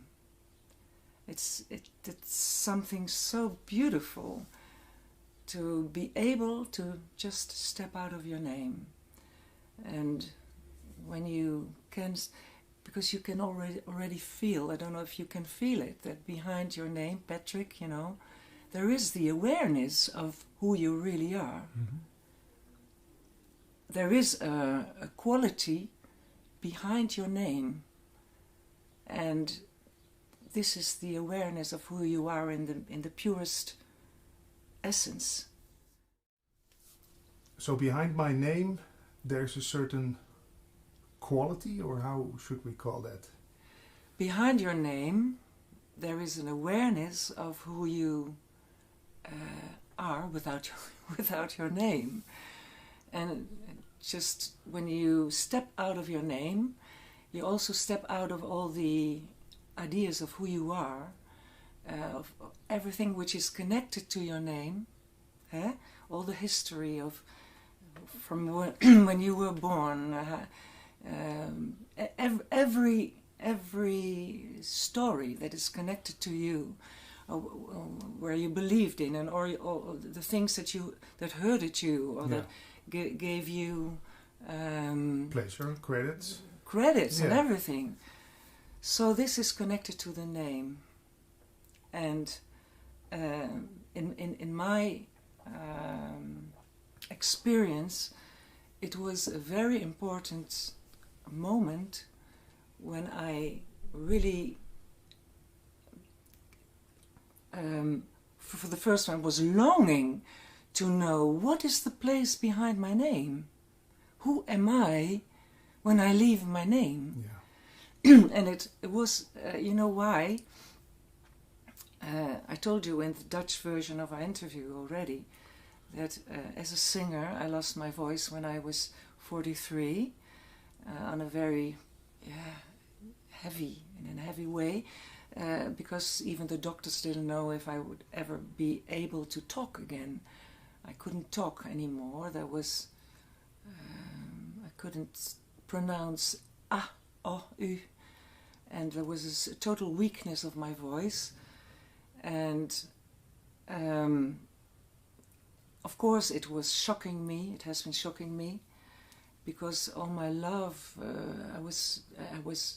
I really thought that the string of love was, you know, with scissors was cut. Cut, yes, because for me singing was everything. Everything was who I was, and so. But in this process, I understood that I had to surrender.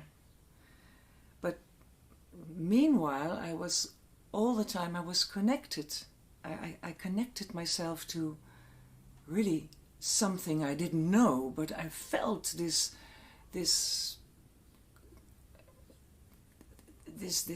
power of essence, I don't know, of God, whatever you call it. I could feel it as if it was just closer than my breath, you know. It was, so I connected myself to it, but I didn't know to what I was connecting. And so in the process I lost everything. I lost something of myself and became lighter and lighter. And I was really streaming with my stream and surrendering. And in the end, there was just a big surrendering, because you really have to cross like the big water. Yeah. Because you don't know to what you surrender. It can be frightening, because when you lose the little things that you still call me, who are you then, you know? So I know that that there was just like a voile, but very thin, and I was feeling already what was behind my name. Yeah. And just there was a time that I just slipped through it. I just slipped through my name in a really total awareness of the quality of the silence, of the silence, yes, but silence that has like a compact energy of bundled forces. It is so beautiful. It is so powerful, because essence is energy without any form. And this is what you are, what I am, what you are. It's so powerful, you cannot imagine. And this is the power of the oneness. This is timeless as well. So in this timeless energy, there can never be any judgment, because in the timeless space, and space is not a place that is apart from you. The space is just another word for a state of being, of who you really are. Yeah. So in this timeless state of being, there can never be any judgment, because judgment is connected to time. It has so many qualities, this awareness of all the love, your heart becomes open, and I remember that afterwards it was like I was carrying a very big secret inside of me, and afterwards there came a time that my voice returned a little bit. It was very weak and very vulnerable, but I thought, I take this for 100%, because this is not limited, it is 100% for me, and I can express myself completely with it. So I started to sing, but it was not easy, because every time I was singing there was one moment that I didn't have any connection to the voice, but never mind. People loved it also very much, because they sensed this vulnerable thing, which I was also, and the power of this quality of being vulnerable. And I remember that I was, a few years later, I was interviewed by journalists from the radio, and I stepped into the studio, and I was thinking, nobody knows that I'm carrying this very big secret with me. And I was just thinking, what is the secret then? How can you explain it? And what I can say about this, carrying this secret inside of you, it's like you're carrying a newborn baby, you know, without name. Yeah. It has no name. It has all the potential of life and of the universe in it. It is the most beautiful child that you can imagine that you're carrying. It's the most loving child that you're carrying. It's the most wise child that you're carrying. And at the same time, you are this child as well. And this is actually the essence that is inside of you, that always makes you happy, and that always is, I mean, not happy that you are just... Yeah. Joy. Yeah, it's a stillness of happiness inside of you. It's power. You feel power. And after this awareness, it takes years that this awareness can totally integrate in your whole being. So this makes you always small. Always am aware that my name is just an illusion. It's an illusion. Yeah, it makes you humble. Yeah. Yeah. And humbleness is only the only thing, because when your ego is taking this awareness that you realized yourself, if the ego can easily say, "Ha, that is me," yeah. You know. I'm special. I'm special. Yeah. Yes. Then you are. It is the most stupid thing you can do, because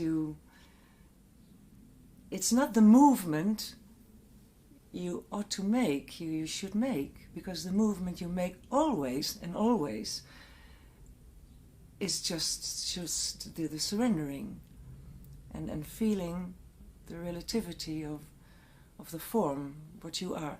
And that, you know, makes what you are doing. You are on this stream because your desire is so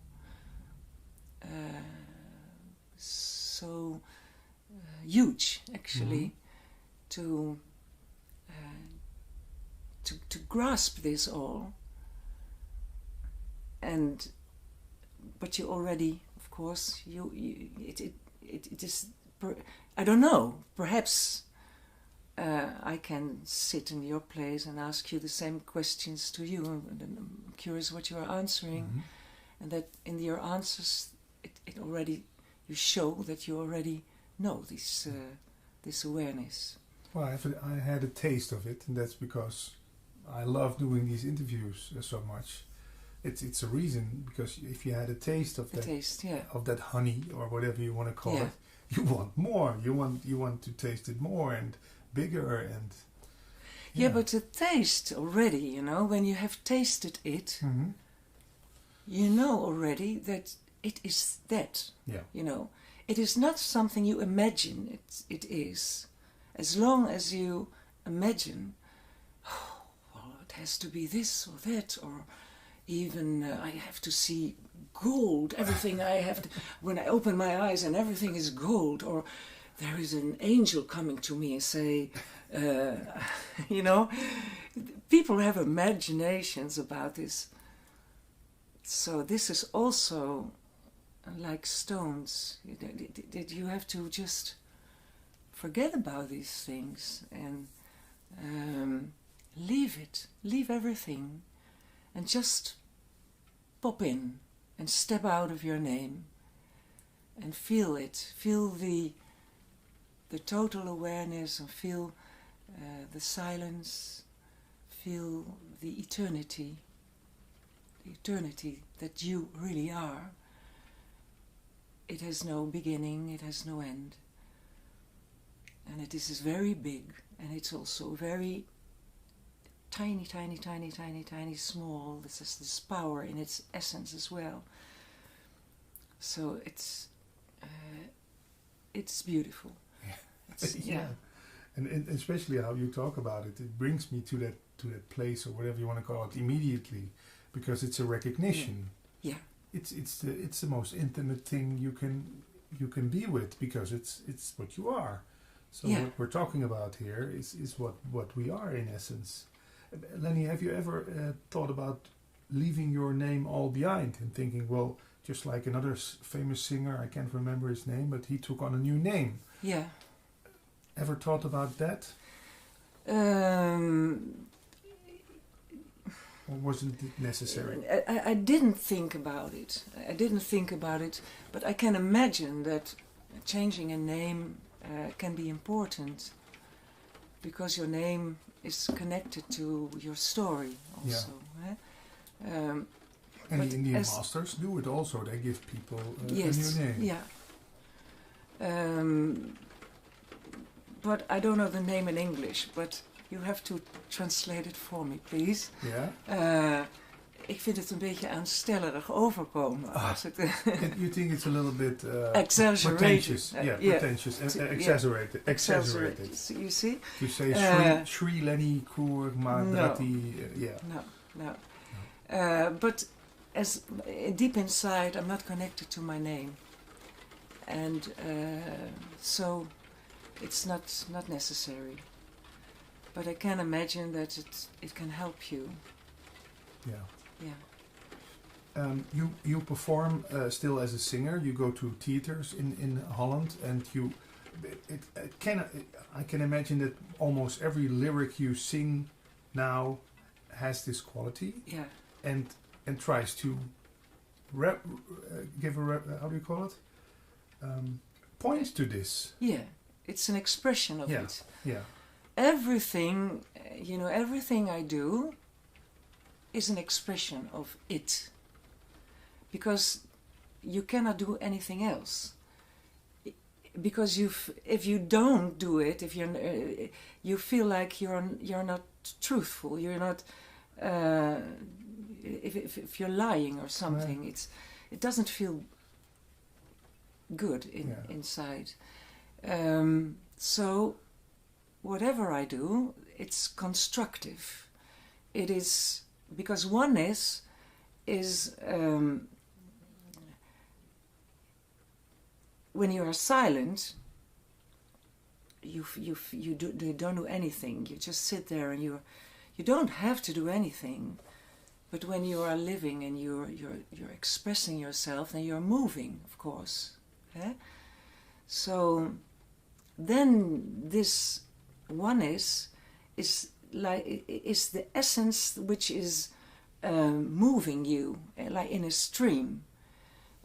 So wherever you go, you're on the right stream, and you're on the stream of oneness, and it means that you know that everything is connected. Everything falls into one point. It's so everything I do it has this energy, this quality, and also in the expression of it. I'm performing with 2 musicians, and they are so beautiful. One is a bass player, his name is Misha, and my guitar player is Reinier. And they are so light and so vulnerable. Vulnerable also, but also very powerful. But they know when to be like fire and when to withdraw. You know, it's breathing all the time, and it's light. You know, so we are so one when we are performing, and I think that I have. It's the most beautiful way of expressing the oneness, in my opinion, because now I can talk about it, but when I talk and when I sing about it, then there's another vibration, and then it really can touch you deeper than just talking. Yeah. I think so, yes. Singing is more powerful than talking. Because actually the singing quality, it is just the trembling of your voice. Mm-hmm. Actually is abstract, even if you use words. The trembling of the voice, which is a trilling. Vibration. Vibration, yes. Vibration. I didn't use the right word. Excuse me. The vibration of your voice has a quality, and even if you use words, the quality itself, it already can break through glass, actually. Yeah. And it can break through forms, through illusions, through ego, then. Yeah, because ego is form. Yeah. Everything which is connected to form is ego, and it can be, it can be everything. So it is beautiful to use this art, the art of expressing through words and through music. So it's my way actually to reach people, and I don't care where I am singing, because I have been singing on huge places for millions of people, for television, 40,000 people. I've been singing, in Chile, in huge stages, but now I just don't care. Wherever they ask me, and wherever I can put my nice microphone. I have this microphone. I call it membrane. I'm singing from a distance, and it's beautiful. So also my guitar player. We are not connected to snoeren, cables, monitors. No. So wherever there are people who want to see us, if it's in a little church, or even in a stable, Yeah. wherever, you know, Yeah. I will come. Yeah. And I will sing. And so when people are united and they are longing to see us, to hear us, and it is possible because also I have to pay my musicians, but they are also, you know, they're not asking when it's for a small thing. They're not, you know, they're not asking the highest price. No. And I'm the same. So, but when it's healthy thing, when we can do it, we come. So it's also breaking through the images of which I had before. Yeah. So when you lose your name, you just don't care anymore. Yeah. You don't think I have to be the biggest name on the poster, and I only come when there's 5,000 people or more. No, or when I have this money. Money. Yeah. No. No. Sometimes I even have so little money left. Yeah. But when you look over it in 1 year, I can eat. I can do everything. You know, I'm not a poor singer. No. I'm the most happy. And you do it because you feel the joy of bringing this message, or just the joy of singing, or touching people. Or? You know, it is such a joy to do this. I'm not thinking about bringing this message actually. Not on a mission. A mission also not. It is like expressing harmony. Yeah. And so in music you can express harmony. Yeah. And in the same time, everything I say is connected to each other. It's a whole story, you know, because oneness is not only it includes everything. It also includes the pain that is where you're suffering from. It's all included in what I'm doing. So it is such a joy to bring this because it's truth. It's truth. It's pure, and people feel it. And when they are open for it, they are touched by it. And I read on my Facebook account one woman who visited my performance in Laren, it's a little place in Holland, and she said that she had such a beautiful dream that night, and she was so happy about it. But I won't say what dream she had because I didn't ask her for permission. But anyway, I'm the most happiest woman when I can do this. Yeah. And also my musician thinks so, because there's nothing more fulfilling than doing this. I know, it's the same for me when doing these interviews. Yeah. It's like the highest of the highest. Yeah. Being involved in this and being able to do this and that it can come through you. But do you call it satsang? Do you also? Well, of course, every name. That's the trouble with names. Every name you give to something, it's devaluated. It's devaluated. Yeah. Because they use it, and they misuse it, and then this name had not the same quality as it is in essence also. But it is a sort of satsang, of course. Satsang means to come together in truth. To come together in truth. Yeah, and that's what you do. Yeah. That's the quality you bring in the theater. And it's beautiful because it's just, we were talking before this recording, we went up the stairs and we were talking already about things, you know. And so we were talking about that this pureness, that this essence is already shining through you, whatever you do. So you told me that sometimes it goes through you, the movement goes through you, whatever you do. You're not well prepared, or you didn't think, what shall I ask her? I can feel that it's very intuitive. That because you trust your own stream. It's just being available. Yeah. Just showing up. Showing up. Yeah, showing up and come together. And open your mouth and let's see what comes through. Yeah.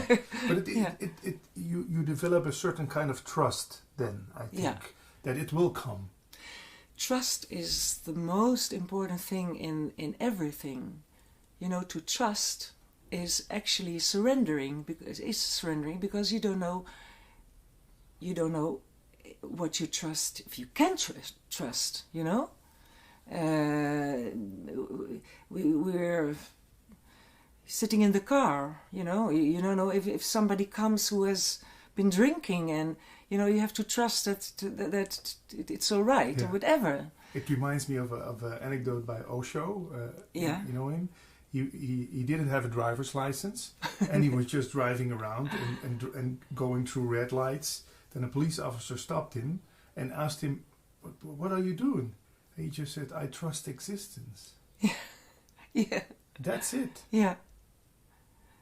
Yeah, but perhaps I think he had some experience of driving. Yeah, of course. Otherwise, because you have not to be stupid, you know. But he didn't need the paper to tell him that he could drive. No. And maybe that's the thing also. You don't have a degree in talking and singing about this. No. Nobody said, "Well, here, you're enlightened. Here's the certificate." No. It just came through you. Yeah. It is. And if you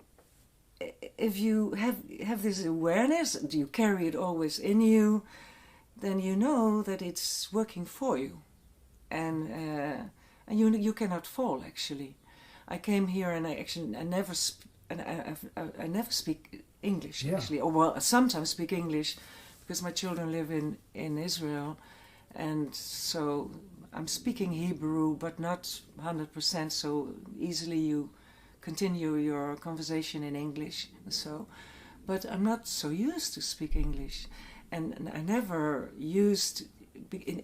This has words of expression, you know, that I can easily express myself in Dutch from what I'm feeling. But I said, so let's do it.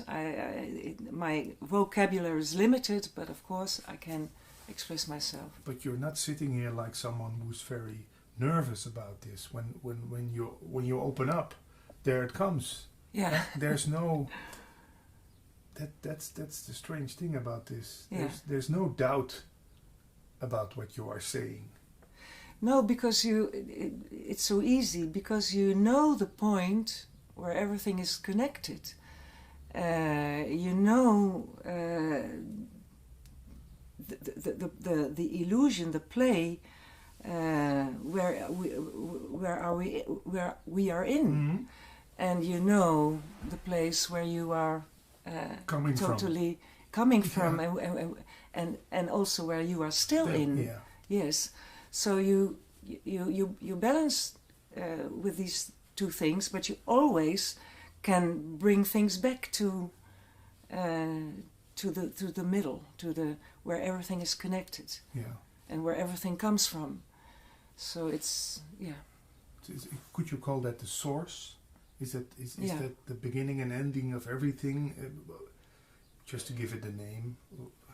You can call it a source, yes. Because it's the source has a connection to purity, and where everything comes from. This is also the purest thing possible, because no form has touched this. And you cannot enter this with a form. You can only enter it when you leave the form behind. Yeah. That's why I say it's nameless awareness. I think it's a beautiful expression of being, nameless awareness. That's how I feel it, how I experience it. And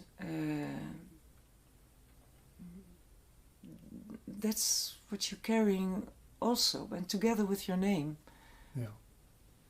Because of course, when I lost my voice, I often come back to this because it was, oh, excuse me, it was like a gift for me, you know. Losing my voice was actually a gift because it made the process so quickly. I had to, because I could not step out of it anymore. I lost my voice, so the only thing that I was... but it was already in a time that I found a master then, and I committed myself completely to finding this source, because this source I felt all my life inside of me. So when I lost my voice, I saw at home, I saw my, long plays with my name on it.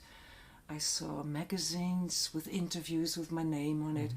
I also CDs, with, and I would look to myself like this, and my name. It was not me, It was just symbols, letters. Yeah.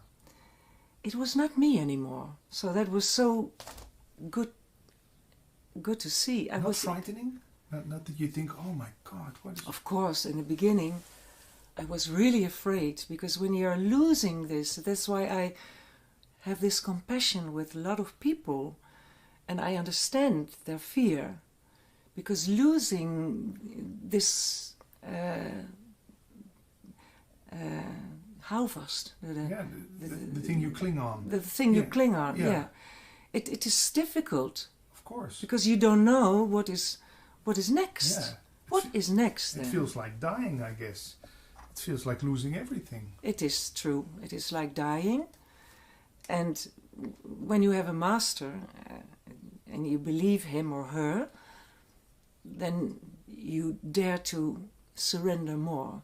A lot of people say, well, I do it without a master. Some can.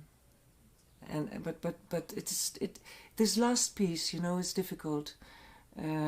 Because a master can give you this trust. You trust him or her, and you know that what he's saying is pure. So you are more prepared to this big surrendering. Yeah. I think. Yeah, and he's been there. Yeah, and he's been there, and he is there. Yeah. And he knows that you are there as well. So, but he is just taking off your. He's taking off the veils. Yeah. And he says, come in. Yeah. Come in. So it can be so helpful to go to a master and to ask for help if you really long for it, because it's versnelt je pad. It quickens the path. The path. It speeds up the process. Is your master still alive? I had a master at that time. No, she's alive. But after a few years, I left this group because I felt that there were also things happening that were not so pure, and I could see with a wider view. So I left it. Yeah.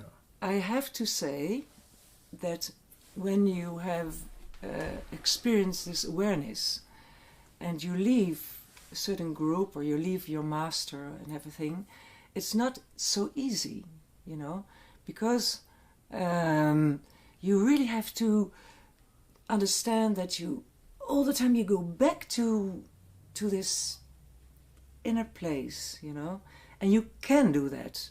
You can do it. But life is always trying to fool you again. Yeah, it's Maya, it's the illusion, yeah. And even after this awareness, it can happen to you because your ego is so clever, and and so I experienced that as well. It goes out the front door, but sneaks in the back door. Yeah. But you know the movement already. Yeah. That's what I knew.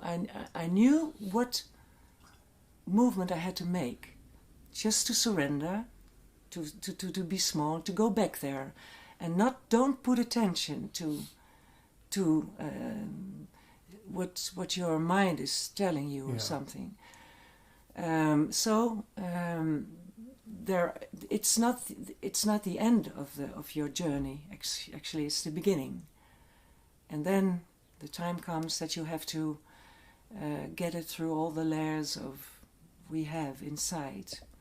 Yeah. Which makes it very interesting.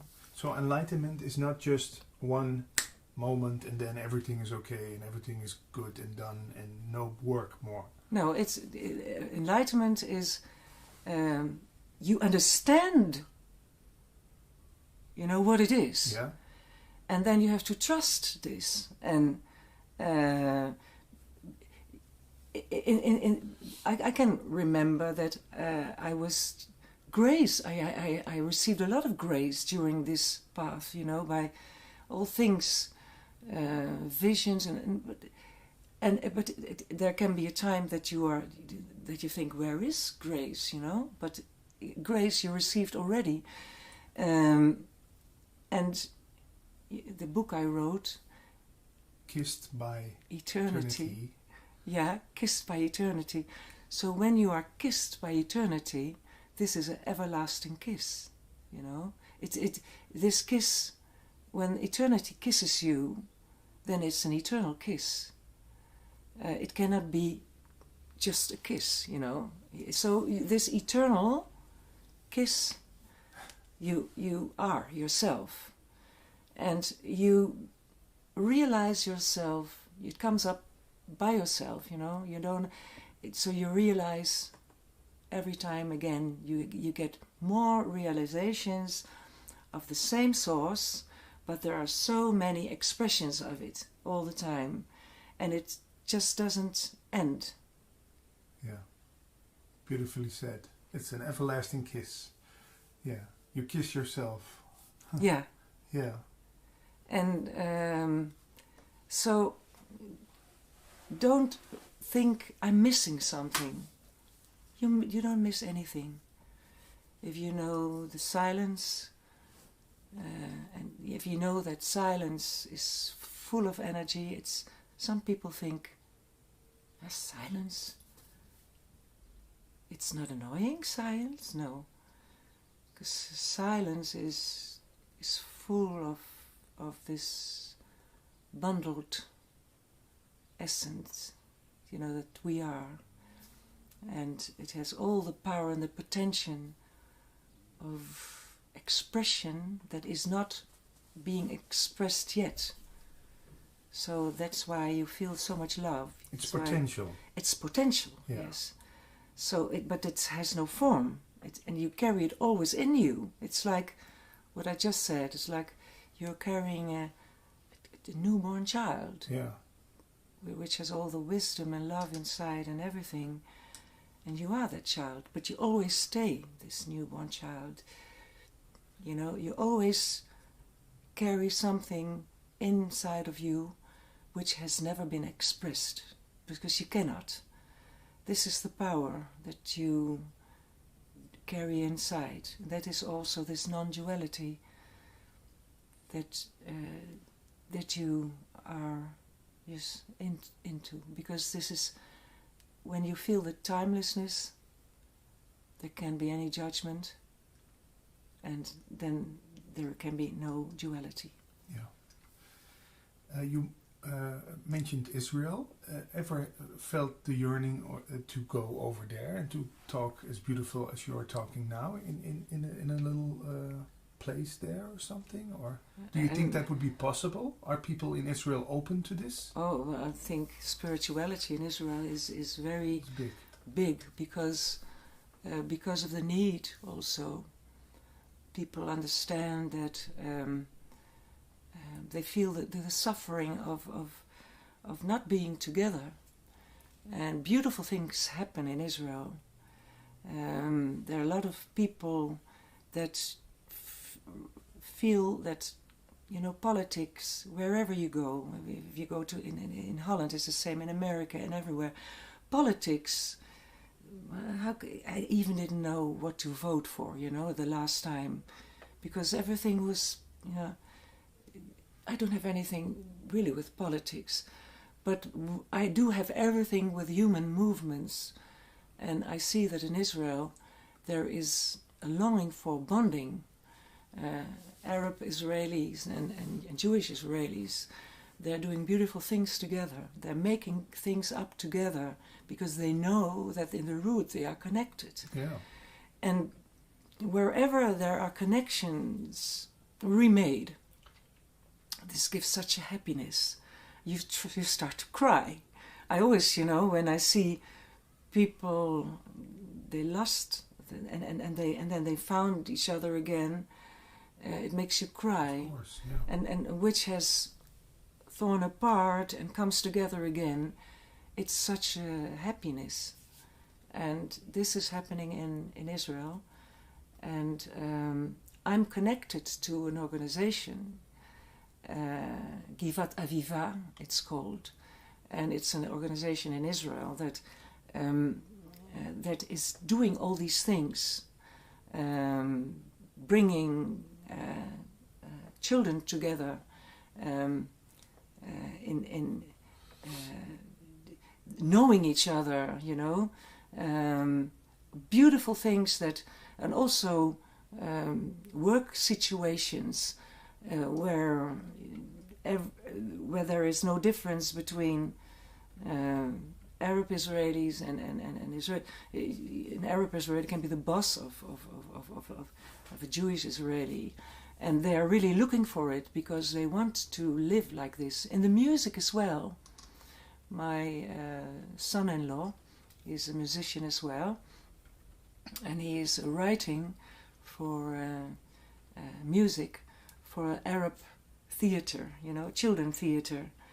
And so he's working, and it was such a fun, and so now this producer has asked him now for a very big thing in big theaters. So you see, there is all things are happening, and this organization, which I'm connected to, they asked me to be the ambassador in Holland, and this is what I like to do. I like to bond people, connect people, and so you asked me, did you ever do something in Israel? No, I didn't. No, maybe in the future. Yeah. Because you talk so beautiful about this. We have a couple of more minutes. I wanted to ask you the word love. What does that mean to you? Love is also a word. You think that love is always, you know, caressing love or whatever, but love in the deepest way can also sometimes break you.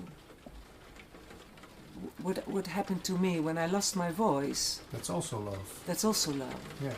Because I broke my all the idea of who I thought I was just broke.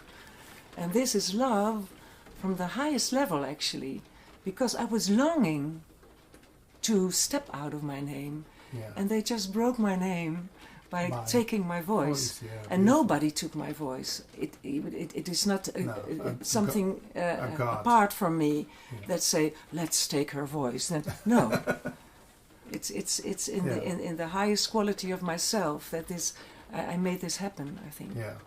You were longing for it, to lose your voice. Yeah, I was longing to lose my name, and I lost my voice. Yeah, great. And it was at the age at 43, you say. Yes. There are some spiritual teachers who say that is the age, 42, 43, where almost everyone feels that yearning so much. Pick the flower in this age, really, because this is, I don't know, like... I'm 42 right now. I'm turning 43. So you see, yes. Yeah. And I lost my voice as a DJ, so... you also did, yes. Well, just the inspiration yeah. to... Yeah. So maybe that's... Yeah, because it's like the puberteit. Yeah, adolescence. What? Adolescence. Adolescence. This is connected to a certain age, and 40, 43. With women, it's perhaps a little different. Men, I don't know. This is the adolescence. Yeah. Of the spiritual. The spiritual puberty. Power. Yeah. Yeah. So, and then a lot of grace you can receive in this age, just to pick the flower and do it. Yeah. Some teachers say every 7 years there comes like a shift. 7, 14, 21, 28, 35, 42, 49. Yeah. 6, so on, so on. Yeah. Yeah. That's nice to know for people who are watching this and are around 40. They think, oh, what the God is happening to me? Burnout, crisis. But you can assure them that it's just an opening up. Yes. And don't put too much attention actually to heaviness, to this heavy things going on. You learn just to see that it's a chance for you to bring you to a place where you actually already are, but where you are not, you're not grounded there. Yeah. So you're coming from spiritual puberty to spiritual maturity. That's true. That's yes. It. Yeah. It's starting to rain in our beautiful country. Thanks again for this very nice talk. We've talked almost for an hour right now. When people want to get in touch with you, is there also an English website or is it only in Dutch?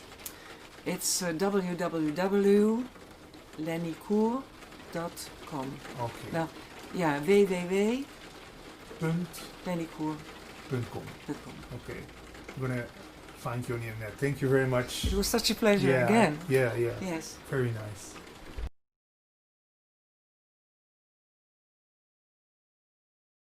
Vrouwen. Yes, I got that one.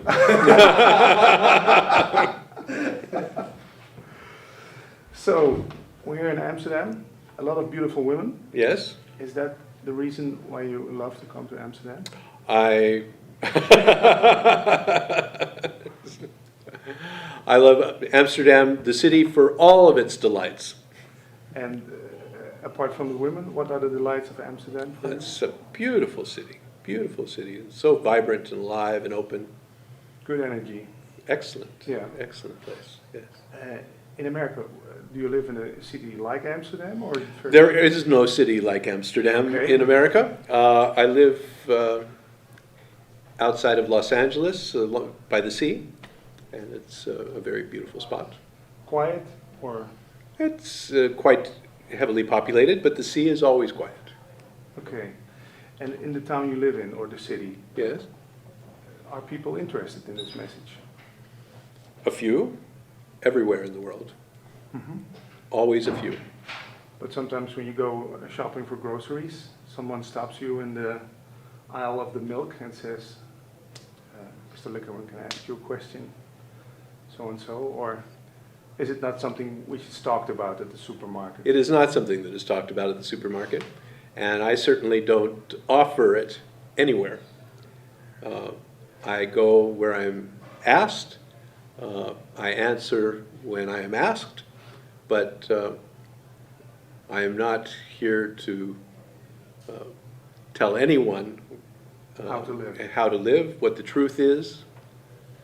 So this is not something like spread the word, tell everybody Not the at great all. Mystery is revealed. If I had the truth, I would offer it. But I do not have the truth. I can only point to it. So there is something like the truth, or? There is a fundamental underlying reality or truth, but it is not knowable in the way that we normally think of knowing something. Mm-hmm. But it is here. It is what we are. It is what enables us to think and feel and act, talk, breathe. There's something here. Yeah. And it is that which the teaching points to, that which is here. But it's not something you can grasp. It is not something you can grasp. Or you can point to, like, that's it. That is it. Everywhere you point to is it. Yeah. It's all it. Yeah. So you can't make mistakes if you talk about this, or can you? in a relative sense, you can always make mistakes. In an absolute sense, everything is as it is. So it depends how you define mistakes. Yeah, but do you sometimes listen to other people talking about this and you think, oh, no, stop? Or I don't listen to other people talking about it, because once you've eaten the meal, there's no sense in reading the menu. it's a great one-liner. But people like Eckhart Tolle, who's visiting Amsterdam also in a month, 500 people pay 100 euros to hear him talk in essential about the same, or not? Is it different for you? I've never heard Eckhart Tolle speak. I've never read anything he's written, so I have no idea about him. Yeah. He points to the power of now, the thing. But is there such a thing as now? Can you point to a now, or? Well, I don't know. I have no knowledge of what he means by now or any of that. You know, I can only talk to you about what I talk about. Okay. When someone comes up to you and tells him, "I have a huge problem," you go inside the story with him or her, or you cut off at the first point and say, "It's all mind stuff. There's no problem. It is as it is." I have no formula. So there's no, this is how I deal with it. I deal with everything on a case-by-case basis. I call what I do the living teaching, meaning it's alive in this moment. And it springs forward from this moment. Yeah. And it doesn't have any doctrine or dogma. And so this is what, Wayne says about that. Yeah. What Wayne says about that depends on who's asking the question in that moment and what comes forward. Yeah. So it's a responding. It is a response. Yeah. It is a living teaching. It is happening now. Yeah. So you must be open to everything and everybody, or do you shut down at a certain point? I don't know what you mean by that. Well, I experienced some opening, or how do you call it, that you are very open in a sense that nothing goes, what's the right English word, unseen. You capture everything, which is... I wouldn't say I capture it, I would say I accept it. So what is here is accepted totally as being here. Yeah. And so there's no resistance at the level of how it should be or shouldn't be. But is it all experienced, or is it just there and it's left there, or? Both. It's all there, and this body and this mind experiences a fragment of what is here, as does every body and mind. But could the total be experienced, or are you experiencing the total? Or? No, the total is not a thing. You can only experience something. The total is everything. So it's like saying, can the tongue taste itself? It becomes meaningless. Of course the tongue cannot taste itself. Yeah. So because it's not separate from itself. Yeah. But people call this, when they visit you, an experience. Oh, they may well have experiences. But it isn't an experience visiting a talk done by Wayne Lickerman, or... Of course it's an experience. It may be a good one, it may be a bad one, but it's an experience. Yeah. Some people leave quite changed and moved, and others can't wait to be out of the room. So yeah. Does that happen often, that people can't sit down on the chair, and when the first break they run out of the hall? Of course it happens.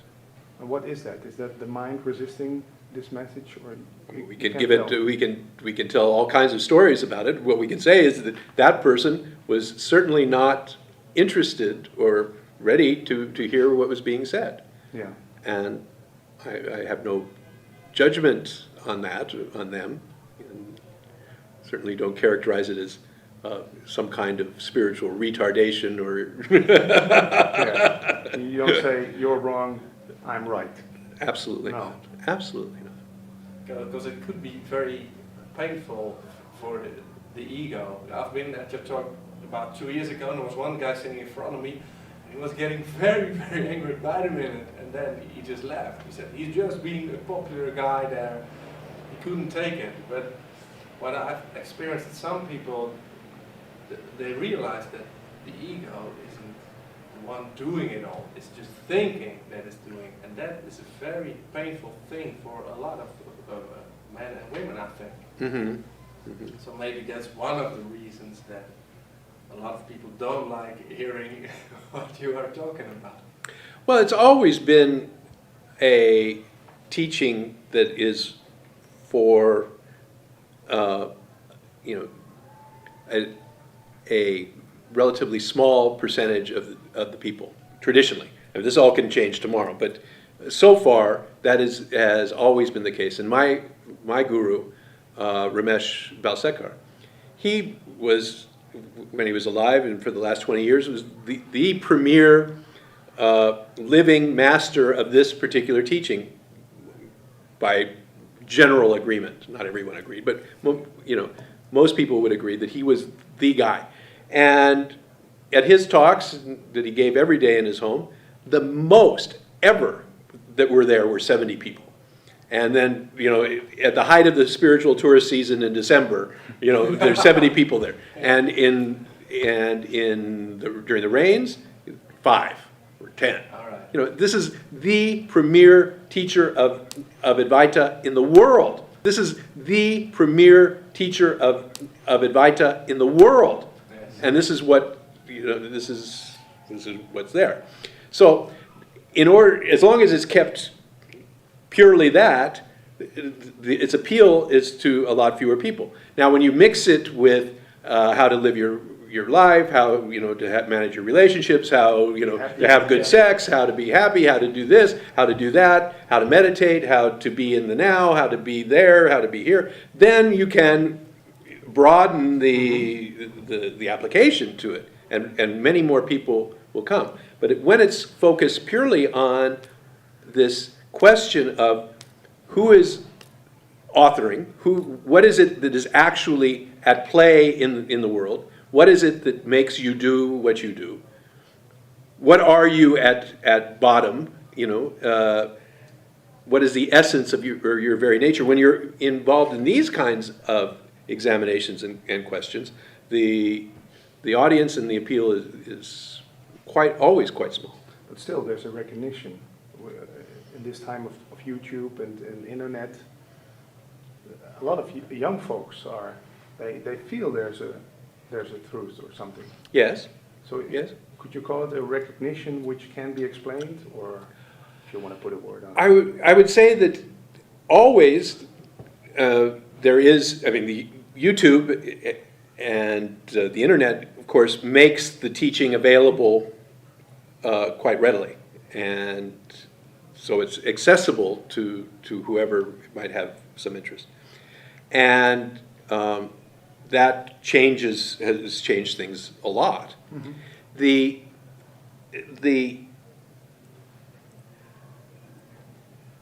What I call the false sense of authorship, which is this sense that human beings get at the age of 2.5, which is the point at which human beings start to suffer.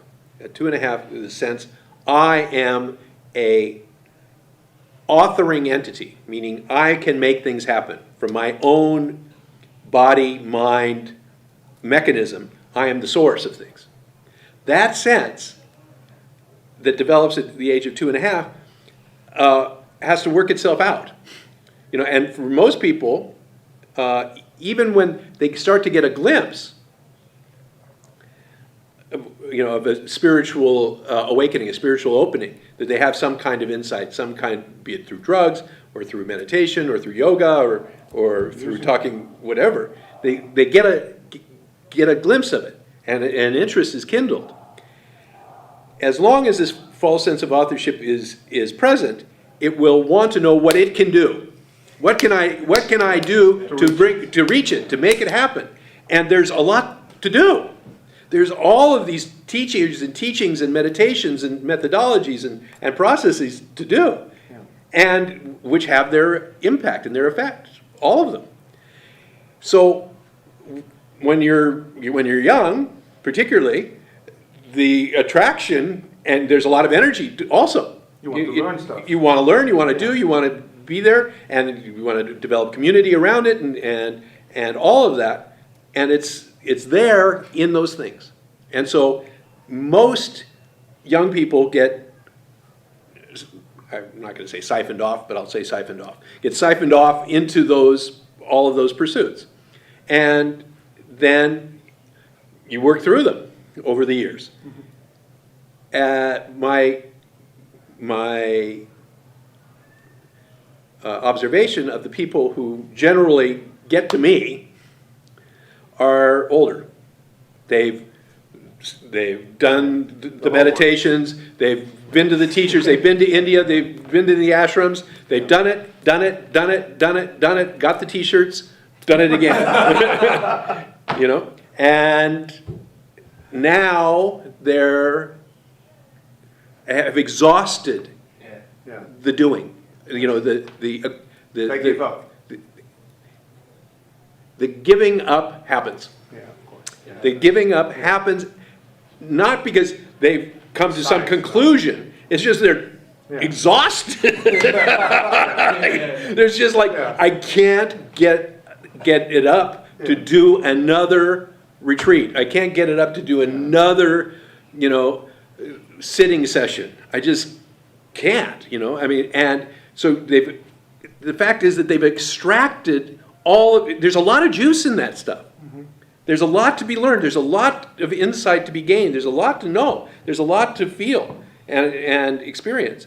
But you can only get so much out of that. And then there may be the opening to go the other way, which is to go from getting more power, spiritual power via these things, to true powerlessness, to surrender, saying, okay, maybe I can't get it, maybe I can't do it, maybe there's something else happening here. At a real fundamental level, not just a mental conclusion, but just physically, I've given it my all, and now here I am. And it's that level of receptivity that I find the most exciting when people come to me. Yeah.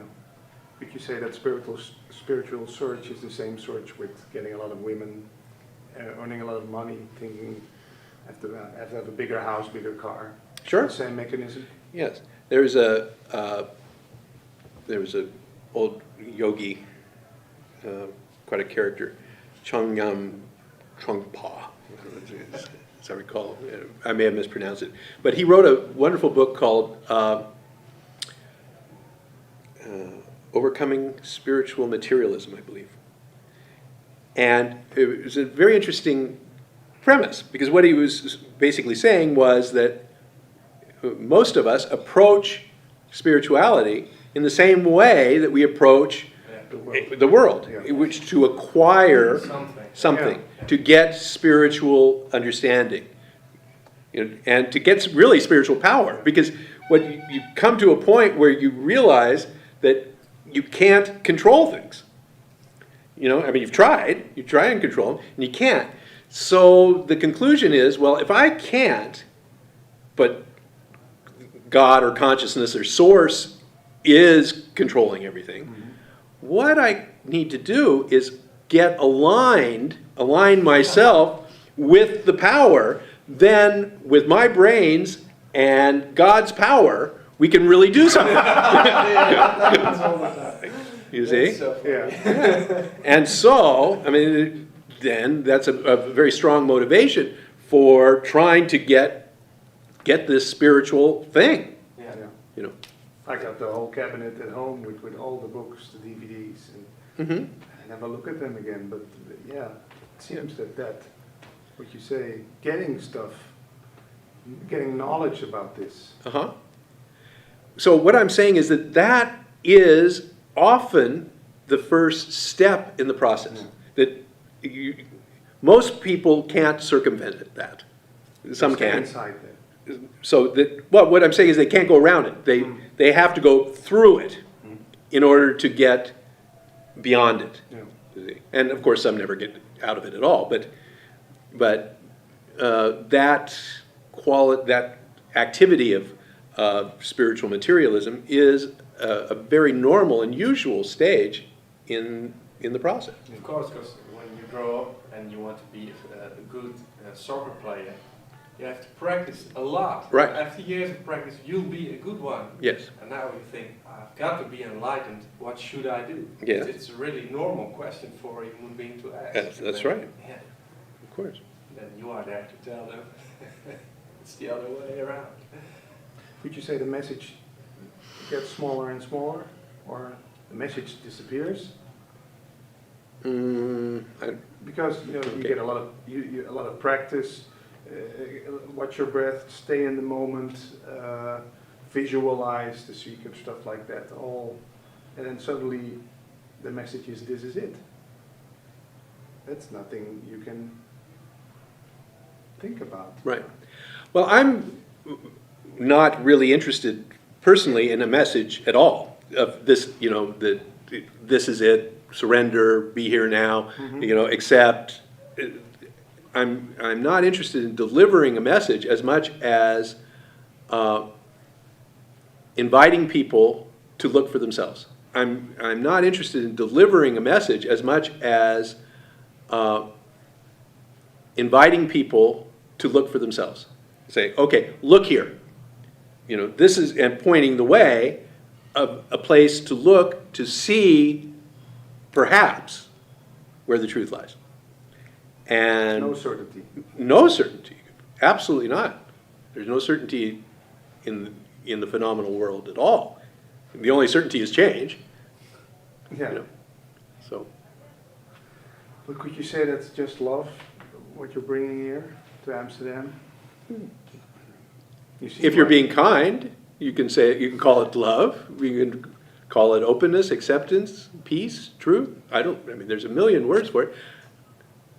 But doesn't it happen that a lot of women in the audience, they think that this human being is the one and get excited and maybe fall in love with you or write you tons of love letters? Or does that happen? Yeah. That has happened over the years, of course.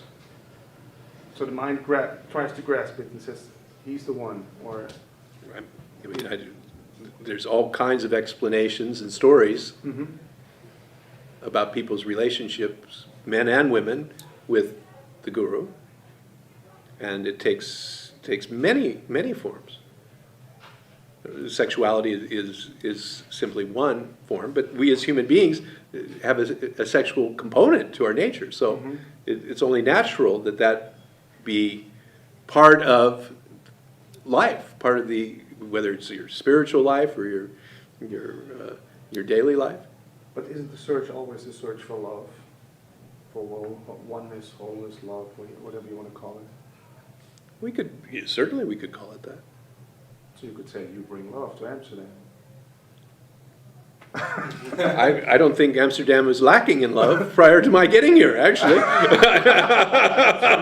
Everything is love, yeah. But you sometimes see that people are really damaged in their childhood or traumas. Sure. I've noticed that when you start being busy with non-duality, all these things will come up. You've been holding them underwater, all these balls, all over the years, and then suddenly there's this space that everything is okay, and they pop up. Do you see that often with people? To some degree, yes, but it's not, since that is not really the focus of my teaching. That is simply seen as another arising, phenomenal arising, and isn't given any more weight than anything else. That the real thrust is not in that arena. And so when those things arise, I suggest that people speak to a qualified therapist, of which I am not. And so I mean, I can't help them with those sorts of things because I'm simply not qualified to do it. My role is in pointing them in an entirely different direction. And it's sometimes confusing for people, maybe, because you're telling it's already here, it's not that you are doing, it's simply happening. And then going to a therapist is something you do. Yes. Well, that's actually not my message. What I'm saying is that you do it. You do it. You don't author it. And so I'm making a much more subtle distinction than you'll normally find in the broad non-dual talks where you're not the doer. I'm saying that you do things. Yes. You do things, all kinds of things. And you will be held responsible by the society for what you do. Yes. Perhaps. Not necessarily, but very often. The real question is not so much about the doing, it's about the source of the doing. Where is this doing coming from? Who is authoring this doing? Clearly there is a me doing it. And I'm very comfortable using personal pronouns, I and me. Mm-hmm. Because there is a Wayne here that does things, that's talking now, that has that does all kinds of things. It has relationships and has experiences of all kinds that are unique to Wayne. What is really at issue in my non-dual teaching is what is the author of what happens. Where is it from? What is the source of that which I do? Is it local? Is Wayne the source? Or is Wayne the instrument through which the entire universe is functioning? Mm-hmm. And so that's really the question that the teaching is raising. Yeah. But if you look at the microcosmos, yes, those little ants, yes, who all go about and do their thing, yes, it's obvious that they're an instrument which is, we call that nature, we call yes. that instinct. Yes. Why would it be different with a human being? Isn't nature the perfect example of that? It is a perfect example of that. But, and here's where it all gets very interesting and quite complicated, at the age of 2.5 in human beings, we get an intellect. You get, no, it's not you get an intellect, you get the false sense of authorship, which claims the intellect. The intellect is a feature of the body. Okay. And it will continue even after, quote, enlightenment, even after the false sense of authorship dies. The intellect continues. It's not the source of the separation. It nothing is wrong with the intellect. Exactly. Yeah. I mean, without it, you have difficulty functioning as a human being. Okay, so the intellect is functional. So in an attempt to home in on what it is that is bringing about human suffering, because that's what we're really talking about. What is it makes us suffer? Life is pleasure and pain. There's no getting around that. If you're alive, you're breathing, you will have pleasure and you'll have pain. You'll have joy, you'll have sorrow. You'll be up, you'll be down. Exactly. That's going to happen. But what is it that converts this into suffering? That's so if you can like home in and just kind of laser in on what is it that is actually doing the suffering. It's not the me. It's not, identity, really. It's this quality that claims the me, that claims the identity, that claims the mind, that claims the intellect and says, I am that. Mm-hmm. And I call that the false sense of authorship, or the FSA for short.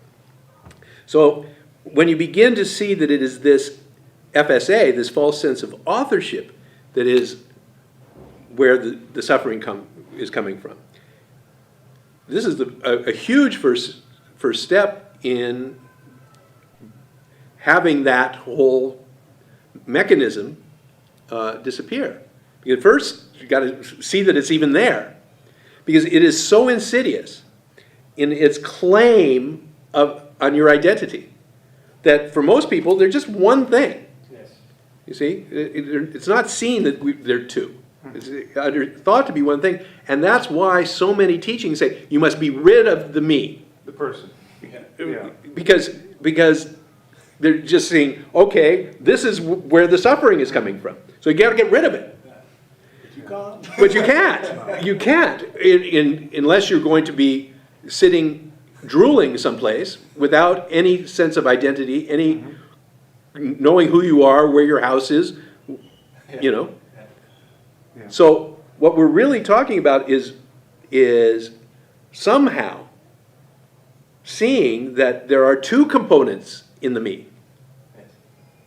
There is the functional me, the identity of who I am, and I do things, and I have a history, and there is this additional, this false claim of authorship, which claims that which the functional me is doing. It says, I'm doing that. I'm in control. Yeah. But of course, it's not.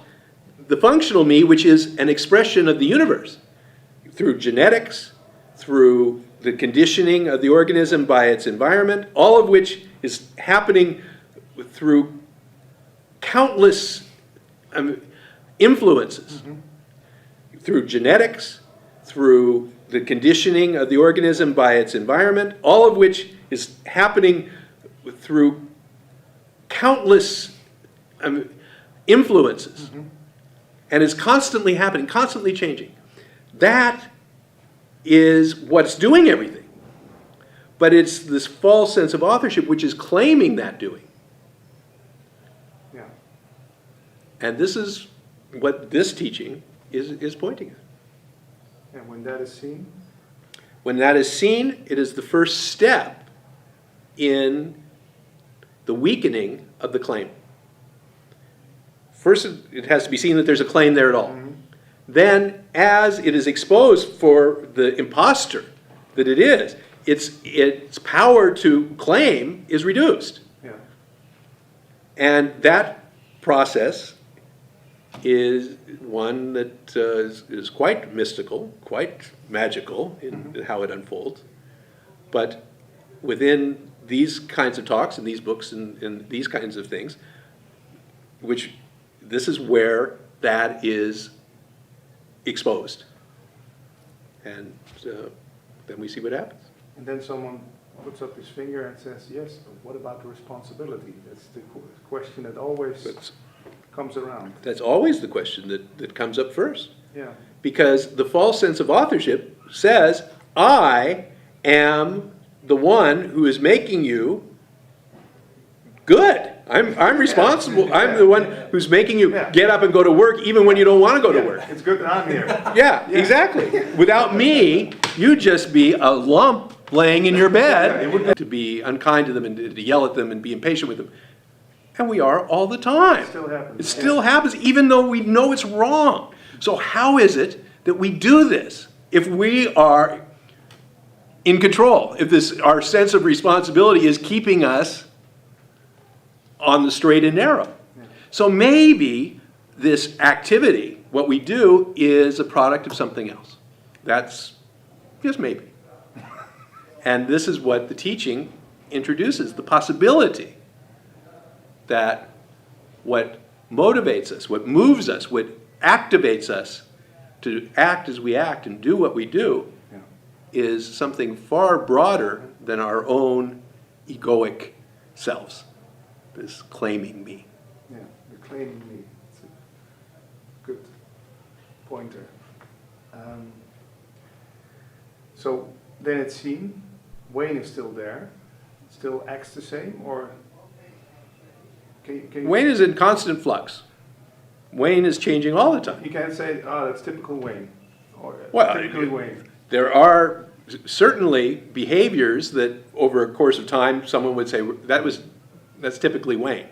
But actually, over the course of my life, there's all kinds of behaviors that have changed considerably, dramatically, immensely. Yeah. And others which have persisted. Now, some of those that have persisted this long can change tomorrow. Yeah. So anything can happen. So you haven't designed a perfect way for yourself. I should be like this, or Wayne should be like that. Blessedly not. But that's what society tells you. Yeah. They first tell you have to make a good person out of yourself, and then stick with it. Yes. But it always, you feel... And that's why you suffer. Yeah. Because you don't have the power to do it. They tell you you have to, you see, you felt like you had the power since 2.5. When this happens at 2.5, what happens is the body, the organism, feels I'm powerful. I can make things happen. I can do it. And then it picks out, you say, okay, I'm going to cry and make my mommy come. Come here. It works. And I cry and my mommy comes. And you say, oh, look what I did. I am so powerful. You see, I can control things. Then you cry and your mommy doesn't come. And suddenly, the universe is out of order. You see? Now, up till age 2.5, you would cry, your mommy would come, you're happy. You cry, your mommy didn't come, you're sad. After 2.5, when you feel this, that I'm doing it, that this authoring me is doing it, then when she doesn't come, suddenly, not only don't I like this, but it shouldn't be. Now suffering sets in because the universe is out of order. It shouldn't be this way. It should be as I make it, not as it is. And this distance between as it is and how it should be is suffering. Mm-hmm. And mommy doesn't love me anymore. Yeah. Last question. You talk about children. This is something we all have to go through, or apparently? So far. Yeah. So far, it is a human characteristic that happens regardless of culture, regardless of race, regardless of where on the planet you're born. At 2.5, develops this. Is that so? If you would raise a child, let's say, for example... Forget if. I have no idea about ifs. Yeah. I'm just saying... We talked about it before. So I have a child, I go to the jungle and raise it all naturally. It's still... Yeah, you don't know. We'll see. Yeah. Try it. Find out. I don't know. Try it and find out. But so far, in the jungles, in the deserts, in the mountaintops, in the cities, at 2.5, so far, human beings at the age of roughly 2 to 3 develop what I call the false sense of authorship. I think they're steering the wheel. Yeah. But still there are graduations, because children at the age of, let's say, 8, here in the Western world, when they don't get the toy in the toy store, and children at the age of 8 in South Africa, they have joy in a junkyard. But that's a difference in programming. That's not a difference in involvement by the false sense of authorship. That's just what they like and don't like. You see, it's the sense of what should or shouldn't be, how it should be or it shouldn't be, is related to how I think it should be. Now, if you're programmed, you're brought up in a junkyard, in the poorest of the poor, there's no thought I'm able to manifest my, a shiny new truck. If you're here in an affluent family in Amsterdam, then you may well think, well, my friend has a shiny truck. These people all have shiny trucks. Why can't I have a shiny truck? I should be able to have a shiny truck. The same mechanism still. Same mechanism. But it's not thought, you say. No. It's something that should be, how I should be able to make it happen. But isn't it seen by the child the way the parents act, or isn't it something that is... Oh, it's constantly reinforced by the parents, by the society. Everything says, your church, everything says, you should be this way. You must be good, you must act this way. you must control yourself, and you have the power to do that. Yeah. You should visualize. Whatever. You should fill in the blank. And that ties in to the false sense of authorship. It feeds it. Reinforces it. But it's already there. Yeah. And it's very rare that a crack forms in which this loosens. Yeah. And the possibility comes into being of another way of seeing. So we don't have to blame society, the way our parents, the way we're raised at school, or could we say it's all part of the mystery that brings us up? I mean, blame away, whatever, whatever floats your boat. But it's nice to blame someone. Yeah, I guess, But the true understanding lies far deeper. And what makes the parents do what the parents do? What makes the society do what it does? The same thing that makes you do what you do. There's something animating the whole process. Mm-hmm. Yes. That's what this teaching is pointing at. Yeah. It's nice to see that the way you were born into this world, you didn't have to do anything to choose if you were a boy or a girl, or if you had 5 fingers or blue eyes or whatever. It just, then from the moment that, I don't know how you call it in English, but Cut the umbilical cord, yes. Yeah, okay, I take over from here. It's or a couple of years. Yeah. Thank you very much. That's absolutely correct. Suddenly, you are now the master of the universe. Yeah. With no recognition whatsoever that you have been of all that you're given constantly. Yeah, you get starting with your breath. Yeah. You are given your breath. Yeah. You're not responsible for it. Mm-hmm. You don't make it happen. Even when you forget to breathe, you breathe. And the breath is what enables everything else. It enables you to be. Yeah. This thing. And still they say, I am breathing. Yeah. Yeah. Okay. I think you're right. You're very welcome. Yeah, thank you very much. Okay.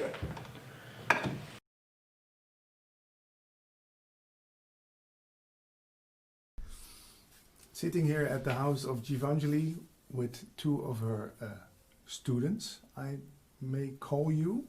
Can you please state your name for the movie and tell us what your name means and when Giovanjali gave that name to you? I'll start with you on the left for the viewers on the right. My name is Nebu. My name means pure gold.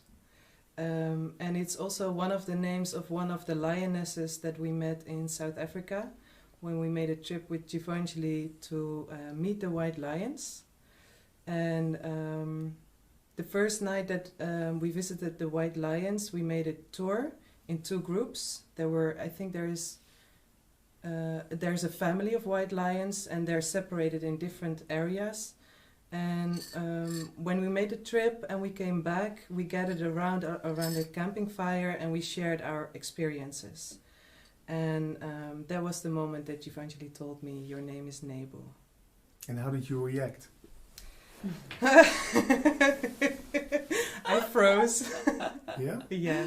It was very funny because one of the Sangha members, she was talking about meeting Nebu, and at that moment it was very strange. At that moment I got a flashback. I was just looking at her and listening, and I heard, that is your name. And at that moment Giovanjali looked at me and she said, yeah, this is your name.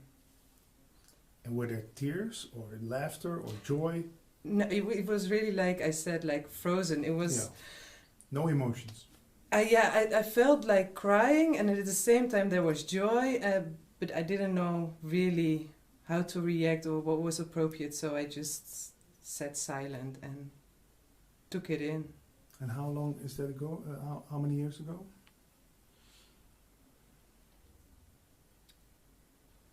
Maybe 4?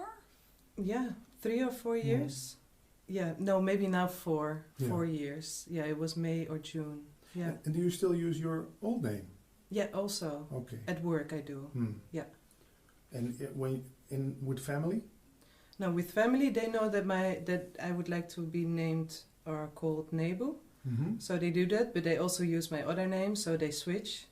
And with friends, almost all my friends call me Nebu. And I also introduce myself as Nebu. Yeah. Yeah. And then people start asking, oh, what a beautiful name, and where's it from? You can tell the story. I can tell the story. Yeah. Yeah, true. Yeah. And for you, what's your special name? My special name is Arundhati. Arundhati? Yes. I was given the name, I think, 7 years ago. And it was in India. We were at the ashram of Ananda Maima. She's there over there in the book. Mm-hmm. And we were having satsang there at the ashram. And I asked Jivanjali for a name. So she didn't just give it to me. I really asked for it. And I remember that I asked for it because I was really... I didn't prepare it like, okay, I'm going to ask it. But I really felt like if I do that, then there's no way back for me. Then I have to come out for what I'm doing and what I really feel in my heart to do. Yeah. So when I asked it, and then she gave me the name Arundhati. And Arundhati is the name of it was an elephant living in India. It's a being, and Shanti Mai, elephant as a spirit, as a being. Mm-hmm. And so I was named after Arundhati, the being, the elephant being. And the name is Goddess of the Earth, Noble Being, and Giver of the Stars. Dati stands for giver. Mm-hmm.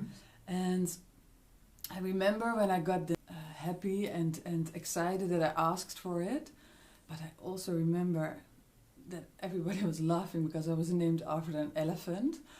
And the next morning I woke up and I was like, oh my God, what did I do?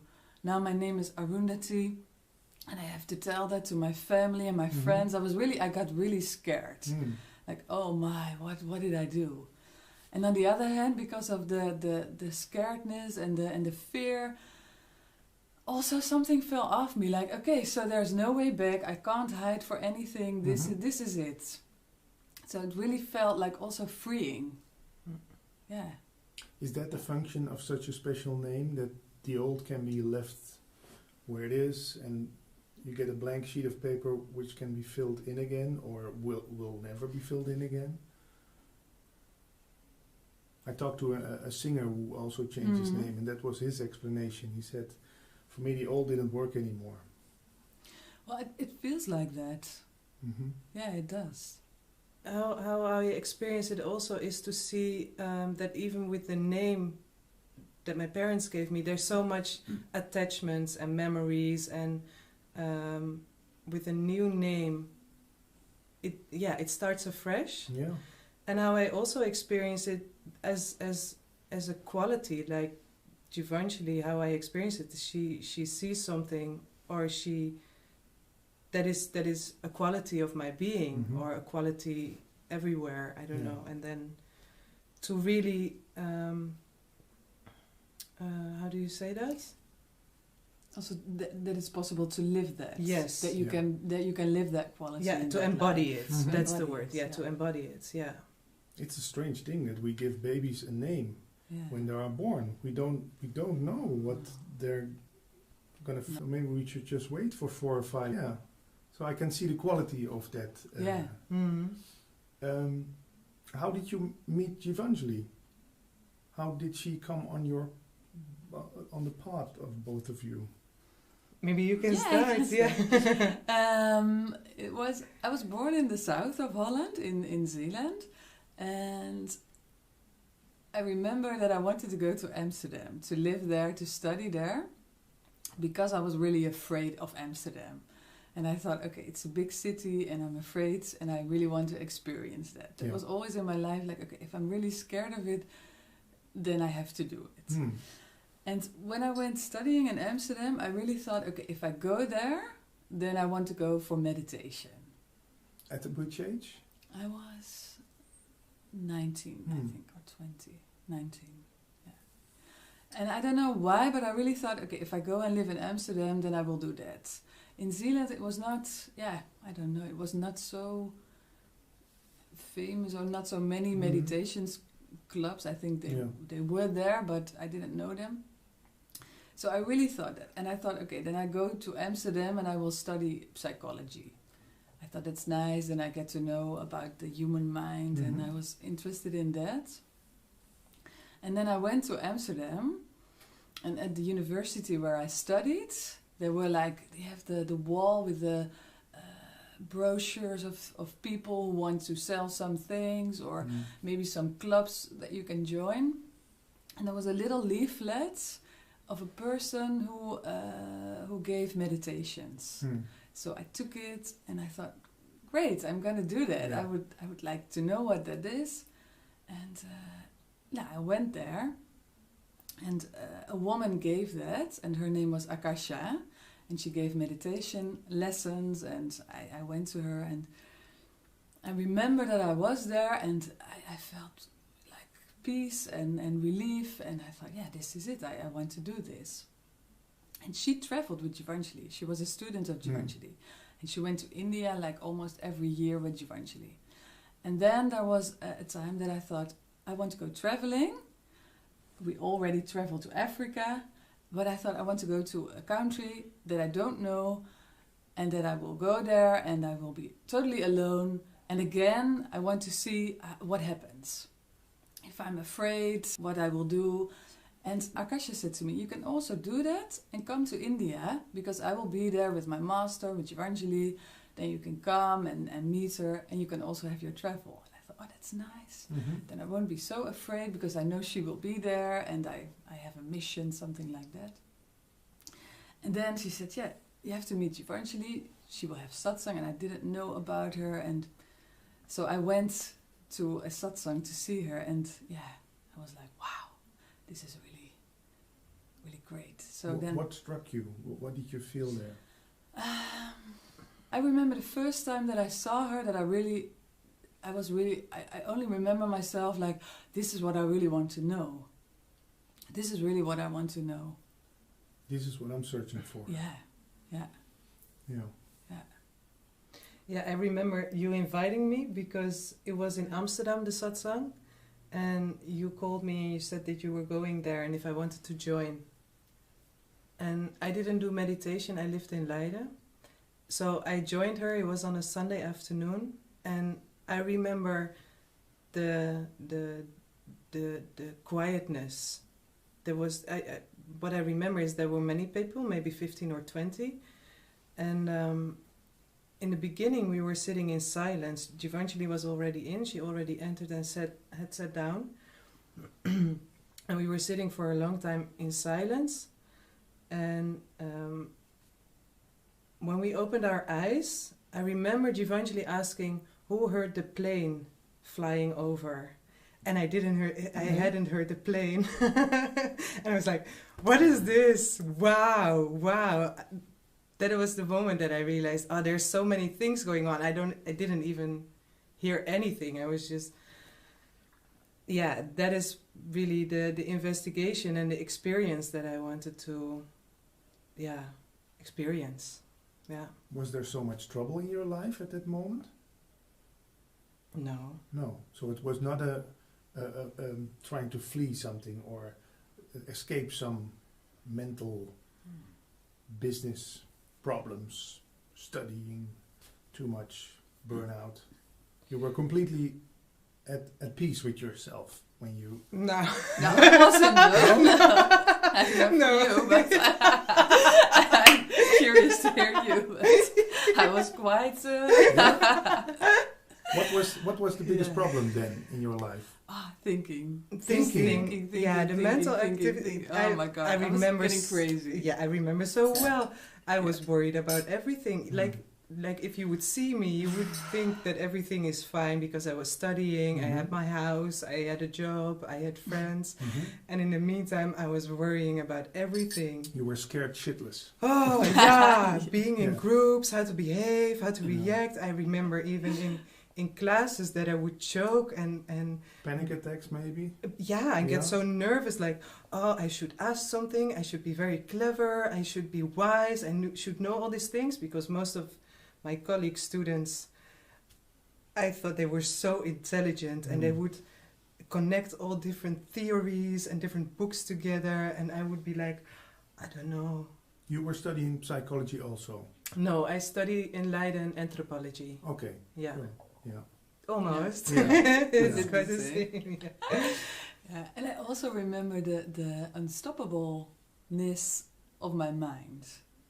That there was never a quiet moment. And the only moments I experienced quietness was I would go to house parties. That was my experience of, okay, then at least, it was like therapy. Okay, then at least I can be a bit quiet and I can experience peace. That was really for me That's an strange escape. with that loud music. Yeah, but then, you know, I would be in the music and be in the atmosphere and...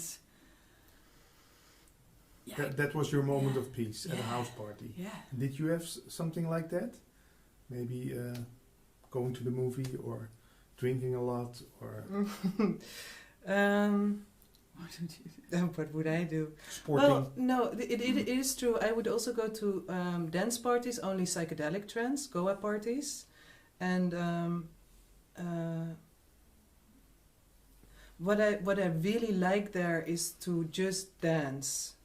To just dance, let my body move, and not think, and not be worried about how I should do. And because everybody there was or high on drugs, or they would be so free, like, to move in any way, that it was just fine being there. I didn't have to pretend. I didn't, and that was maybe the thing that worried me the most. That I thought that I need to be somebody, that I needed to place myself in whatever situation, that I had to prove that I was worth it, and that I meant something as someone. And there it wasn't. I could just be, and that is also what I experienced when I not experienced, I still experience that when I'm here with Giovanni on travels or here in Satsang. Just... You don't have to be somebody. No. Yeah, just be. Yeah. Yeah. You studied psychology. Did you first started thinking about maybe, it's my ego which is playing stupid things, or what was there? Did you find something in psychology that helped? No. Nothing at all. No. And how did your college students react when they heard that you were visiting a guru or a teacher, or did you tell anybody? Yeah, I remember I told them, because when I'm enthusiastic, then I am really enthusiastic. So they really would know. And so I really told about it. But I remember that I was so enthusiastic about it, because I really felt like I discovered something. Yeah, you have to tell anybody. Yeah, this is the answer, because I was really also with some students. I went to the house parties, and to be honest, we used quite some drugs also. And I think we found like a way of also the mind opening in some sort of experience also. But then I really found, when the first time I came to India, I was like, but this is the feeling I know from... Yeah. And I always remembered on the house parties, if I feel like this, it must be possible also not being there, and not... Because I also remember, before I come to that answer, that on the house parties, I really experienced the unity. Being all together, being so loved with all the person. And I knew it is because we are all using the drugs, but still the feeling is there. And I remember coming to India, meeting Giovanni, that was there, that feeling that I already discovered in myself. So with my colleagues at psychology, I think I told them about that, and they were in the psychology, that would be the answer. And that's also why I finished my bachelor, but I couldn't go on with it, because I didn't believe that could be an answer. Yeah. And so, yeah. But, also the name that Giovanni gave me, they all accepted that. Not that there was nothing not to accept, but they would use that. And they really knew my experience was, I was so enthusiastic about it. It was not something I believed or not believed. It is for me. It was sincere. It was no hype or a little thing you joined or No. So you seem both quite young. You are 30, 31 or? I'm 34. 32. Yeah. So, and you've been doing this for almost 10 years, you maybe longer? Yeah, also 10 years. I think. Yeah. It's quite unique that someone discovers this at an early age, 20, 21. If you watch all the videos on YouTube, you see a lot of people with grey hair. I also have grey hair. Yeah? Oh, okay. Me not, but she... I do, many. What does it change in your daily life? Are you still interested in things that other women of your age are interested in? Are you still interested in making career, having babies, getting the new car, the big house? What changed in practical sense?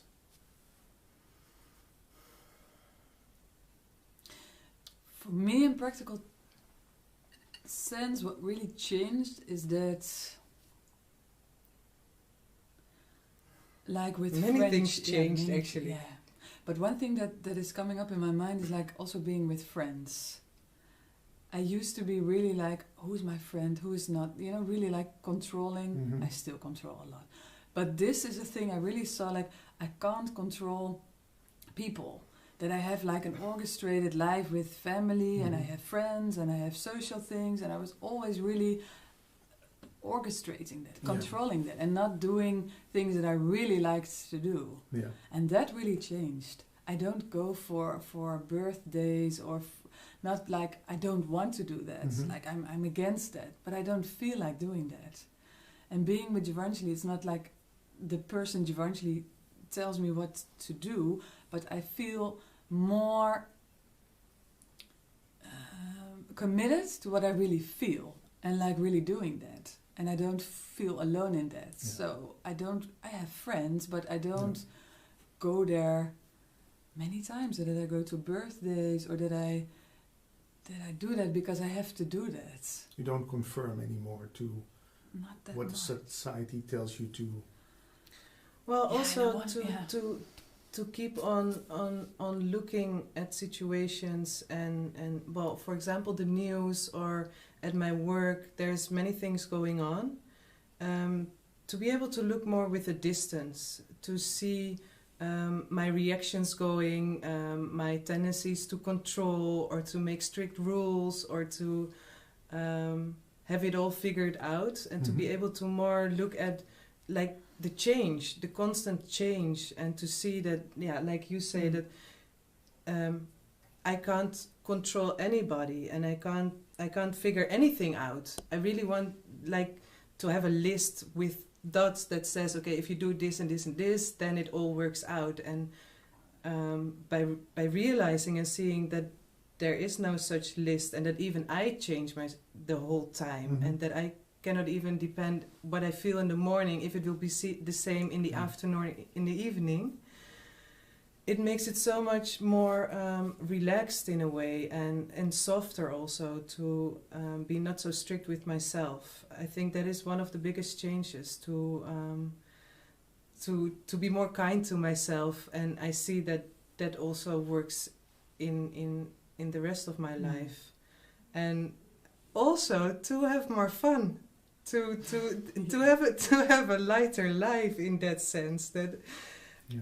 Whatever happens, and sometimes it hurts, and sometimes it really frustrates me, especially at work, where there's so many things and so many people coming and going at the same time, and to be more light about it and more relaxed and say, okay, this is it then, okay, let's see.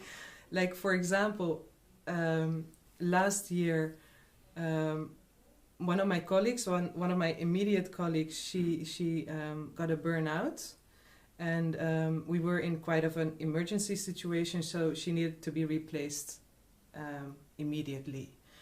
And we work with a lot of volunteers, and one of the volunteers was the best candidate.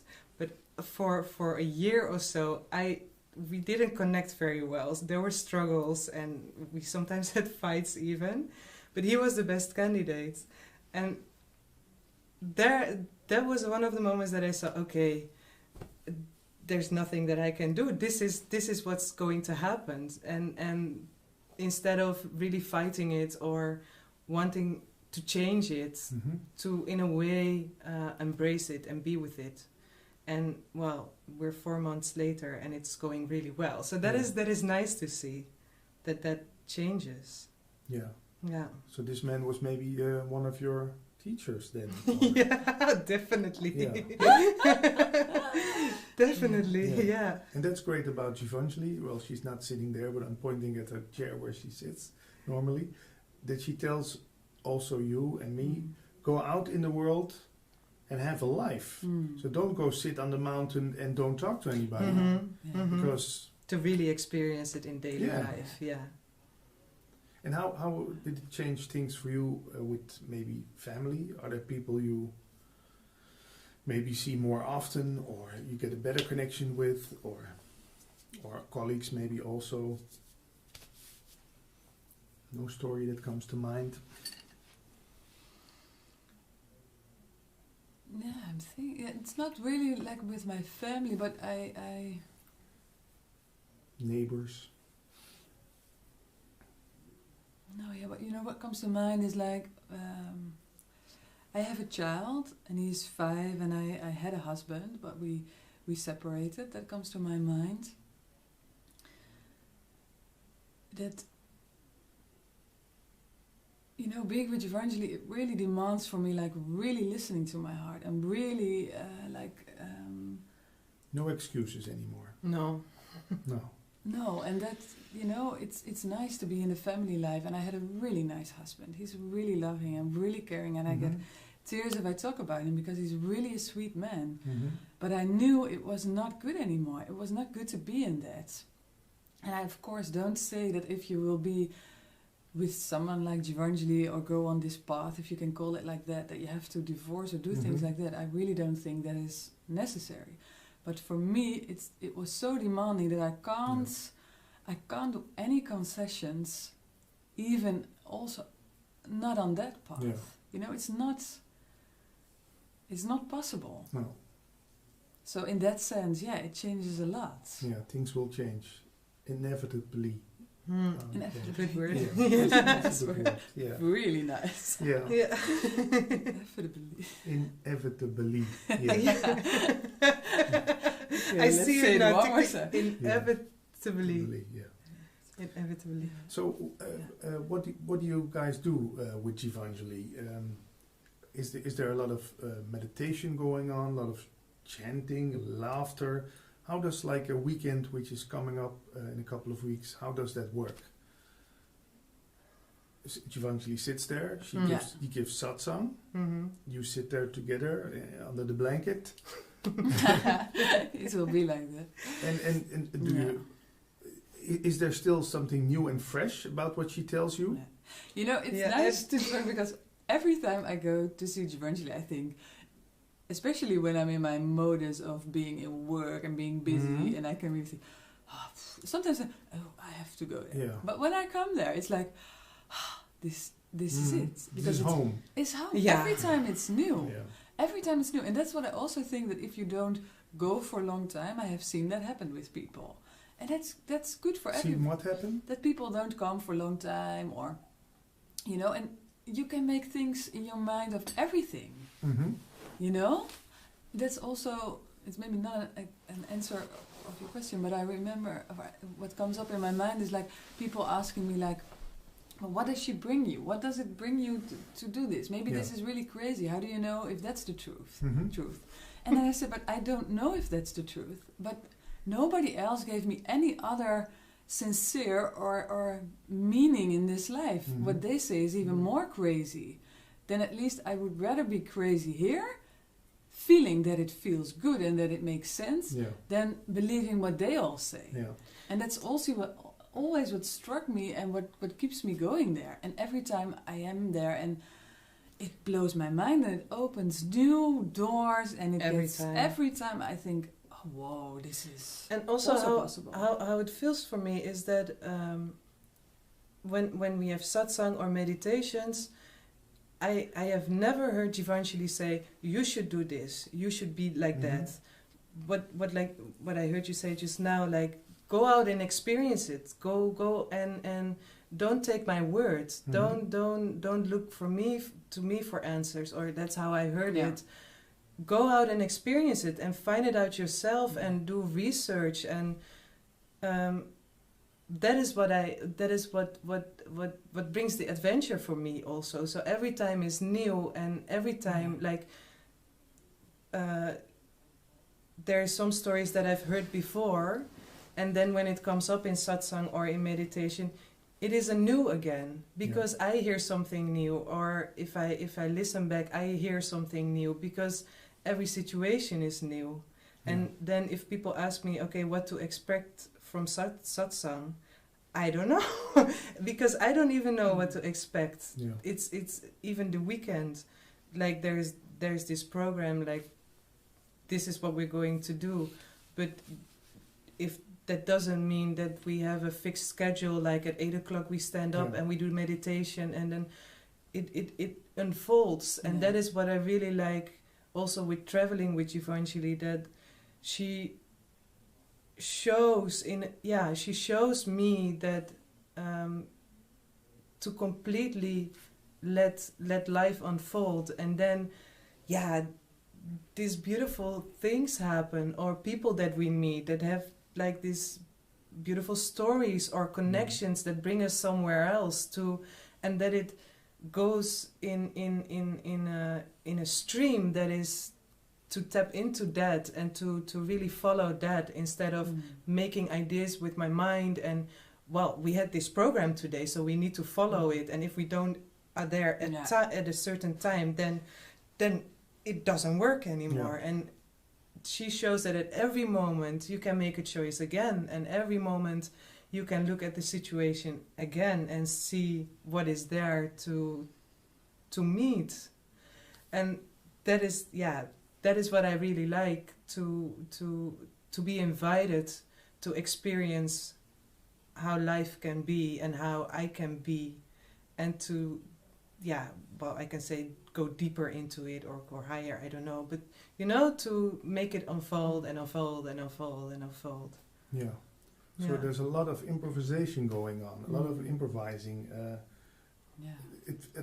I can imagine that people who are watching this and haven't had that experience of satsang have that feeling when they go on a holiday and they've never been to the place before, and they still have to find out where everything is. And is it like an adventure? Is it like an adventurous vacation every time you go on a satsang for a couple of days, with a lot of unborn things, fresh and new all the time? Yeah. And I think it could not be otherwise, because otherwise it would be out of my little sticky thinking. It would not be, you know what I mean? Eh? Like, if it would be like what I would think, it would always be the same. That would be, then it would be like that. That is would be fixed. Yeah, that is always what I thought. Like, being with Jivanjali, like what my mind tells is not really interesting in a way. So it's true. Like, so it's the same crap going on. It's the same story again and again. So it's really going in another layer, and I don't know. I don't know. That's always what I don't know who Jivanjali is, and I don't know how she works. I only know what my heart says, and that I really trust that. And I think if I want to go a little bit deeper and see it a little bit bigger, and for nothing but just to feel more free, because that is what I like. And like you say, being more joyful, and being more colorful, and letting the world more know who I am, for nothing but just to really experience that life. Then it's nice if you go out of your little box thinking and comfort zone. And then it's really nice to travel and not be here in Holland, and And what also comes to mind is this field of warmth and openness. You don't use the word love. Is it love what you experience when you're being with Evangeli? Or is that a bigger word? And I don't mean the earthly love. I mean that I understand. Love with a quality that it can be measured or no boundaries. I think it is that for me. Yeah, definitely. Say, no, yeah. I'm looking at it. Why are you going to say something totally different? No, but for here me it goes. is. Here it goes. No. And Yeah, also, definitely. I will keep my mouth. You're gonna start a fight? Yeah, we can do that. Yeah, that's also nice for a change, no? That's nice. We can do that. When was the last time we had a fight? We can have. No, but it's really nice to tell. You know, we know each other for a long time. We could have like a really not fights like that. But really like, oh, I am agitated, or like that. But the nicest thing is the last years, like being with Evangeli and being like so cold on this path, or really like looking at things like they are not there for nothing. You know, like the example of your colleague, like not looking like, oh God, the colleague, but okay, what's in there for me? And that's also between us. We have a really, amazing. For me, it's amazing to be with her. You are each other's teachers also. Yeah, if you would say it like that, it really is like that. You know, I can call her like in a situation on my work, or I had like an argument with someone, or some things like that, and then I would be like scared or like, oh, what to do with the situation. I would call her. She will never go into the story. Never. She will only listen and ask me some things. No advice. If I ask for it, if I ask for it. Yeah. But she never goes in the story details. So I have also me, you know, I can be out of the story if I'm out of the story. But if I'm really agitated or really angry, I'm like, give me my right. You have to say I'm right. But she won't say that. So I will be like, okay, and it will settle. And then it really gives the lesson that I can do that in the moment. Maybe you should start living in one house together. Yeah, well, that is our plan. Yeah, that's our dream. Yeah. But I want to come back. She wants to say something. I want to say something. Now At you love. can talk. At love, yes, Yeah. because it is it. It is love. It is love. Yeah. It is Unconditional love. totally unconditional, Because open, Evangeli, pervasive love. It is, she doesn't demand you coming to her. No. Say, No. if I don't see you next weekend, No. you're out of But the it group. could be, but I'm really honest. Yeah? I think, no, I can only speak for myself. It occurs in my mind sometimes, because you can make anything of anything. You know, I can think, oh, maybe she wants this for me, or maybe she wants that for me. But I always saw that it's not something she says. I make that up. It's your imagination. It's yeah. my Yeah. imagination. it is The so moment- easy to it's so easy to make do up that, rules that because you we think are in a that she group, said something like that. And they are a Yeah. group, and they do it. It's not like that, but you can easily Yeah. make a story of it. That's Yeah. because we're not used to being loved for No. no reason No. or And without that yeah, is reason. there really you go. scared if you yeah, come here. Yeah, that is really Really scary scared. that you can just be there Without restrictions, Without- without having to And be that's without really- deserving it, yeah. just Yeah. being there. And that's rare with the people, because Yeah? you know, I just bought a house because me and my husband we live I don't laugh. And she's going to live with you, okay? On No, the farm. I'm going to travel for a year in a 4-wheel drive through Africa, And then? we're gonna live on a farm together. Okay, nice. Yeah. So now you tell your Now story. you know. Well, yeah, now you know. Now you know. What was I going to tell? You were going to tell that you just bought your own house. Oh yeah, and then, you know, I don't know that, but all the people being with Evangeli, like the Sangha, they call it, the group of people, many people, but all those people came to help, you know, it's really like my family. And of course my own family also comes, but it's really, it's beyond that I have to be nice or not nice, you know, it's really... Or likes and dislikes. Yeah. So you're not on Facebook, both of you? Yeah, I am. With the thumbs up and the... I have Facebook, but I really don't look at just, it. No, okay. I didn't get it. I didn't get it. I will explain to you later. Yeah, good, you do that. school of journalism, they taught me I also have to ask critical questions. And for me, that's very difficult with this subject because I love it so much. But I can imagine someone who is watching this things like, how do people react like in your family? Do they say, oh, watch out, you're going to join a cult, they're going to take all your money and your stuff and then abuse you? Yeah. What? Yeah, you have nice stories, but I will have short. You can. You want to start with your short story? Short stories. She starts. They said that to me. People said that to me. Yeah. And how did you react? Yeah, I said, if that would be the case, then I'm willing to do that. Because the life I'm now living, I'm getting crazy. Yeah. So I will give away all my money if it's necessary, because this is also not a life. Yeah. And I was not having a really bad life, just like you said before. But it was not enough. No, because in my mind I was getting crazy. Yeah. Yeah, not that I was in a mental, but also that I somehow had the feeling, is this it? Is this really life? So I should study and then get a house and a job and children, bracelets, yeah, definitely. Yeah, but at that young age, that still amazes me for both of you. That mostly, for example, me, I had to search until 35 to get anything out of the world. I got everything out of the world and still not satisfied.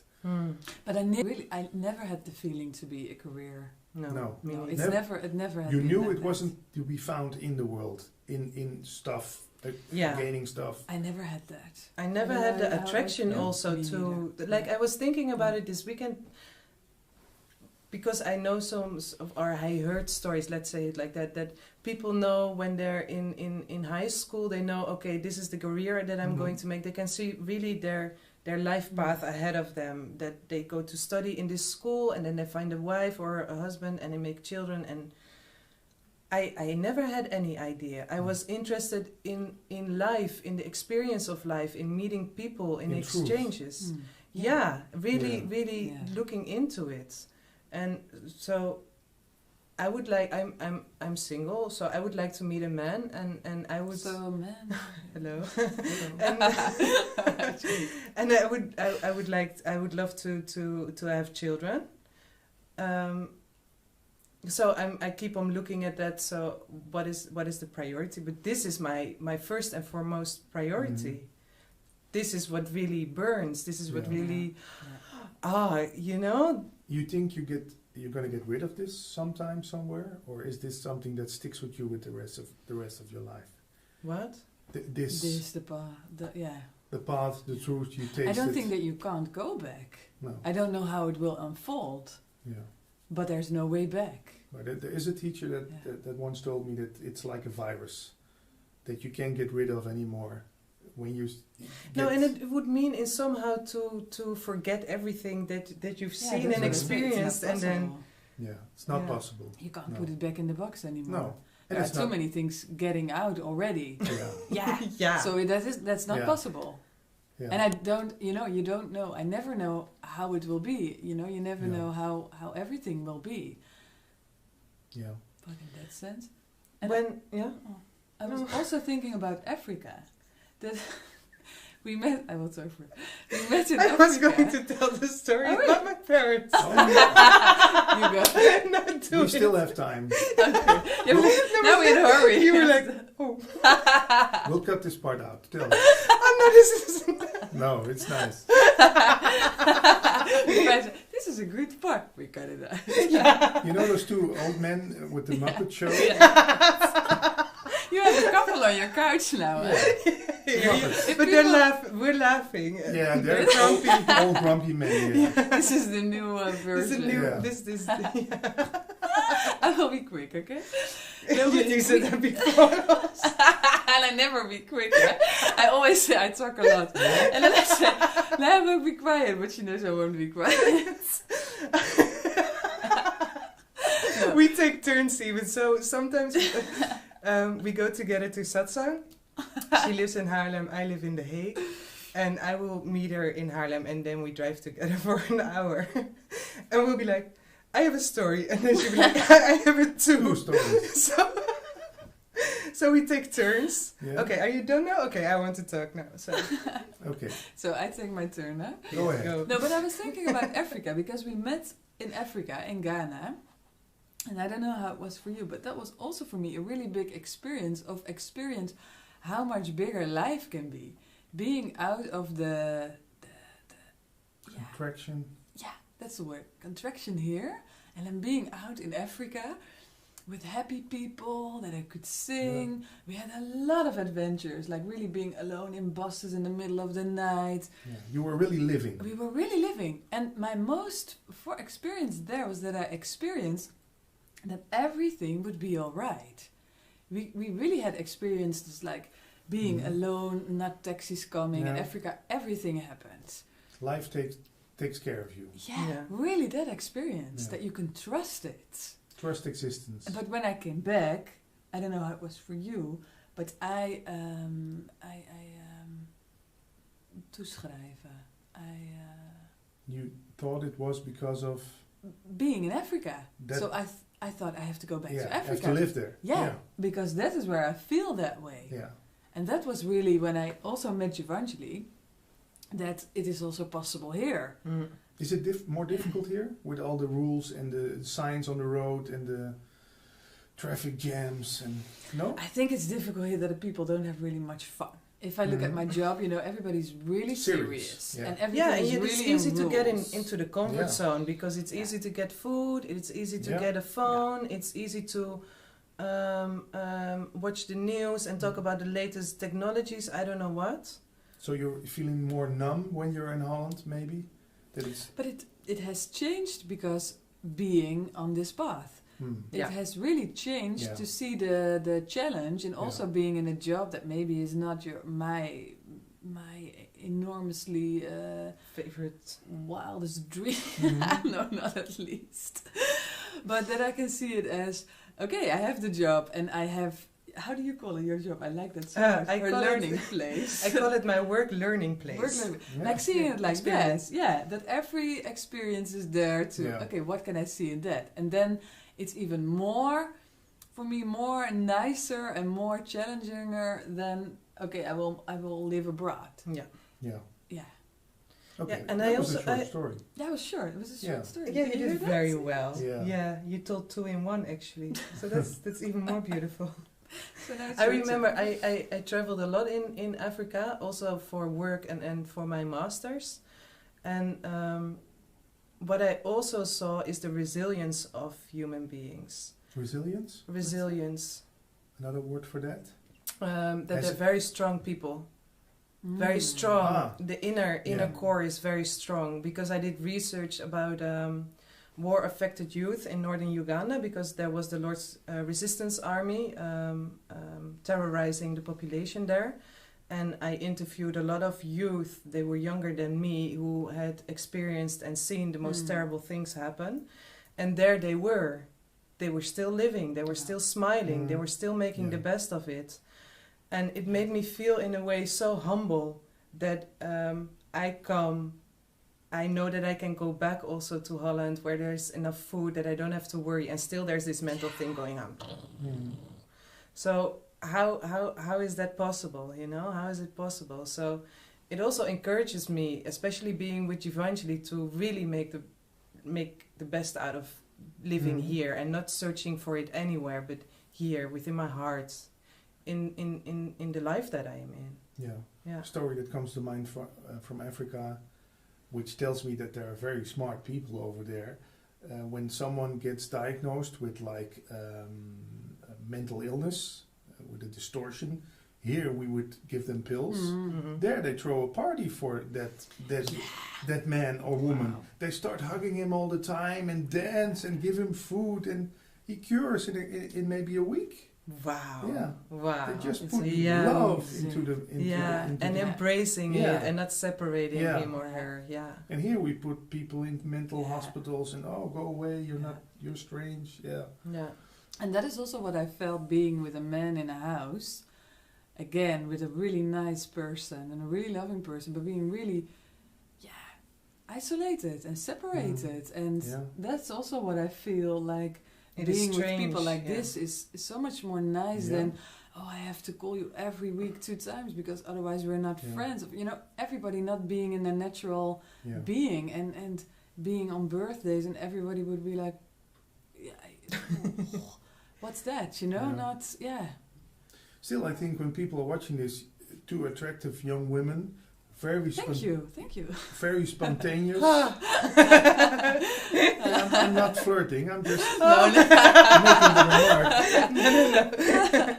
But isn't that infectious for people? Isn't that when the 2 of you go out, and I could imagine that it's very attractive for men, for other people who recognize that they have this thing, this spontaneity and this love also inside. But I think, I'm in love with these 2. You know what I mean? Yeah, that they feel attracted and they think it's because of you. Yes. And it's yours and I have to get it from you. Yeah. So they think, I have to claim you because you give me that special loving feeling. Warm, happy-go-lucky. Yeah. How do you react to that? When do you say to people, well, that's yours, it's your feeling, try to discover it in your own? Or do you maybe sometimes think, well, if you think it's mine, okay. Well, first of all, we hardly go out. Talk for yourself. Okay, this is the party code. Long time ago, baby. Oh, yes, long time ago. It was in the time of Charlie Lund. Happy hardcore. So, at my work, I meet a lot of men, especially clients. I work for the Dutch Refugee Council, so there's a lot of refugees coming to our office. And I work with them, or I support them in the questions that they have. And they all want to marry you. No. They do. They do. What I really like in the interaction is that they appreciate that someone is paying attention to them. And not because of the story where they come from or what they've been through, or that now they have little money and a house and they're zielig? Pathetic, yeah. You respect them as a normal But I human see them being. as a human Equal. being. I don't read their stories. Yeah. They're human beings. They like I am. So they have their story and they have their plans, and that's the same with the volunteers that come. That I see them for who they are as far as I can. I talk to them at that level, to the heart. Do you still see them as separate from you, or are they? Do you see yourself in the volunteers you help? Is that someone who is a part of you who you help, or if you know what I mean? Yeah, well, what I experience is especially when I talk with them one-on-one, and we're talking about the different clients that they have, or the things that they come across at work, and I really look into their eyes. And then? Then it disappears. Then what disappears? Then separation. Yeah, I look at them and I see their being. I see them for who they are, for whatever that may be, and that is. Then the story drops. The story drops, and for me there is no difference. Like, because I get paid and they're not. It's no difference. Yeah. We're all there to experience something, and sometimes it's not so nice, and sometimes it's very nice, and sometimes there's not even words for it, and we're just there. Yeah.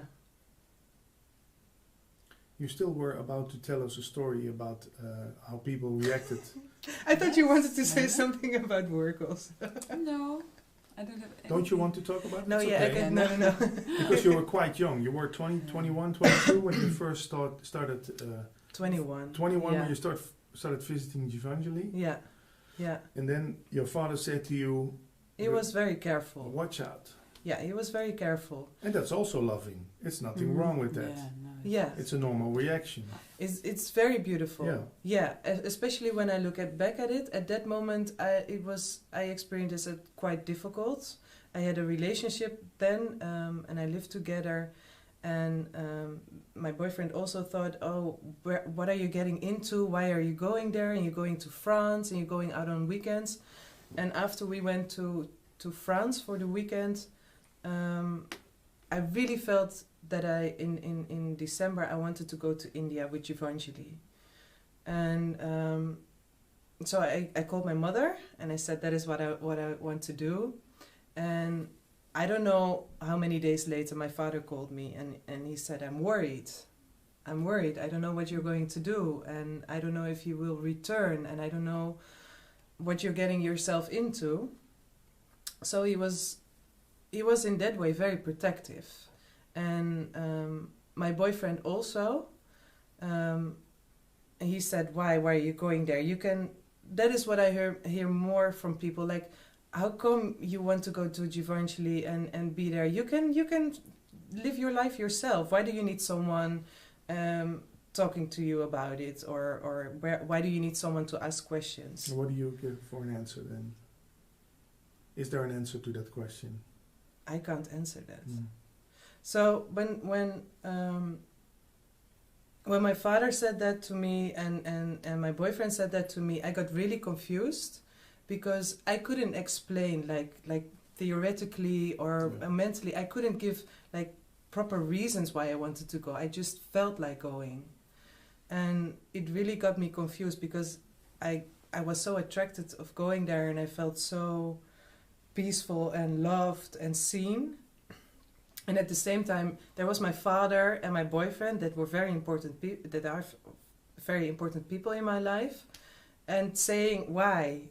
You know, questioning it and in a for me judgmental way. Was it confusing for you? Or yes. Yeah. And that was also a reason that I decided to not go here.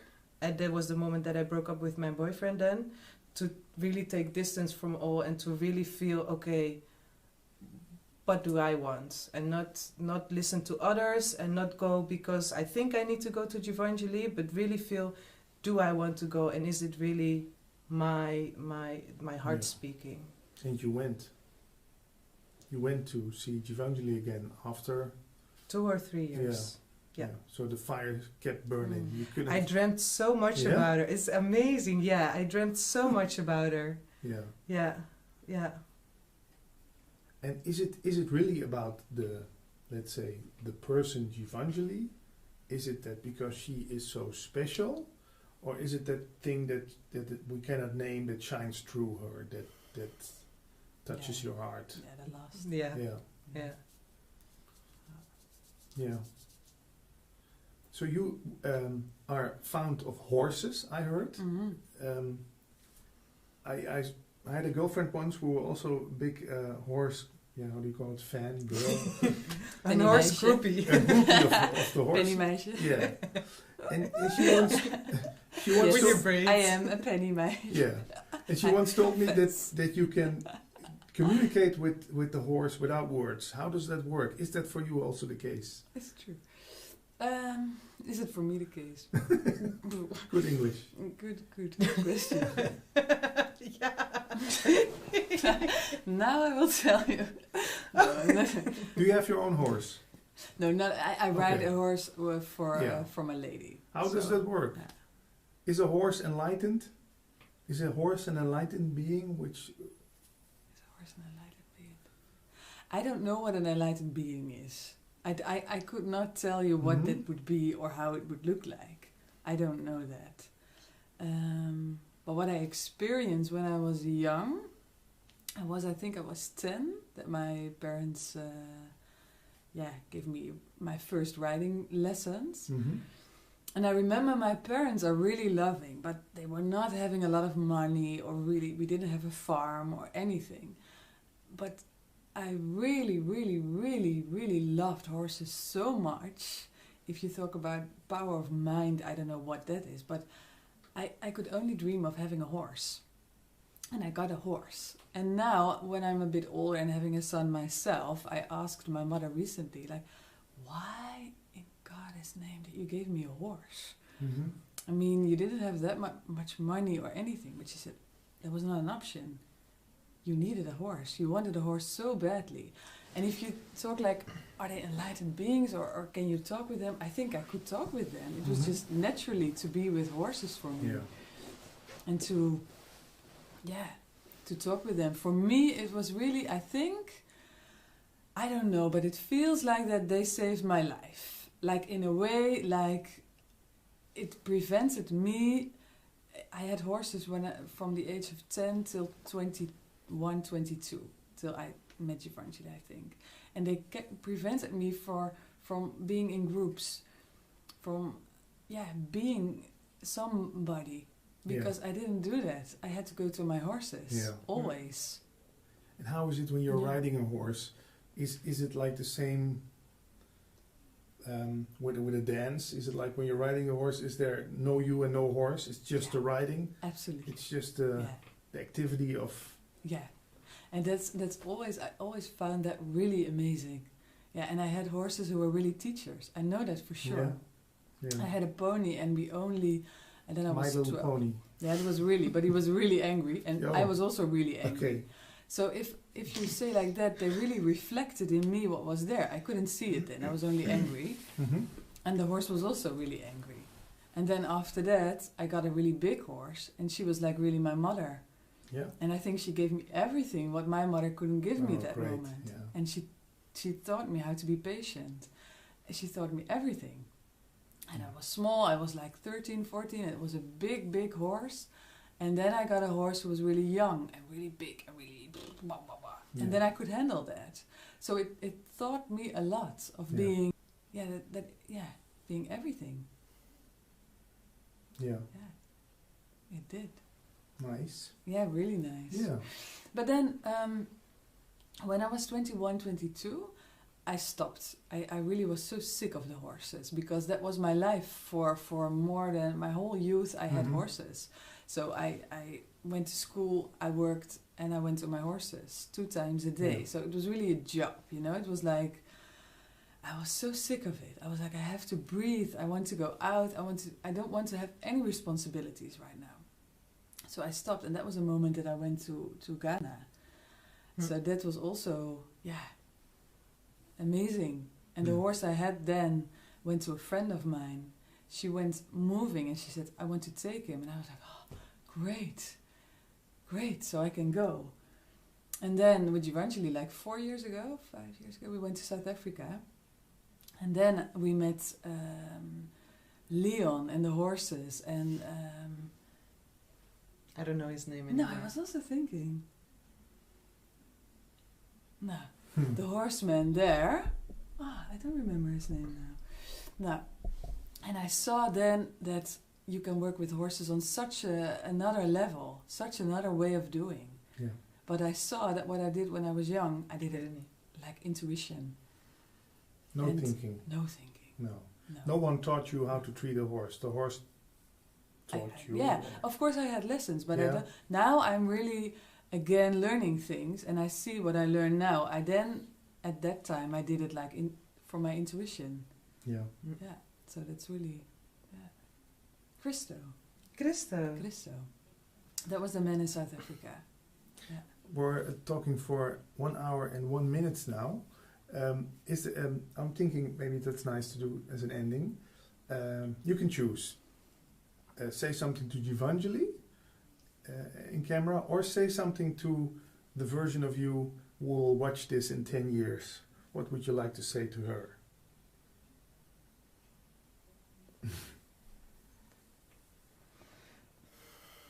Can we do both? Yeah, of course. I would like to do both. Start with Givenchy. That's the main reason she brought us together here for this nice conversation. So, would you like to thank her, or maybe express your love for her? Or already thinking of talking to Givenchy in this way brings tears to my eyes. I love you so, so much, and I can't express in words what it means for me to have met you and to still meet you and to connect heart to heart. I love you so, so much.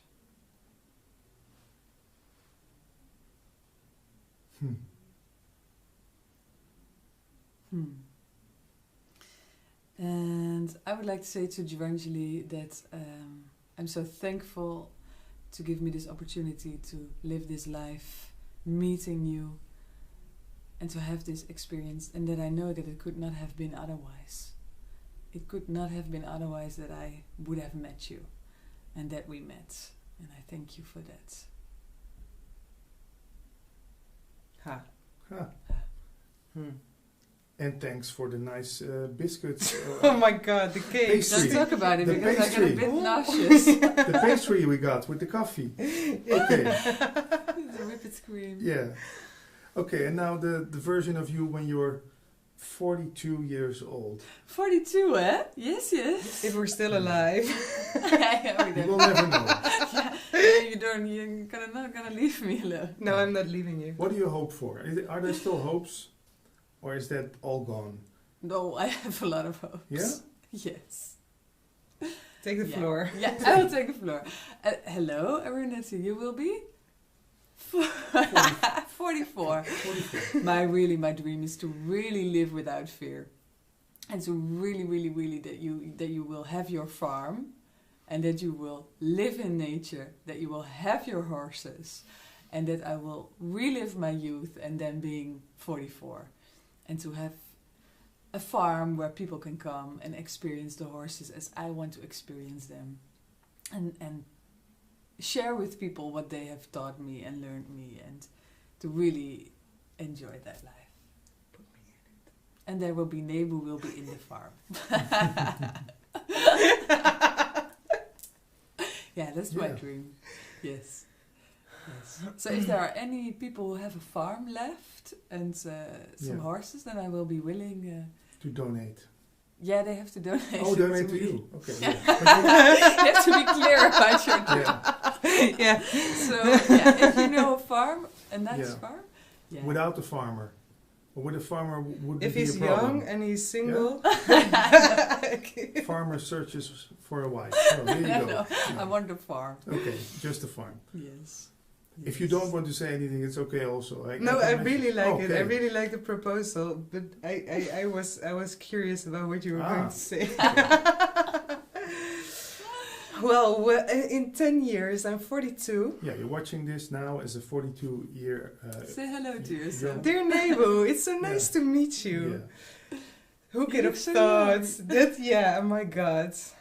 Please see how beautiful you are right now and how full of life you are.